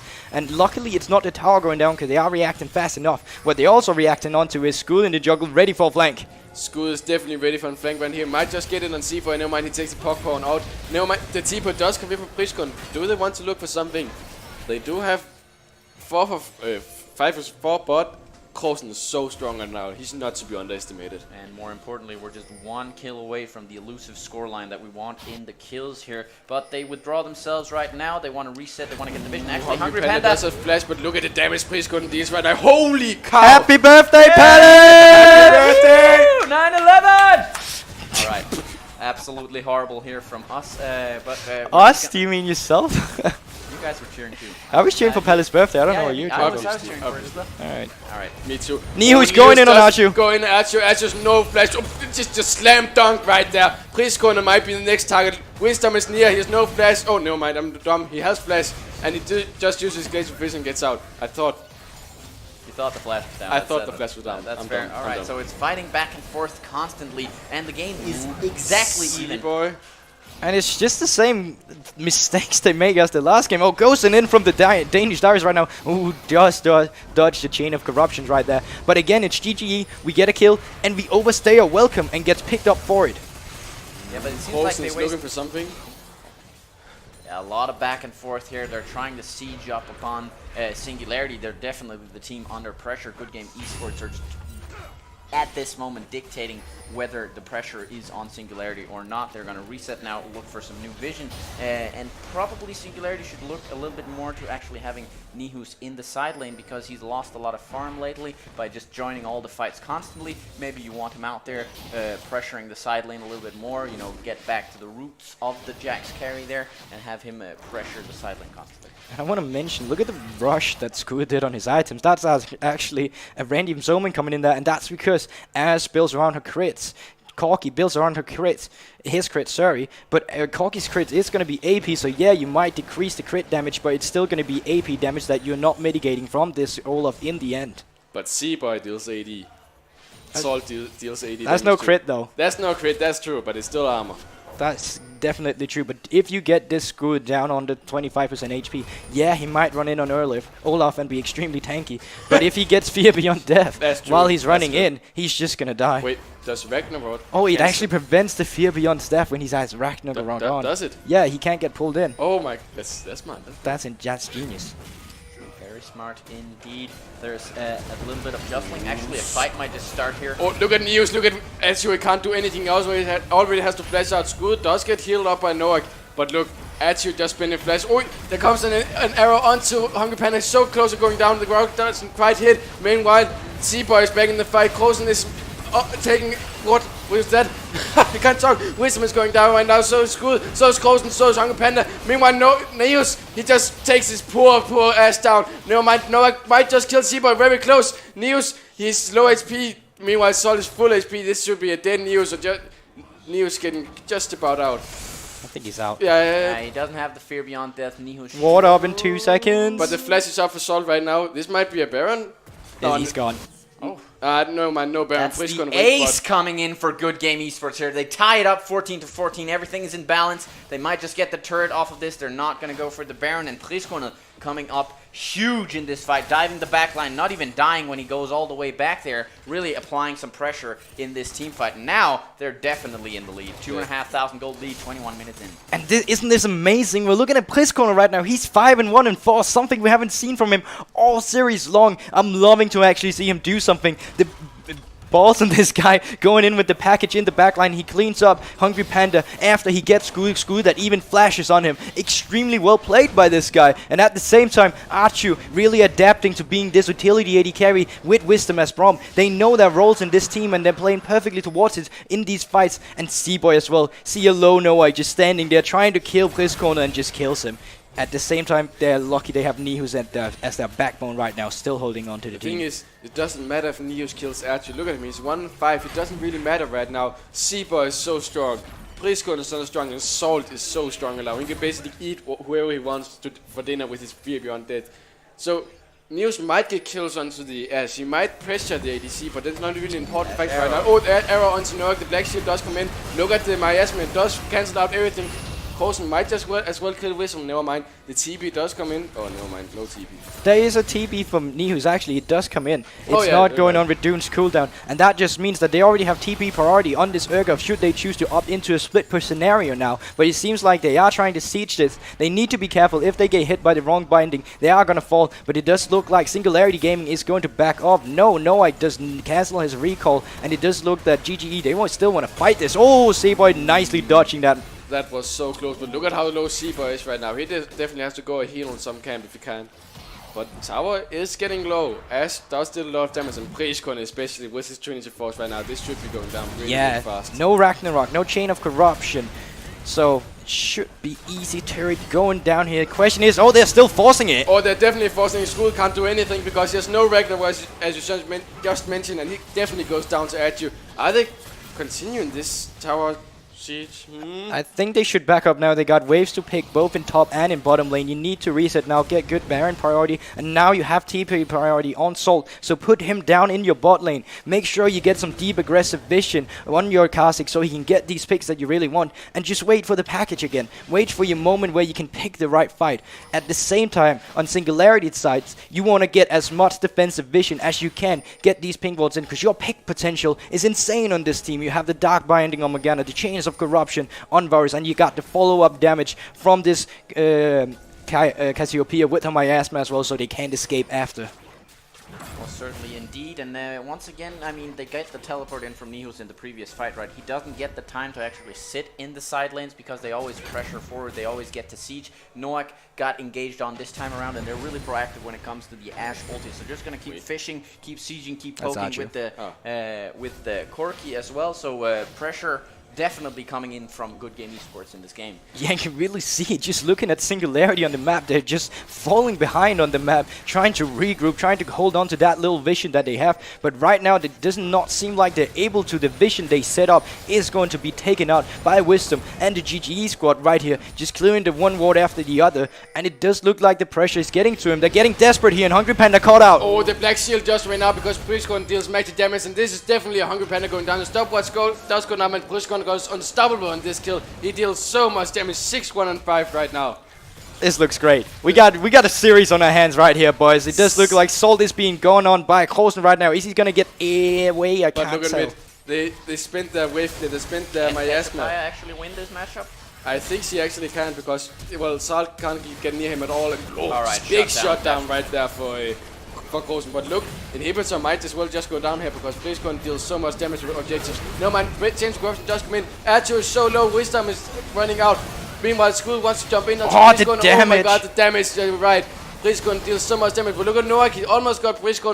This is so close, so intense. Really nice defense coming in from Singularity, and they're chasing now. They want to get some kills so they can maybe snowball that into the Baron, but Seaboy is looking off from the side. Nothing happens though. Nihus has to retreat as he's being chunked down, and I think he averages about 10 CS a minute at this point. No, not even a minute, like every 3 minutes. He doesn't get to the side lane. He's on 178, and we get the Danish Dyrus. He is 50 CS up on his lane opponent. He's feeling really comfortable on this Urgot this game around.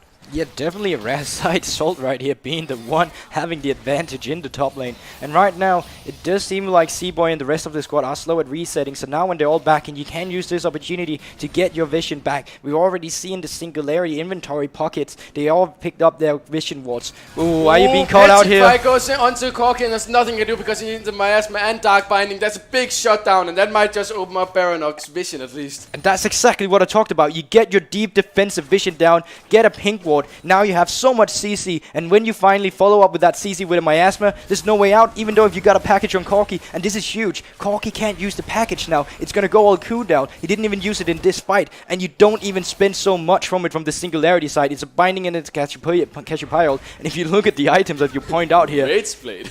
yeah, on Jax.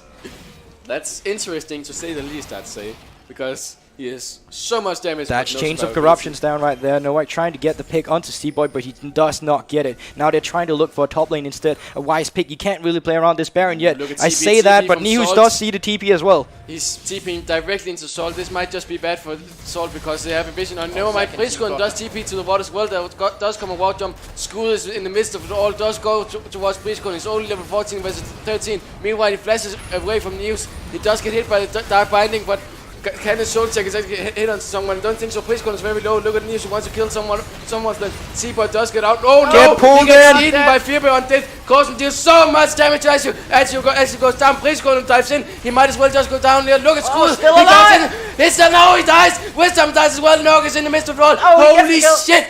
4 for 3 right now. Seaboy and Salt survive. This might be Inhibitor that's going down for GG. They can most definitely get the Inhibitor GG this push. So many blinking red health bars from both sides. This fight could have gone either way. In the end, it does go over to the GGE side. Seaboy and Salt stays alive. They look to they don't even look to end right here, and I do understand that because they are coming up in 20 minutes, but they look to go forward there a bit. Now they are going to back up, and I do respect that because they need to reset. A Baron, not a Baron, but a Mountain Drake is up, which means you get 2 Mountain Drakes for the potential Baron, which is huge for this GG lineup right now. This fight was so unbelievably close. Priscorner dealt so much damage. He dies just in the end, but holy cow, the amount of damage this guy can deal in fights. Yeah, but very well played by Krosen as well. He gets in there, he gets the damage on off to the carries, and he stays alive for so long in the middle of the fray. I mean, so close to turning this game around, or this fight around, I should say. 20-19 in the kills, but still around 4,000 gold in the lead for Good Game Esports. They're definitely pressuring for this 5th game.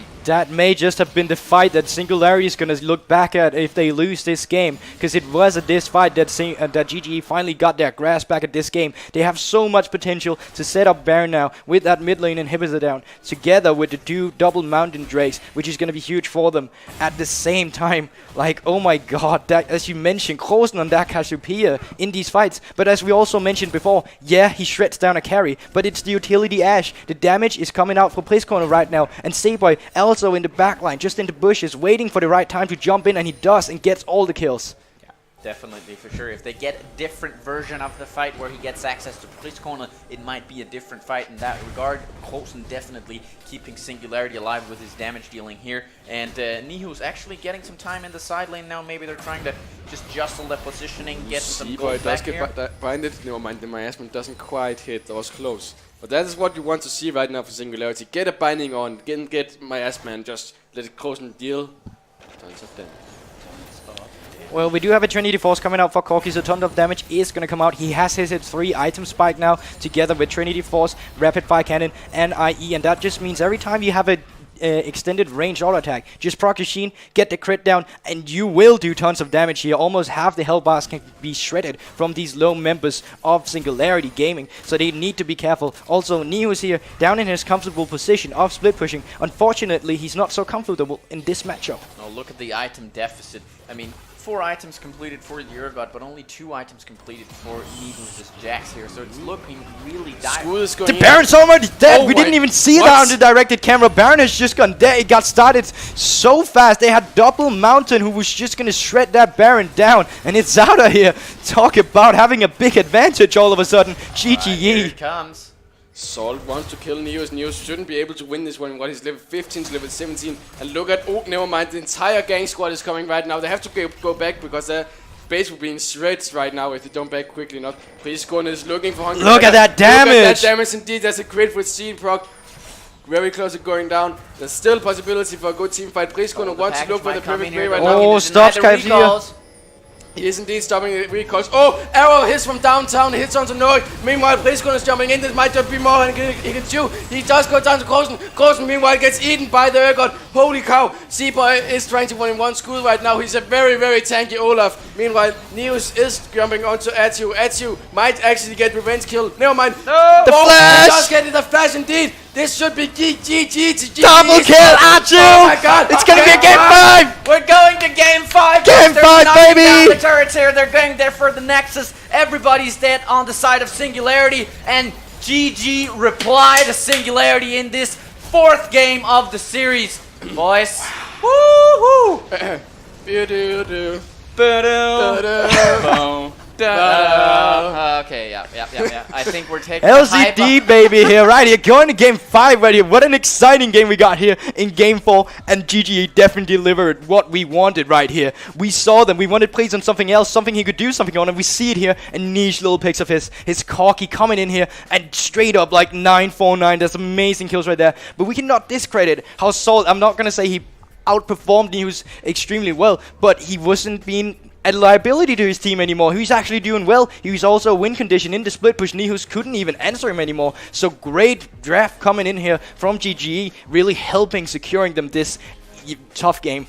Yeah, And there's no way around it now. I mean, we're going to a Game 5 here. This is the decider. This decides who gets to face Copenhagen Flames in the final. The split push strategy, for once, actually didn't work for Singularity in this game here. Maybe because Nihus didn't get to split push all that much. Maybe because he prioritized fighting. He had that one successful fight and got baited into fighting some more. But certainly an exciting game dancing on the knife's edge here. Is very, very, very close in some of these fights. And Good Game Esports, they come out ahead, and we're going to Game 5, boys. So we're just going to take a slight break here, and then we're going to double out on the fun in the 5th game coming up real soon. See you later.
Programmet præsenteres af e-oddset.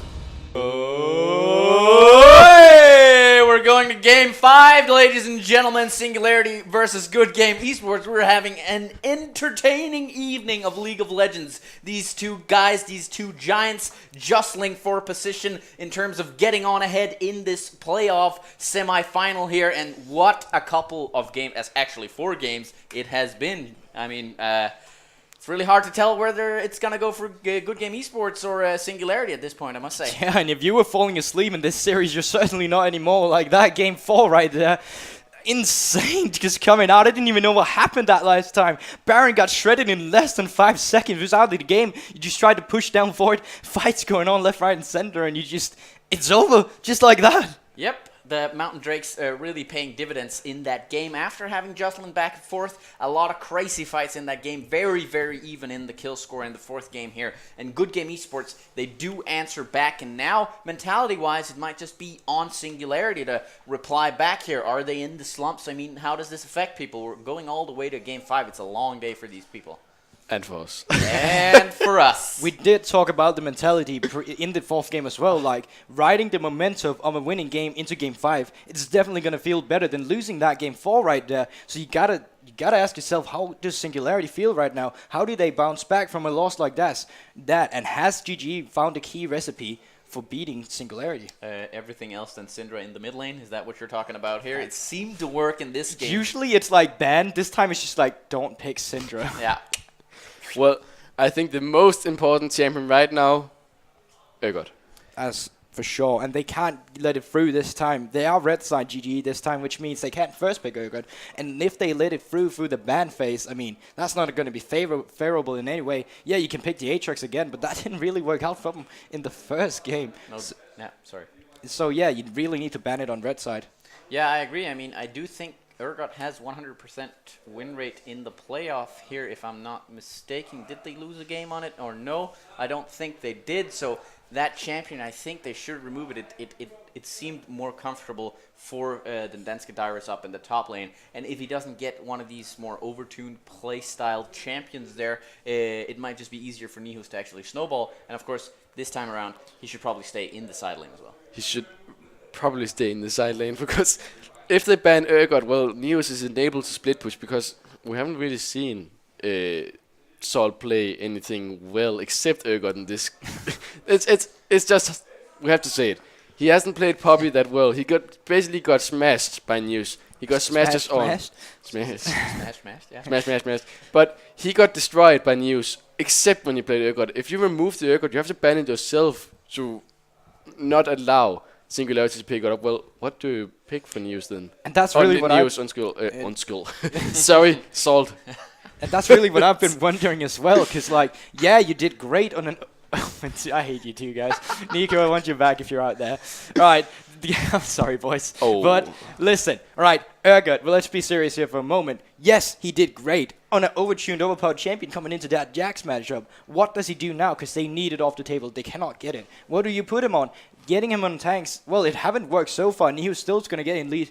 Even in this game, we saw Nihus bounce back and get a lead and still be not a complete threat, but still someone you need to worry about. And what do you do now that you don't have the Urgot? And I'm not asking that as an open question. I genuinely don't know. Yeah, exactly. I do believe as well. And I mean, Singularity are probably going to play for the split push as well in this game because it has worked out for him. It didn't in the last game, but that's because Nihus got drawn away from the split push style and into the chaotic team fighting style. He was 2 items behind 20-something inside the game. So that's not ideal on the Jax. He built the Rage Blade as well, and I just think they're just going to go for that same style again. I think Singularity, they're very comfortable with this split push style. They just want to enable that further in this game, and then they should be calm enough to go into the win conditions that they draft out for themselves. Well, that is the do or die situation of picking a split push champion like Jax. Either you manage to make it work, you just steamroll the entire game as you saw in game 2, or stuff like this happens. You go for Rage Blade second item and you don't even complete the 3rd item because you fall that far behind.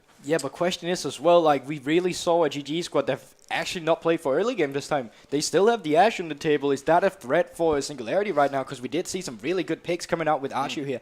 And especially when we had Priscorner on a carry instead, really worked out well for them rather than having to play around bot lane all the time. So, if they can recreate that synergy that they had in this game 4, and if they can just get him on a tank, and I know that he's not doing well on tank Salt all the time, but at least just try and hold him. If you're going to fall 100 CS behind, if you're going to be Flame Horizon, sure, do it, as long as you can get your leads to the other places, because getting 2 leads above 1 lead is it's greater. Yeah.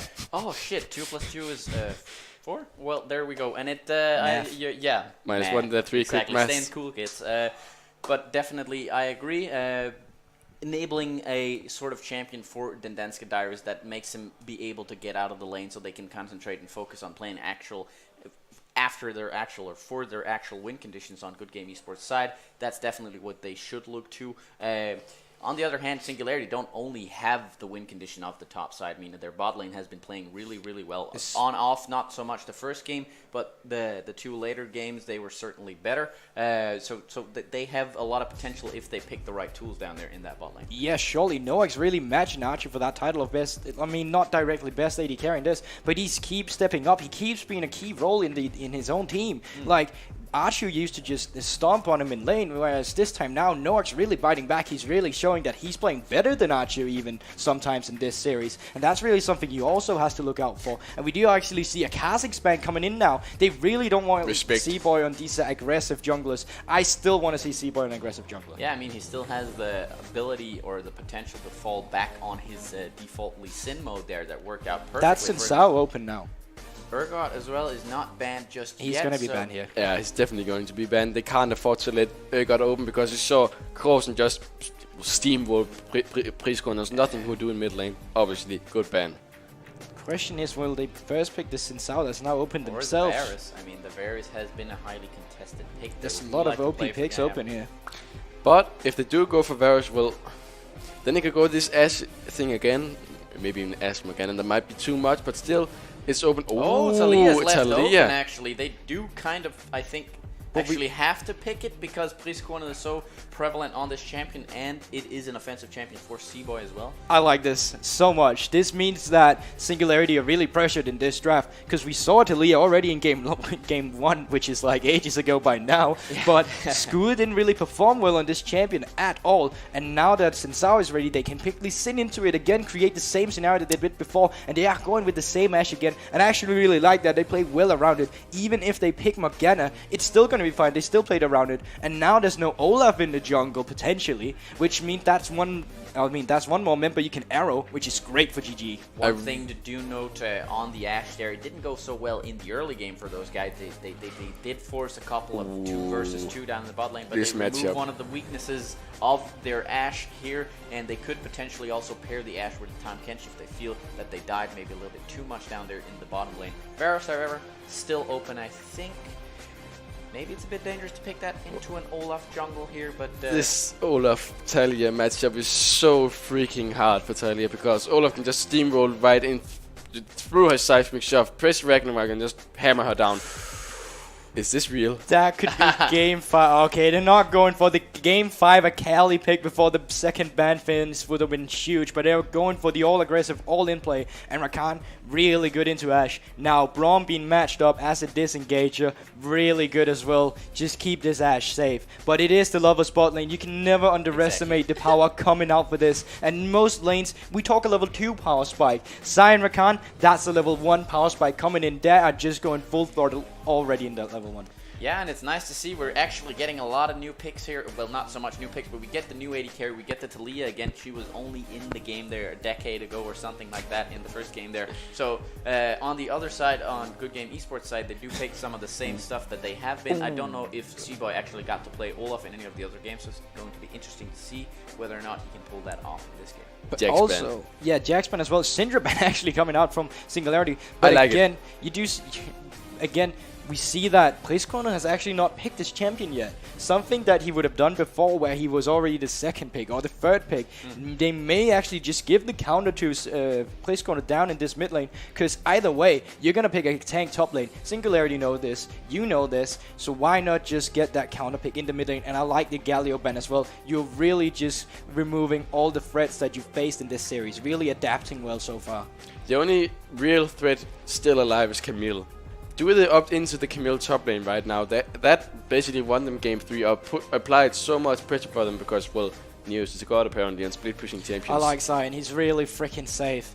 And it's just giving the counter pick, as we talked about, to Priskona in the mid lane. Oh, this will be fun. They won't do that. That would be weird. That would be really weird, just taking talent like that. Talent. Yeah. So I like this, I like the sign, he's really safe, he's really free low, not too hard to play. Just clear waves and top. Oh, Darius that's a counter five, pick, baby. That's a game 5 if I've ever seen one. New is just saying, "Team, trust in me. I'm gonna carry this against Zion," and we got a game 5 on our hands, baby. All right, we actually get to see the Darius here. Nihu's channeling his inner 2015 World Championship here with the SOAS and the balls, all the slam dunks right there. Pretty ballsy, I might say, for Nihu's here, but it makes sense into the sign with the bleed damage coming out from Darius. He is very aggressive late. Oh my god, they go for the Yanni again. I'm just like, why do they not own every champion? Yeah, exactly.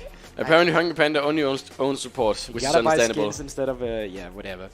Well, last pick coming in, that is the counter pick for Priskona. We don't know what Annie is, so we don't actually know what he's countering right now. It could be Talia, it could be Annie placeholding someone for the mid lane. But we will see what he's going to pick himself. Wisdom, what are you going to lock in for us? Please be Talon mid. Please be Talon mid. It would be so... It's nothing. Zoe! Oh, Jesus Christ. I haven't seen that one in a long time. She did receive some nerfs, but you can still never count that annoying little piece of good champion out. She is still a great champion at getting picks. Picks that has been key in this series that we've seen so far. Get a pink ward, get a pick, get an objective. Definitely. It all depends on the matchup. It depends on the matchup in the middle lane. I do not... well, it depends on the Zoe players. I'd say she can really fall off really quickly, but the good Zoe players are able to find the picks. Vivi Fika in the previous split was actually really good on the Zoe, and it's going to be interesting to see what Priskona can actually do on this champion. And we don't even know who he's playing against. Like, the placeholder pick right there, like... We might say sorry right now, it might be a really great matchup because remember, he did get the counter pick, so it's going to be really interesting what he actually picked it into. Yeah. I don't think it was the Annie. I really like, as with so in all this, also Braum to defend. This is a really solid matchup in this game. I really enjoy watching GG in that draft in this game. Much more, well, just better than the other games. Game 4 was really good as well. Game 3 as well, but it kind of lacked the damage. It kind of lacked They lacked in the execution, and this comp should be pretty easy to execute because, well, press on Ashe as they did in game 4.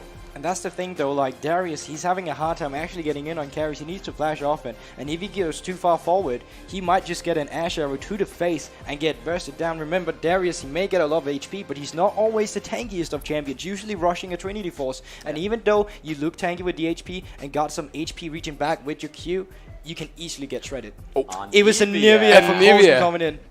Well, this is interesting indeed.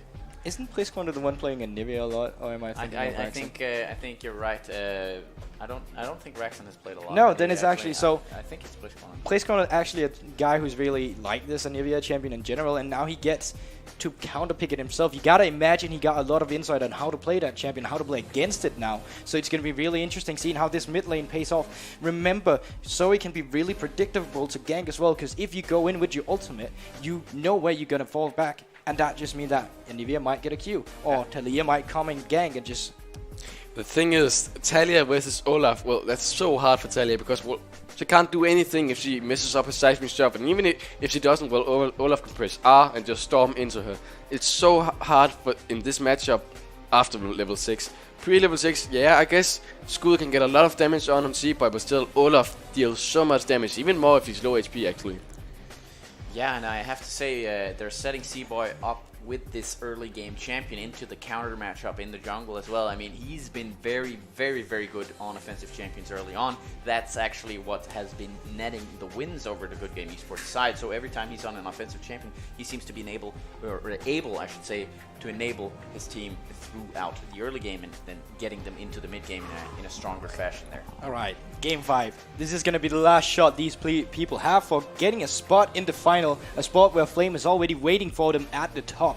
So, like, what do we got coming into it here? Because we got Zion on the other time into Darius, and we have seen Nihus stomping over Soul all this game series except for the last game. So the question is, how are they going to play this matchup? Yeah, it's certainly going to be interesting. We do have the 2 compositions locked in, certainly. And I mean, guys, you know what I'm going to ask. And I'm going to ask you this the final time during... Fifth and final. I went fifth with and final time, right? And you're going to have to pick whichever side you want to talk about here. But you're going to have to talk about the win conditions that they have drafted for themselves, these 2 teams, in the final game of the night, evening, day, whatever you want to call it. Go for it, Sir Palle. Sir Palle. Okay. Well, Darius was assigned as an obvious counter pick. Darius does so well against Zion. It's like statistically, I think it's 60-70% of the kills in lanes actually goes to Darius. I know you shouldn't just rely on the solo queue statistic, but still that says a lot. And we have seen Neos just straight out outplay good old Salt. So this might be a good win condition this game because, well, a fed Darius doesn't really matter if you're against carries because they can't kite if you just slam dunk them with a flash. However, the engage on Singularity is still really, really good. There's Natalia with Seismic Shelf, and there's still with the Rakan with the Grand Entrance and Quickness. So the engage tools are still really, really good, and actually also a lot of wave clear and Coulson. So I like this comp, and I don't, because Skull, he didn't really show the best Talia in game 1, and he really needs to step up his gameplay as he did in game 2 and game 3. You can trash talk him after. Give positive. We need the positive sides here. Win conditions. Positive sides. Get picks, or make sure that Darius gets ahead, and make sure to get the split push come. Because if they group up and try to go for picks, try to go for towers, well, they have Anivia to defend the towers, and make sure that Darius is enabled to split push in the side lane. That's it? That's it, I think. Alright, great. So, yeah. Salt, not in the best of matchups, but he is supposed to just be signed, force some CS behind, and then he's just supposed to be a good frontliner against this Singularity team, because we saw Skull before in this Talia not doing the best on it right now, and we are getting kicked out of our client right now. I'm waiting for my producer to give more information about this. So as it is right now, we are still going to talk about this, because Talia, in the end, I mean, she still falls behind. We did see Skull, and now she's in a bad matchup again. Seaboy on Olaf. I think we did see a ban on Olaf towards him in the beginning of the first game, going all the way back here. So also a champion that they are afraid of when they picked Talia, but they couldn't afford to ban because he was so dangerous on Kha'Zix as well. So there's a lot of pressure coming up with that jungler as well, favoring Seaboy. At the same time, we got Zoe. We got the counter pick for Priscorner in mid lane, and he knows how to play against Anivia. He's done it so many times before. At the same time, bot lane, and we can yeah, it seems as if that some of the masteries have been not properly set this time around again. Come on! As we spoke about before, these are very illiterate players. They're not able to read as well and put together the masteries the way they should. So we're just getting the remake up and going here. A little bit of an extension of the juicy sweetness that is waiting for the 5th game to actually be executed here. But I do believe that on the side of, what are they called, Singularity, they're going to have to channel their inner Night's Watch. They're going to put up a lot of walls in this game here. Sorry, I'm going to have to get us into the lobby. I know this is awkward, but keep on going. Inner Night's Watch, I like it. What about Trump? Yeah, you could have said something with Trump as well, but you know, let's not get too political. Exactly. Yes, just 9/11 jokes are okay, though. We were talking about birthday. My birthday, sorry. Either way, the champs leg remains the same. Something I want to talk about is the Anivia. It seems like a really positive late game insurance for this team, right? They want to enable Nihus to the split push side of the game, even if they fall behind. You can stall so heavily with the Anivia. They do have the Olaf to counter this though, and it seems as if, at least from my point of perspective, they're going to play towards the bot lane again. They have the Olaf for the tower dive, they have the Braum for the tower dive, they have the Asher for the tower dive, and they have the priority in the mid lane, at least in the early game. So I should suspect Good Game Esports actually playing heavily towards the bot side here and looking to tower dive very early on in the game. I mean, they can easily go for Anivia because does that bubble land on Anivia and you got Olaf coming in? Yeah, she might have an egg up, but you're freaking toast or omelette, as you want to say when it's an egg. Instead, if you get run down by this Olaf and Zoe, because the damage is still going to be so high when it comes in from it. And I hope you guys are ready for watching the third draft phase of the evening for Game 5. That's just how hyped we are about Game 5. We want to see it so many times. Yep. And I didn't want to go home before midnight anyways. No, me neither. We're nocturnal in our nature, of course. So we're going to get this Game 5. We're going to start the champ select once again. We're going to see the same things all over again. It's kind of a deja vu. Don't worry, people. You're not in the Matrix. And even if you are, you're not the chosen one, most likely. So take the blue pill. Be happy about the fact that you're going to get to see some video games riding across the screen here. The thing is, Anivia can be quite good against Olaf because of the wall. Yeah. If Olaf doesn't have his flash up, well, he can't do anything about the Night's Watch. Oh. It's just a wall, and he has to walk all the way around it. And when the wall gets level 4 or 5, that's a big ass wall suddenly in the lane. Why? Why? Get ready for draft number 4. We're gonna. It's just symbolizing all the games we went through today. Game 4 kind of quick, I guess. I don't know. It was Hungry Panda who left. Hungry Panda who's getting back in now, who could symbolize him dying and then resurrecting and coming back as the chosen one. Rising. It could be we're getting back into the game here. And Lou Bega, he didn't get it right with the first 4 Mambos, but on number 5 there, he got it right. Mambo number 5, obviously. We're getting back into the 5th champ select, almost, sort of here. The same bands are coming in, and I hope we're going to see the same champions being locked in. Otherwise, we're going to get to do it all over again, people. Let's get some excitement here, for these picks are actually great, okay? I know that it's the same time we've seen this pick, but I can't wait to get it actually into game in this. Because Anivia Wall, it actually extends the soy bottle just a little margin if you knock it through. So, which is also why I can see it as a counter. Because Anivia, if you suddenly use your wall in a team fight, like, you just giving Zoe more space to work with. Like, get that bubble out of there and just annoy your freaking enemy. Yeah. And, like, Cyan, I know it's against Darius, but once he gets his items ahead, once he just sits down on his turret, he can potentially just stay there and not get killed. While saying that, if Talia just comes up and kills Cyan again, remember that Salt did get first blooded against Talia when they picked this Cyan the last time. He really needs to play passive and just beware of that wave manipulation in the top lane. Yeah. Remember Cyan, Thomas the Train, he actually gets stopped by the wall of Anivia if he ults in. That's also something that's really important because a good engage tool is actually Unstoppable Onslaught, but that's hard to hit if there's suddenly a wall ahead of him. Yeah, exactly. All these little things can be really important in the game. There are a lot of fun things countering each other back and forth. You said the Zoe has the potential of throwing her trouble bubble across a farther distance because there's a wall up there. But you can counter a lot of the science stuff as well with the walls there. I definitely agree. But a lot of engage tools coming in from both teams, I should say. Well, maybe, I guess, a medium amount. You have the Braum, but that's mostly disengaged. Ash Arrow is definitely what they're going to practically play against, or for, on the Good Game Esports side. I don't know why they're hovering, but probably the masteries are not set the way they're supposed to be. We get the lock in here. You have 1 minute now to do those masters. As soon as the last pick's come in, that's 1 minute. Do it. Do it. Remember, guys, when you're watching, stay hydrated. Guys, we're not even sponsored by Ecuador. You need Red Bulls for that shit. Ecuador, if you're... Stay hydrated. Stay hydrated. Not sponsored, by the way. All Alright, yeah, so let's talk about the respect coming in from these laners of Singularity. You got Cleanse on Kozen on Anivia. You got Cleanse on Rakan. Possibly going on Seal Spellbook on Rakan to swap back and forth around this. And you do see Teleport again once coming in for Archu with the heal again with Braum. So you are really looking for just this safe laning phase. As soon as you get poked out on Ashe, just recall, TP back. If things go wrong, you can just heal with Braum instead and disengage with the Unbreakable up instead. So you are really safe down in this bot lane, even though you're against the Lava spot lane. It's going to be really interesting, and it comes down to these micro plays by the different opponents in this bot lane.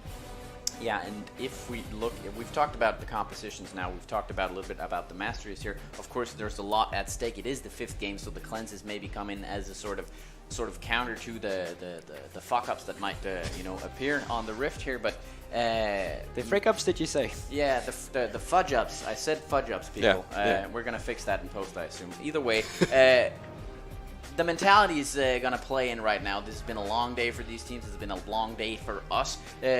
What sort of style do you think we're gonna see here? We're gonna play slow, both teams, just to wait around. anticipate maybe the movements of the other team a little bit more, not playing so fast, or they're just going to go fast and hard and throw everything in there? As I see it, down in this bot lane, you don't really have a kill pressure on GG until you hit level 6 against this Lovers bot lane.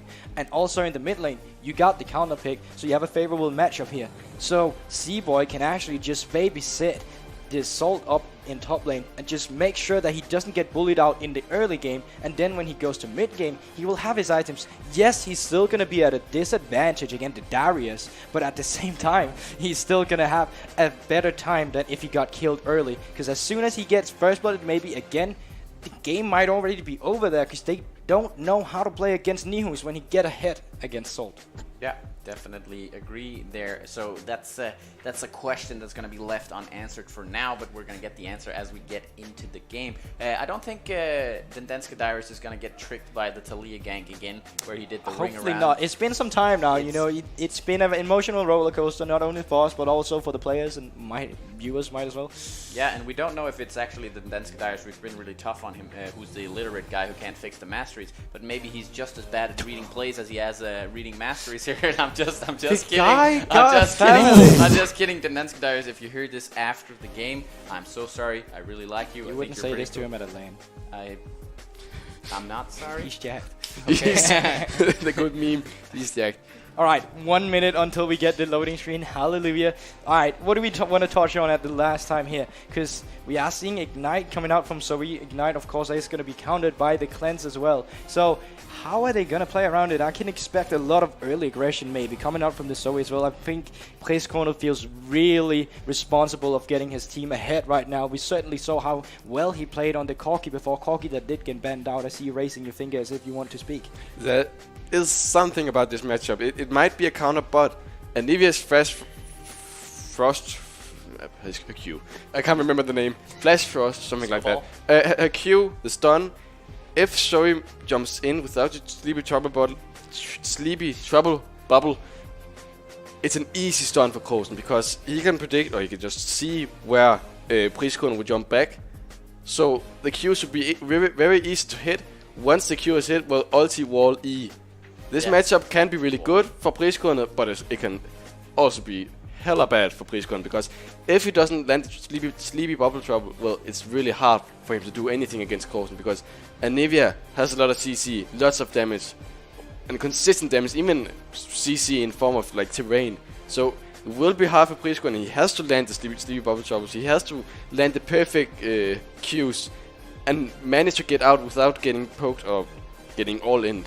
Speaking of something else, like Hungry Panda still did go with the Guardian down here in the bot lane, which means you're going to have no exhaust, you're going to have no ignite potentially coming out from this Rakan. So you're actually playing for your early game here. You're trying not to get caught, you're trying not to get caught in the mid game as well. You're sacrificing everything in the early game for the mid game here, and I think that's crucial, because you got the Guardian, which means you still respect your enemy laners, even though they may be a deficit at this Ashe and Braum lane, and you got the Lover spot lane. So really respectful coming in for Hungry Panda, of all people, who's been playing like, I don't even know, he's just going to ham this whole series. Yeah, and what's more important, guys, is the actual fact that we're finally getting into the Game 5 here. We get the full-on experience in this best of 5 here, so make sure to call out who's going to win this determining factor 5 game. I didn't say that properly, but you get what I'm saying here. Who's going to get to the final Singularity or Good Game Esports? Let's get into game, boys. Spam Twitch chat, please. Spam Twitch chat.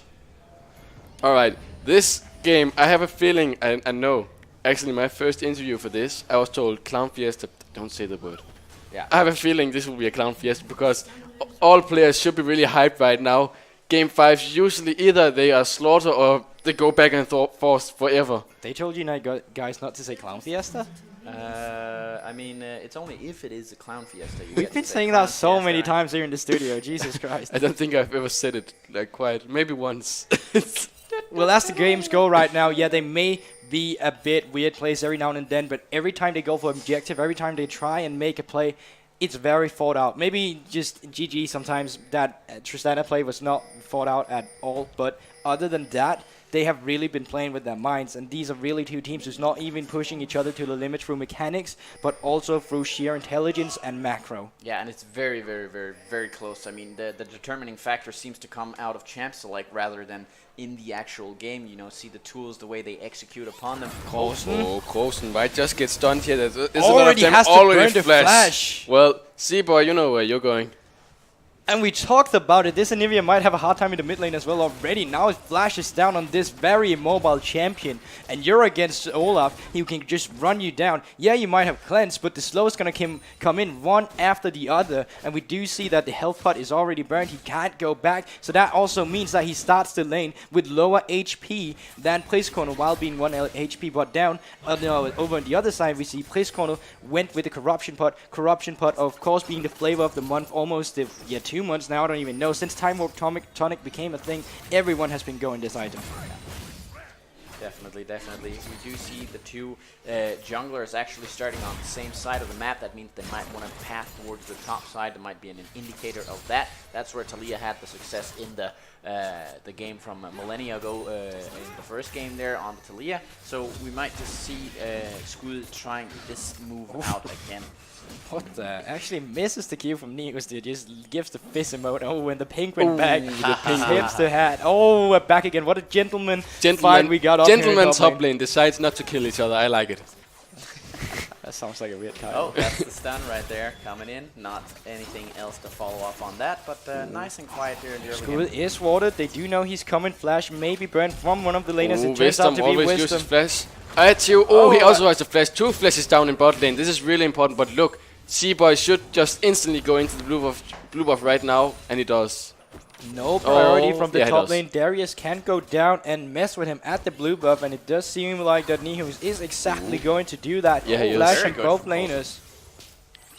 And look, this is actually what we're talking about. Krosen can actually deal a lot of damage on the Priskorn, especially before level 6. And look, Neos is actually in trouble right now. He does a flash, the popcorn is out, never mind, he gets taken down. Red buff is on, the slow is on, Sleepy Bubble Trouble doesn't quite hit, and he has to flash already now. Priskorn does get some good damage off, but Seaboy without flash, he did get the blue buff. Yeah, he does get the blue buff, but has to expand his flash for it in the end. So an flash exchange for the blue buff, will it be worth? Only time will tell. It flash probably apprehend won't. onto Seaboy. This is definitely first blood right now. Of course it goes to Neos.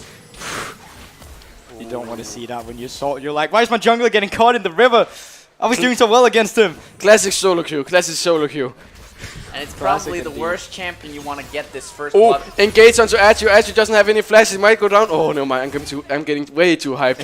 But 4 holy minutes cow. into the game, 2 versus 2, nothing's gonna happen. Oh, amazing play by Krosen. Perfect wall. He does a flash over. This is definitely second block going down to We school. are the watchers Krosen's a on god. the wall. All right, very well played here from Singularity and Skule.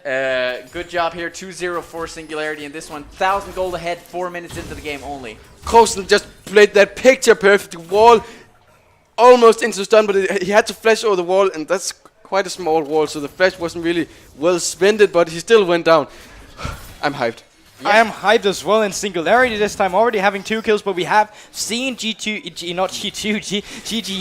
multiple times fall behind early and still come back through sheer macro. And we do have champions that are really good at playing around with macro. You do have Zoe who can get a pick, you do have Ash Arrow, and you do have Wisdom on Braum who can set up multiple picks. So you're definitely not out of the game, but definitely a momentum you can ride from the Singularity side right now. Very good stuff indeed for our commentator and for the viewers back in home in the living rooms. I'm sweating. I'm sweating. All right, but beyond that, they get the 2-0 right. It's calming down a little bit now, returning to their laning phases. A teleport coming down here from the Ashe to the bot lane. Good game esports, they might want to calm down a little bit here, try to gain their footing back in this game. Olaf is an early game champion, and he has the actual farm advantage over the Taliyah. The Taliyah has just prioritized ganking here from Skule, and so far he has been very successful. So you do see the boot start coming out from this Ashe, and that's because you want to run out from this Rakan W, who's really easy to dodge when you actually have the movement speed and the correct positioning for it. They have no vision of definitely Skule. going Branding for it. into both of them. There comes the seismic shove. It does hit. Atu definitely goes down. Will dive Wisdom. Another one. Still 1 kill. 3-0 for Singularity. And Skule definitely having a redemption story on this Taliyah right here and right now. No level 6 on on Priscorner yet, and Krosen is running it down. The one flat after the other stun lands. But he's out of there. Holy hell, he's really doing Holy well on hell. this bird here. Not paying dividends to Zoe pick right now. Actually, he's being chunked out every time he's in the lane. Screw it. No flash on Pris. No flash on Pris indeed. And Yeah, and he's that out! School gets killing spree. Foe. School is playing out of his mind. I didn't like his Talia pick. I'm stupid as hell. Meanwhile, Zebra goes in. He has Ragnarok. He's level 6. He deals so much damage. But look, he might go down. Shut down. No mana. He has no mana. There's no mana. Zebra might go for the kill. No mind. He doesn't. No, what? He is committing. Krosen has no mana Direct at the all. camera. Get us back. Oh, will he get it? He has no mana. This is so close. Get the popcorn away. Who's gonna get it? I think Zebra will get it. Look at the attack. TP's coming in coming now. for news. But the popcorn. It's way too late. It's way too late. He did get close. And news doesn't TP into it. What's going on? The one play after the other here, and we do see News actually having to expand the TP here, and that just means that this sign in the top lane can calm down a bit. If he ever gets low, he can surely TP back and just go to lane, or he can make a plane with his drifting ultimate down to the bottom lane if it's needed. You do have an Ash Rival coming up, and speaking of bot lane, they are making a rotation right about now. There's an ultimate ready for Salt, and there's no flash on Nihus. They are looking for getting a pick on him and potentially getting first brick tower.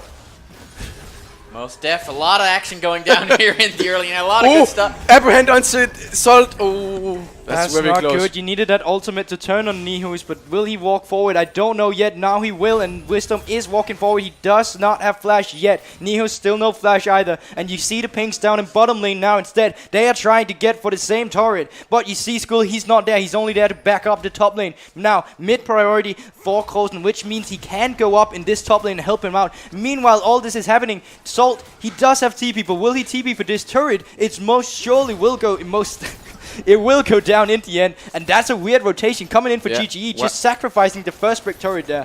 Why did they? What? I don't understand that I rotation don't- that much. I do understand the play. They were trying to set it up with Sign and his ultimate there, and potentially getting the first blood turret, getting Nihus caught off guard, but he does get pulled in by the Apprehend before he can wait, before the bot laners show up, and that just makes the play go out of control. Yeah, not really ideal for him here. It backfires heavily back in the faces of Good Game Esports, and they're actually almost 2,000 gold behind, 1,500 more, like 8.5 minutes into the game. We had a comeback mechanic from Seaboy here, but it's going to take a lot more than that, and maybe they just want to even out the game slow and steady here, and they don't actually get to play for the tower dives as well with the Ashe. Of course, they can do it in the top side, but they had such a nice setup for that, actually, but they don't get to use it. Also, look at the bot lane difference. Well, now top lane.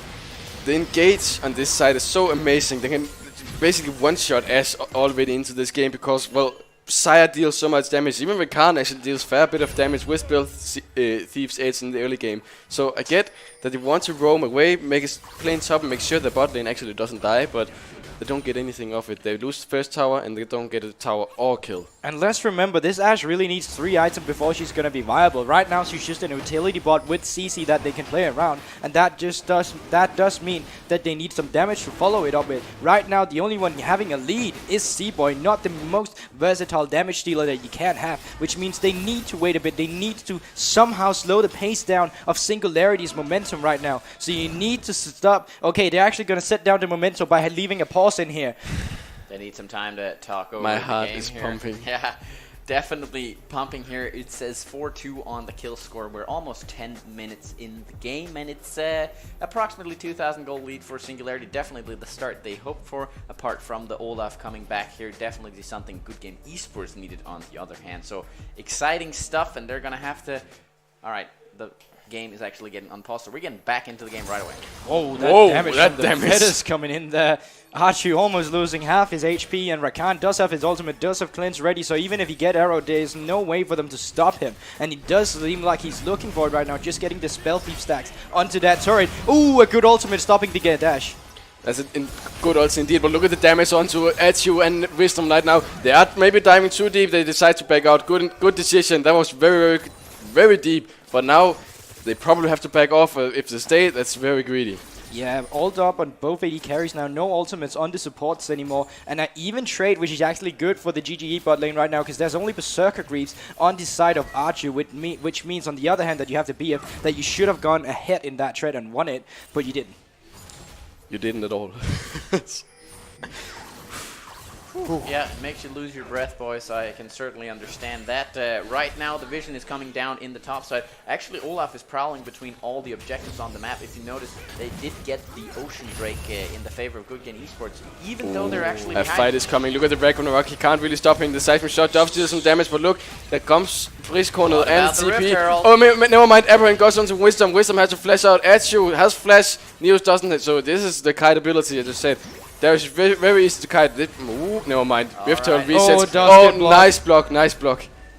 The Rift Herald did get reset. If they're choosing to go for this fight, it can be dangerous. You are playing against the Zoe. He can set up well with the Sleepy Trouble Bubbles, but it does seem like he's going to back off, go for the mid lane farm, and let Archer reset the top lane farm instead. And I think that's the most intelligent play you can make, because you are not the early game team, so it's really GGE showing that they know they can't always go for it, and they accept their loss here, and I really like that. Yeah, definitely. I also like that Seaboy is actually trying to get these sort of objectives down sneakily, because he really thinks he needs to fight them back into this game.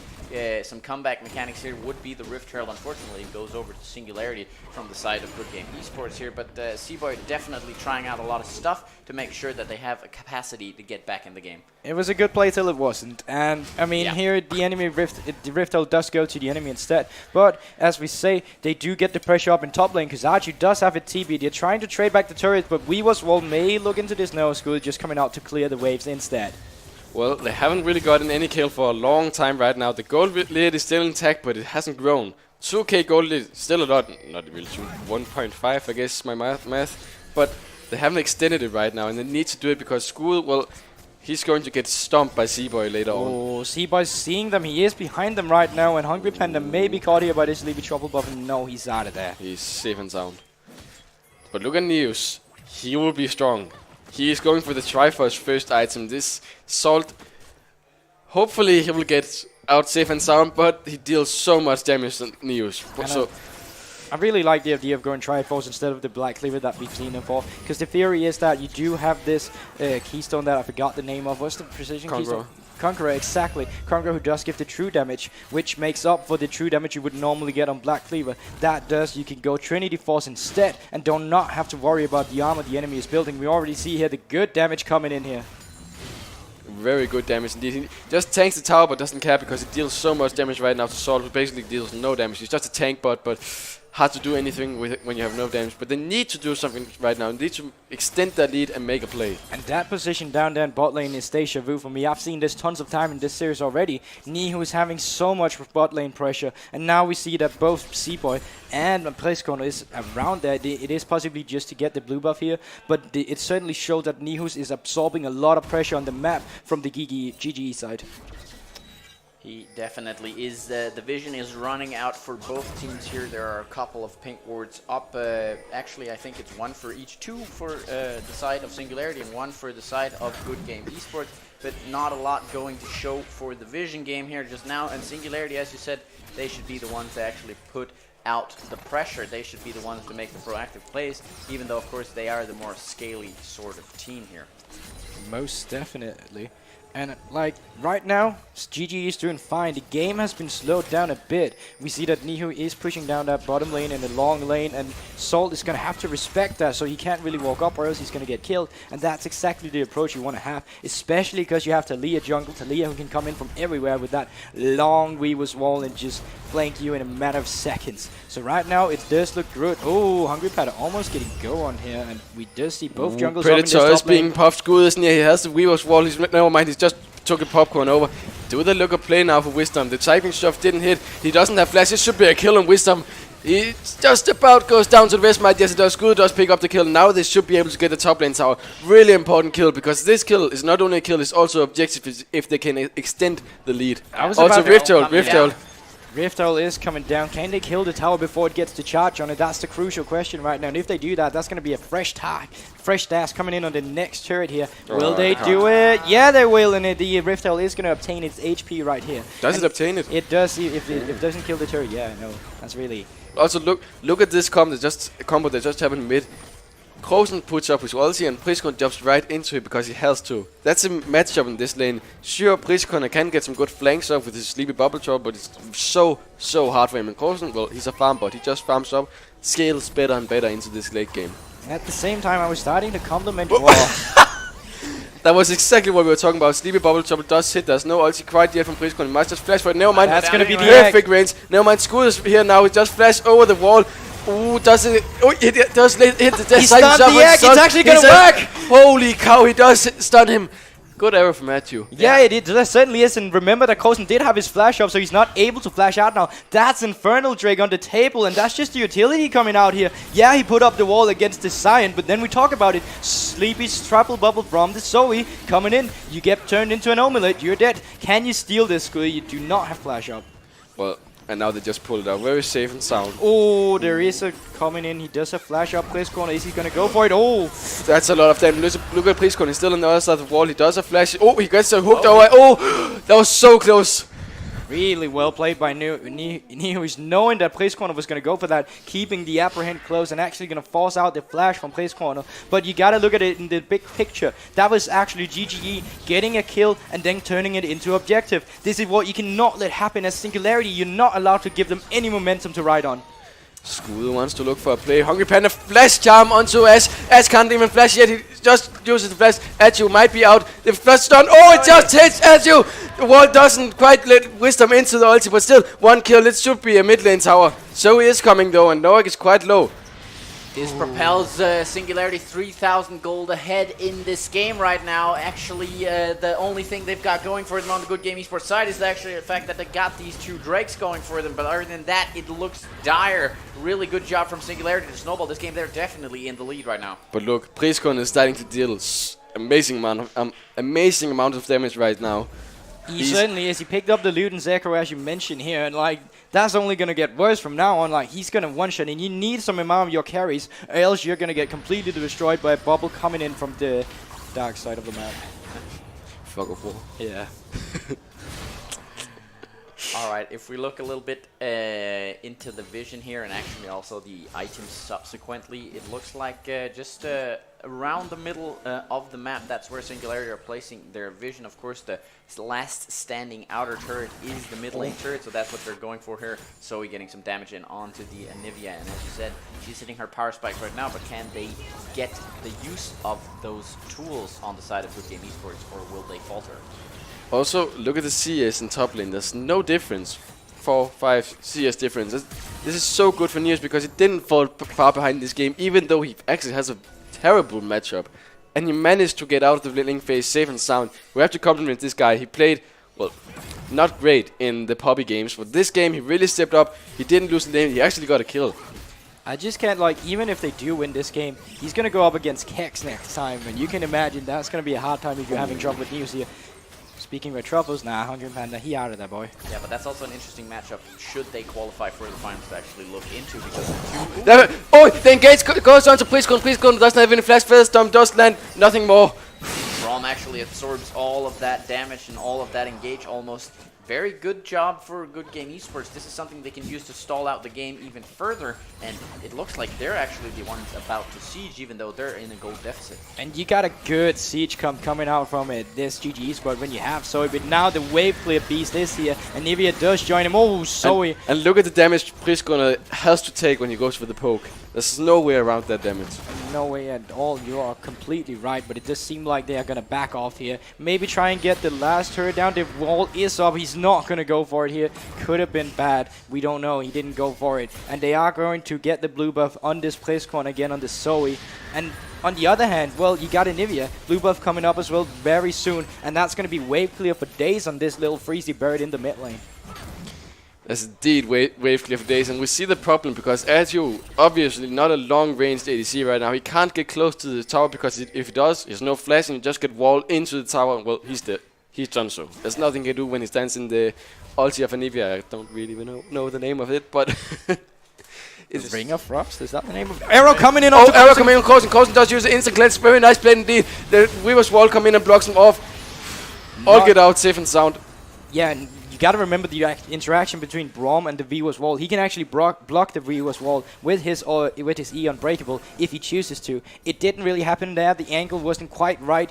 But it is both teams investing some ultimates, both in Arrow coming out, but also the Weaver's Wall from School. So that means that they do in the end get cleanse of a Coulson, which is going to be really vulnerable, because that's a key summoner spell for him in these fights. If he gets picked up by a bubble, if he gets picked up by an Arrow, he's done so. Yeah, but this oddly looks good for Good Game Esports as well. Actually, the last couple of fights, they get to throw out the ultimates from the side of Singularity, and I'm sorry we're laughing here, but I'm on my hands and knees. This game is really taking it out of me, and just, Game 5, a very intense game right now. Good Game Esports are doing everything, their damn best to keep themselves in this game. Still, actually 3,500 gold lead now for Singularity, but if they can keep absorbing and forcing out these ultimates without the lead ballooning in the favor of Singularity, they can actually get a comeback in this game.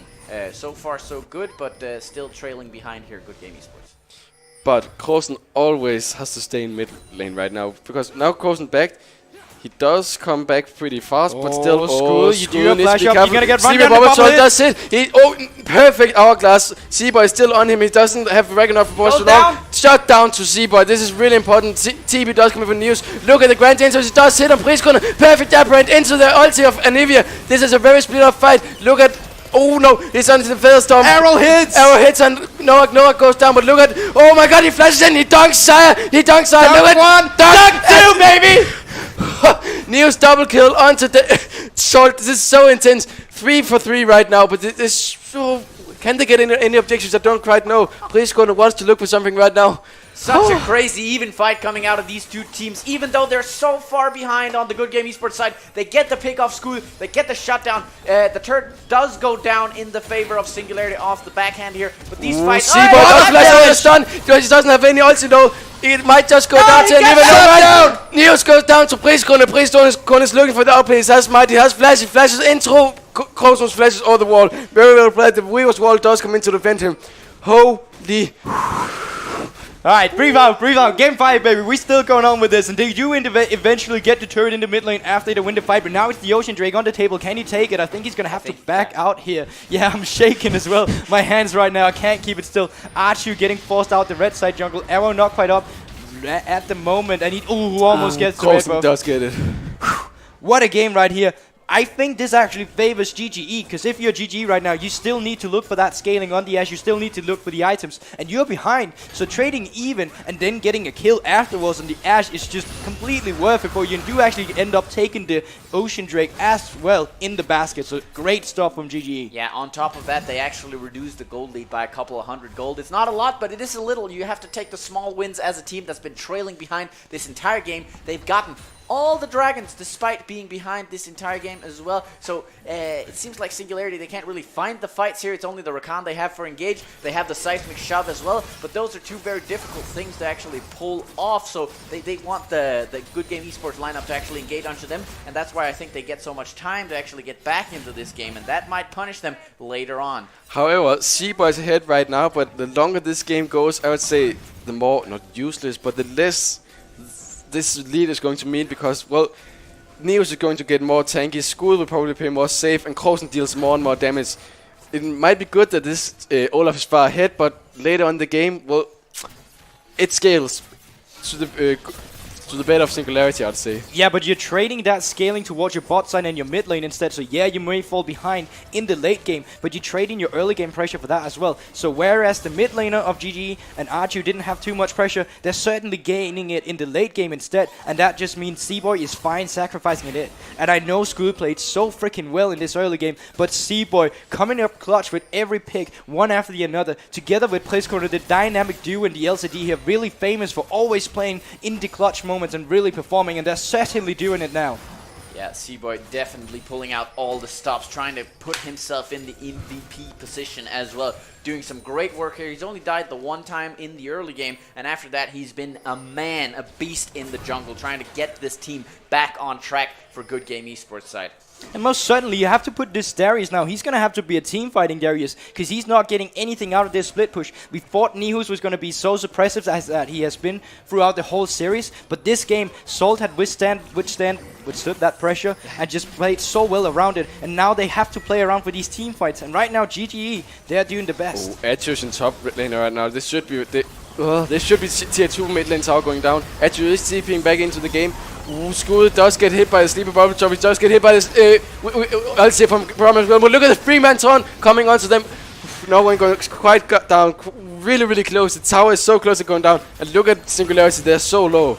They're all so low, and it's GGE right now. They're fine with this. They can siege this. Skull is having so little HP. They might push this next minion wave towards the second tier turret in the middle lane, or they might just use it to get some Baron clear. There's a trouble bubble landing onto Place Corner.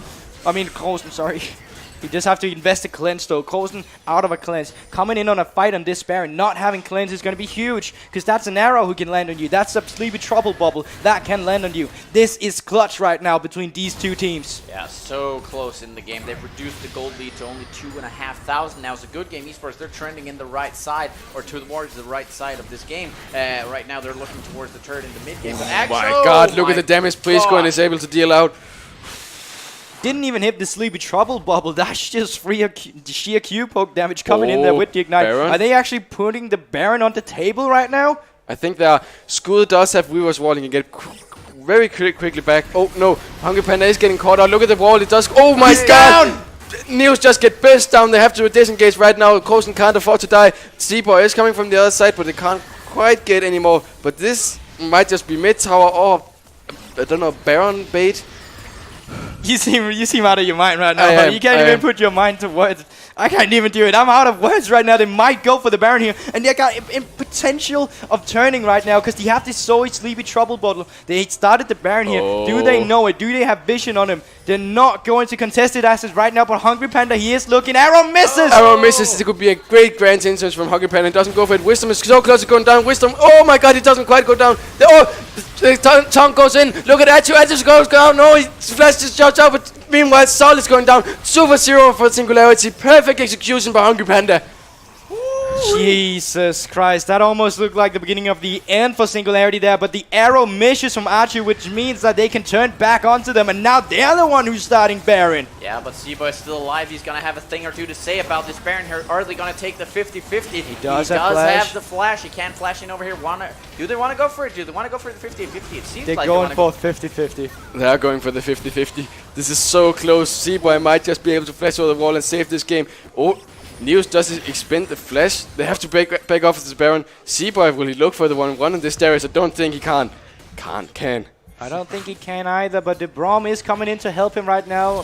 He is up with his ultimate. He's going to have to expend it soon. Grand Instance just come in. Wisdom might be a sacrificial lamb. Yes, it is indeed. He just get burst down instantly. Meanwhile, Priscon wants to shut down Krosen. Krosen so close to Dynamite. He goes to the shield. And meanwhile, Priscon goes down. Doesn't even have to, what's it called, flash out of it because he can't. Priscon expended his fake flash to get into that, but he didn't even use his real flash to get out, and now that's Baron on the table for him. Seaboy is still up, but there's no flash on him this time. Ragnarok's still up, so he can't just run in there if he pleases. Arrow almost up. Arrow just came up. They're turning in. Grand Instance might come onto it. Salty definitely does. He should go down. He can't get it out. He does get a decent unstoppable onslaught, but he does get down. I don't think they can Baron anymore, but they do get so many kills out of this. Yeah, I don't think they can Baron anymore either, and it does seem like they're going to get the mid lane turret instead on this side of GGE. And also, the next Dragon is spawning in 7, 6, 5, and it is going to be really exciting to see what break that is going to be. If it is the mountain, that is going to be crucial. It's going to be the Cloud Drake. How anticlimactic on top of all this tension here in this game. The Baron does not go down. They dance back and forth on the Baron a lot of the time here. It's a 4,000 goal lead now in the favor of Singularity after all those kills going down towards them. But Good Game Esports, they breathe a sigh of relief because they do get to deny the Baron here after a couple of mismatched plays probably from their side. They baited the Baron a bit too long and they get caught out in the end there on the in the beginning of this entire seance here. The next dragon should be Infernal Drake. No, shouldn't be. No, Infernal Elder Drake. So Elder Drake, yeah. They have 4 dragons. If they can manage to get the Elder Drake, well, it would be really, really good. But Holy cow, they have to survive Hungry Panda's amazing engages and Krosen follow up with his ulti and the wall. Well, we are close to having an Ash who's going to hit that 3-item power spike. He is opting into that Hurricane, which is going to put slow onto multiple members on Singularity Gaming or eSport. I'm not freaking sure anymore. All I know is this is a great game, and it's tense. It's tense as F right now. I don't even know what to say. They're going to look for it. School is trying to keep his division defended, while C-Boy is trying to get some defensive vision in so they can walk safely up to this Baron. And that's definitely what they need. Because right now, when you're GG, you don't want to walk into a dark pit. You want to have vision around it. And now you send it Salt down in bot lane. You're investing 4 members of your team to go there. Oh, if that probably would have hit, that could have been crucial. His items right now are so good. He's not towards and Rapidon's Death Card yet. He's opting into the magic penetration through the Morello Nomicon. Yes, and all the vision being invested around this Baron pit here from Singularity. They have 3 pink wards, so much in the vicinity. And Oh god, Weaver's wall going towards Etsu. Etsu tries to recall. Can he get? Oh, he might get return kill on School. Meanwhile, Krosen flashes in. CB is coming. I think this should be a cancel. No, never mind. He does actually commit. Sol is in the midst of it all. He does have flashes. Does have unstoppable onslaught. Look at School is so low. He should be able to go down there. Never mind. The Glass of Fish doesn't hit, and he doesn't die. Now, look at Wisdom now. He's getting chased. He has flash. He flashes out. Noak! Noak might kill Briscoe. No, he gets slowed! Barely, just barely Good Game Esports gets out alive here. They lose 1 player, and again, it's these AD carries out in the side lanes, you know, dancing with danger. This time, he doesn't dance at all right. He gets the moves wrong, and Atru goes down. He has a teleport, but it is going to be a Baron burn down here. They do have the Smite fight ready and available. No flash from C-Boy, though. They're jostling in. C-Boy is moving in right now. They wall him out. Never mind. He goes on. Oh, form knock up! Meanwhile, C-Boy is going down and takes Wisdom. Wisdom going to go. This is huge. Jesus Christ, please, Connor, are you kidding me? Saving the team right here. Baron goes in favor of GGE. Wisdom, can you get out? That is 4 members with Baron buff on GGE. With the next Delta Dragon coming up soon. That's huge for Good Game Esports. Clutch coming in with C-Boy and Please Corner, once being the backbone of their team. This is so freaking crazy, people. They get the actual crucial steal here. They keep themselves in the game. Still a 4,000 gold lead for Singularity, but they don't get the Baron. Actually, I don't get to see how many people get the Baron. I think it's 3 people on Good Game Esports, and they have the tools to actually stall out this freaking crazy game. It was the bait all along. Archie was like, don't worry, guys, I'm getting caught in top lane. They're going to start the Baron, and you're going to steal it. And they do. And we do have the magic penetration items completed on Place Corner now, which means that he's going to do even more damage. This is an insane game, and it could still go both ways. No one's out of the fight. Singularity Gaming still 4K gold lead ahead, while GGE is at 51 right here. This is exciting. Yeah. Let's calm down, or calm our tits a little bit here. They have the I can't calm my tits either, but I'm trying to, damn it. They're engaging onto Wisdom. Wisdom does use his Glacial Fisher at shoes, maybe with the focus as a flash over the wall. Perfect wall here for Krosen. Oh, Sleepy Trouble Bubble. Sleepy Trouble Bubble. Then Brandon starts hither. Atsu can't get out. He has no flash and dunks down by Neos. Holy cow. I just jumped on all the cables. Alright, the fight continues to escalate here. It's not ideal for Good Game Esports. Darius does not go down. Wall comes in from behind. 2 people dead from Good Game Esports. They don't get to utilize the Baron. Darius might just go down as well. The sign is not as tanky after all. He goes down. Krosen is godlike in this fight. The bird is the freaking word in this fight. 19-8 in the kills. Looks really good for Singularity right now.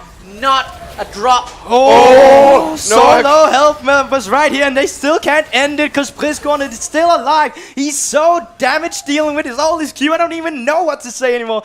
This game, it can go either way. It's open. It's open as a book right now because Noak and all the others dealing so much damage at the same time. If they get hit by the wrong Sleepy Trouble Bubble, they are out of here. I want to There's a word.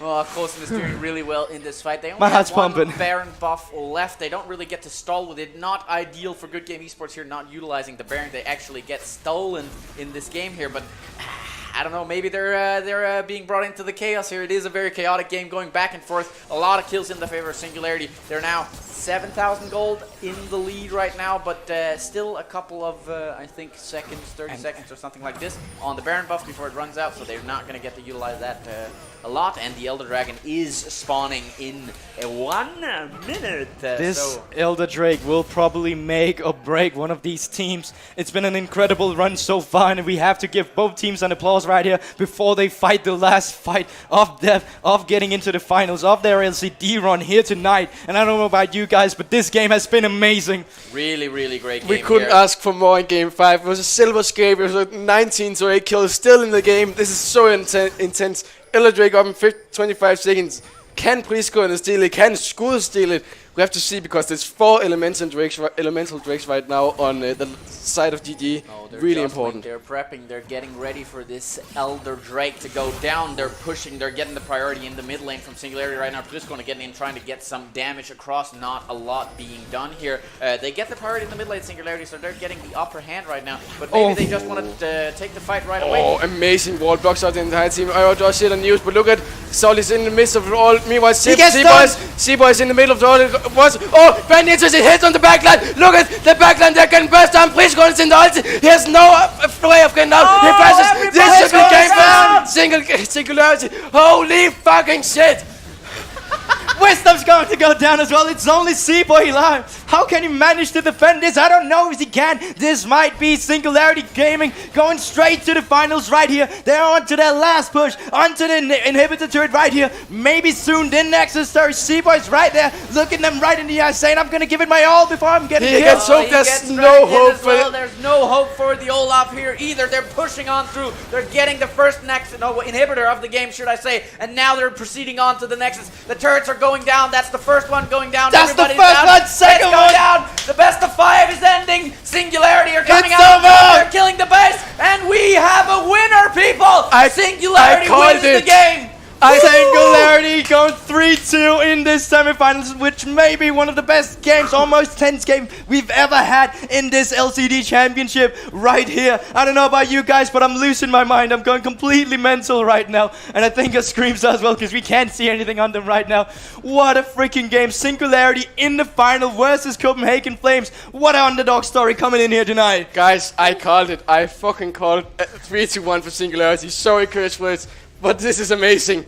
I mean, it was almost too hard to tell so close that this game was, but in the end, Singularity, they come out ahead. A lot of brawling in this game, a lot of chaos back and forth. Everybody's drawn back into. We get the Baron steal, we get the crazy fights, and now we're going to get some interviews with some of the players here from Singularity. I guess we're going to have 2 people step out. I don't know who wants to do the interview here.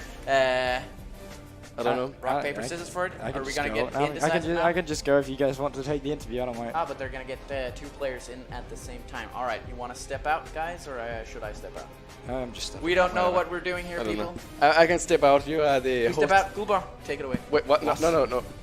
Yeah, we're gonna have. All right, hello, Got it, stream. sir. It's me. Jesus Christ, what a freaking game. Are we doing this in English or Danish? Let's Alright. do it in English. Hvem er det, jeg har med mig? Jeg ved, du er coach i hvert fald. Coach. Ja, du er... And I'm the support. You're the support? Alright. Whew, Hungry Panda then. Yeah. Are we on? Are we live? Alright, great. What a freaking game. I don't even know what to say right now. What the frick are your guys' thoughts right now after coming out with such a game? Yeah. The games were a bit insane, but I think that we were the team that adapted better in the best of 5. Well, how are your nerves coming out of this? This is going to be nerve-wracking. These games, you go to game 5. This has been so close. How was the view from a coach point of view? You couldn't be in the game. How was it looking at your team? You're just like, you're sitting there, like you can't do anything. You're just praying and you have faith in your players. Like, that's what you gotta do. Alright, so we had a lot of different drafts composition coming out from this game today as well. We did see that the Urgot pick has been really favored both by you, but also by the GGE. What do you think is the strength of this Urgot and why is it so good? Like, we know the strength of the Urgot, and it's because it's so versatile. You can use it in mid lane, you can use it in top lane, it can be used as a tank, it can be used as a carry. Like, but the reason why we actually got surprised by the pick was because we looked on the statistics from the enemy and we're like, wait, nobody plays Urgot for them, so it's only going to be our pick. But then they suddenly, in game 4, I think, decided to pick it up and play it against top lane. Especially game 4, because you guys, like, let's be honest, Nihus was stomping Soul all the time up in the top lane. Were you guys taking this into consideration? Was it play for top side, or did you really often play for the bot side? What was the mentality coming into this? we decided that we wanted to like leave Nihus on an island because he's just overall an insane player. All right, great. So Bamboo Muncher, you as well. You really liked the Thresh pick and it actually got target banned out against you again. How did you feel on that Thresh? Because we were kind of like, we felt like it was too offensive because, let's be honest, your first Gragas game in game 1, sometimes you had some questionable mistakes. But on that Thresh, you were on fire. How do you feel about that game? I was actually expecting them to ban like Thresh, Spike and Nidalee for Scooter. That didn't come out, but the composition was really bad for Pike, so I didn't pull it off. But I may pull it off tomorrow. And the Thresh is like my most constant pick. I can play it versus whatever, and I can win every time. So yeah, it's a really good pick for our team. Yeah, because speaking of tomorrow, who do you think had the better bot lane? GG tonight or tomorrow when you're playing against Gleason and Jensen Jr. down in that bot lane? What do you feel like coming into that matchup? I think that the Flames bot lane is one of the best bot lanes in this league.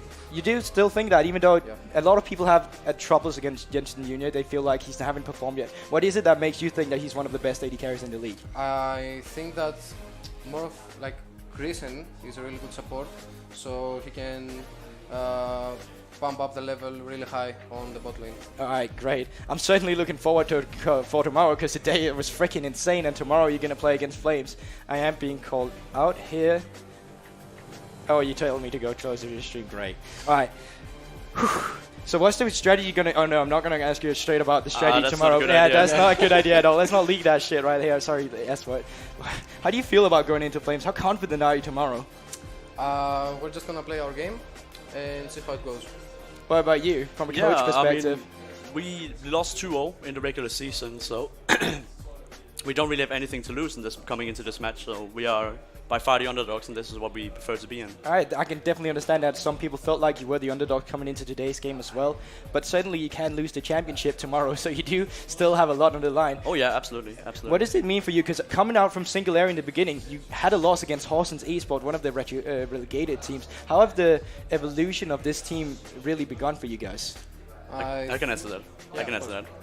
It started out by me joining the team, like the week after Horsens eSports, and that's how we continued. That's just how you continue. It's you alone who put this team together. Win condition. No. Can you confirm this? Yeah, he's a one-man army. Alright, that's great.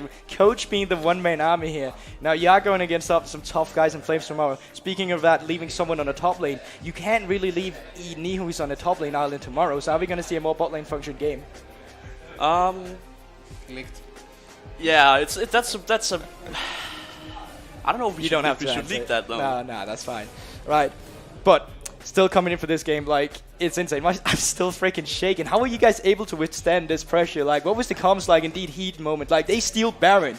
How do you come back from that? I mean, I had my flash up, so even if they get Baron, it's like Ash Zoe. So, you know how it goes, like, I just flash, Taliyah combos, and it's really free. Like, even if they had Elder and Baron, it would be the same. So you were just really looking for that perfect fight where you could flash in on the Ashe where she did not have your summon spell. And you played real respectful here. Coming into this, like, did you have a lot of nerves in the beginning? Because we did see in game 1 a lot of respectful plays, like heal in the beginning of early trades and stuff like that. I know it's a long time now. But did you really respect GGE coming into this, or did you see yourself as the better player? I mean, the first game was kind of unlucky, I have to say. And I look forward to improve my Gragas and yeah. Improve your Gragas. Well, you have to tomorrow for it if you really want to. I gotta say, you're an outlandish player. You're one of the few imports in the league as well, together with Noak. How has it been coming into a Danish team here in Singularity, just overall joining this team? Horst approached me in the team, and I liked the roster, and I thought that we could go like really high with this roster in this league, and now we're here, so I was right. Short and straight away answers coming in right here. I want to thank you guys. It's been some amazing games you've shown to us today. Do you have something you want to say to your fans out there? Can I talk in Greek? Go for it. Kaladara, ευθεία μόνο. Oh. Let's go. I don't know what it means, but it sounds good. Do you have anything to say? Hashtag Lee9. Hashtag L9. Alright, great. I got some toxic players beside me right here. Speaking of toxic, that fucker flamed me in solo queue some time ago. Wait, me? Yeah. No. That was before I became a caster. Oh, really? But yeah. Spicy stories. Talking about that, I want to thank you guys so much for coming out. It's been great seeing you here, and we're going to do the handshakes properly. No cringe stuff here. I'm so happy about that. But yeah, I don't know what to say. Thank you guys, and it's been a pleasure. I hope my producer follows this.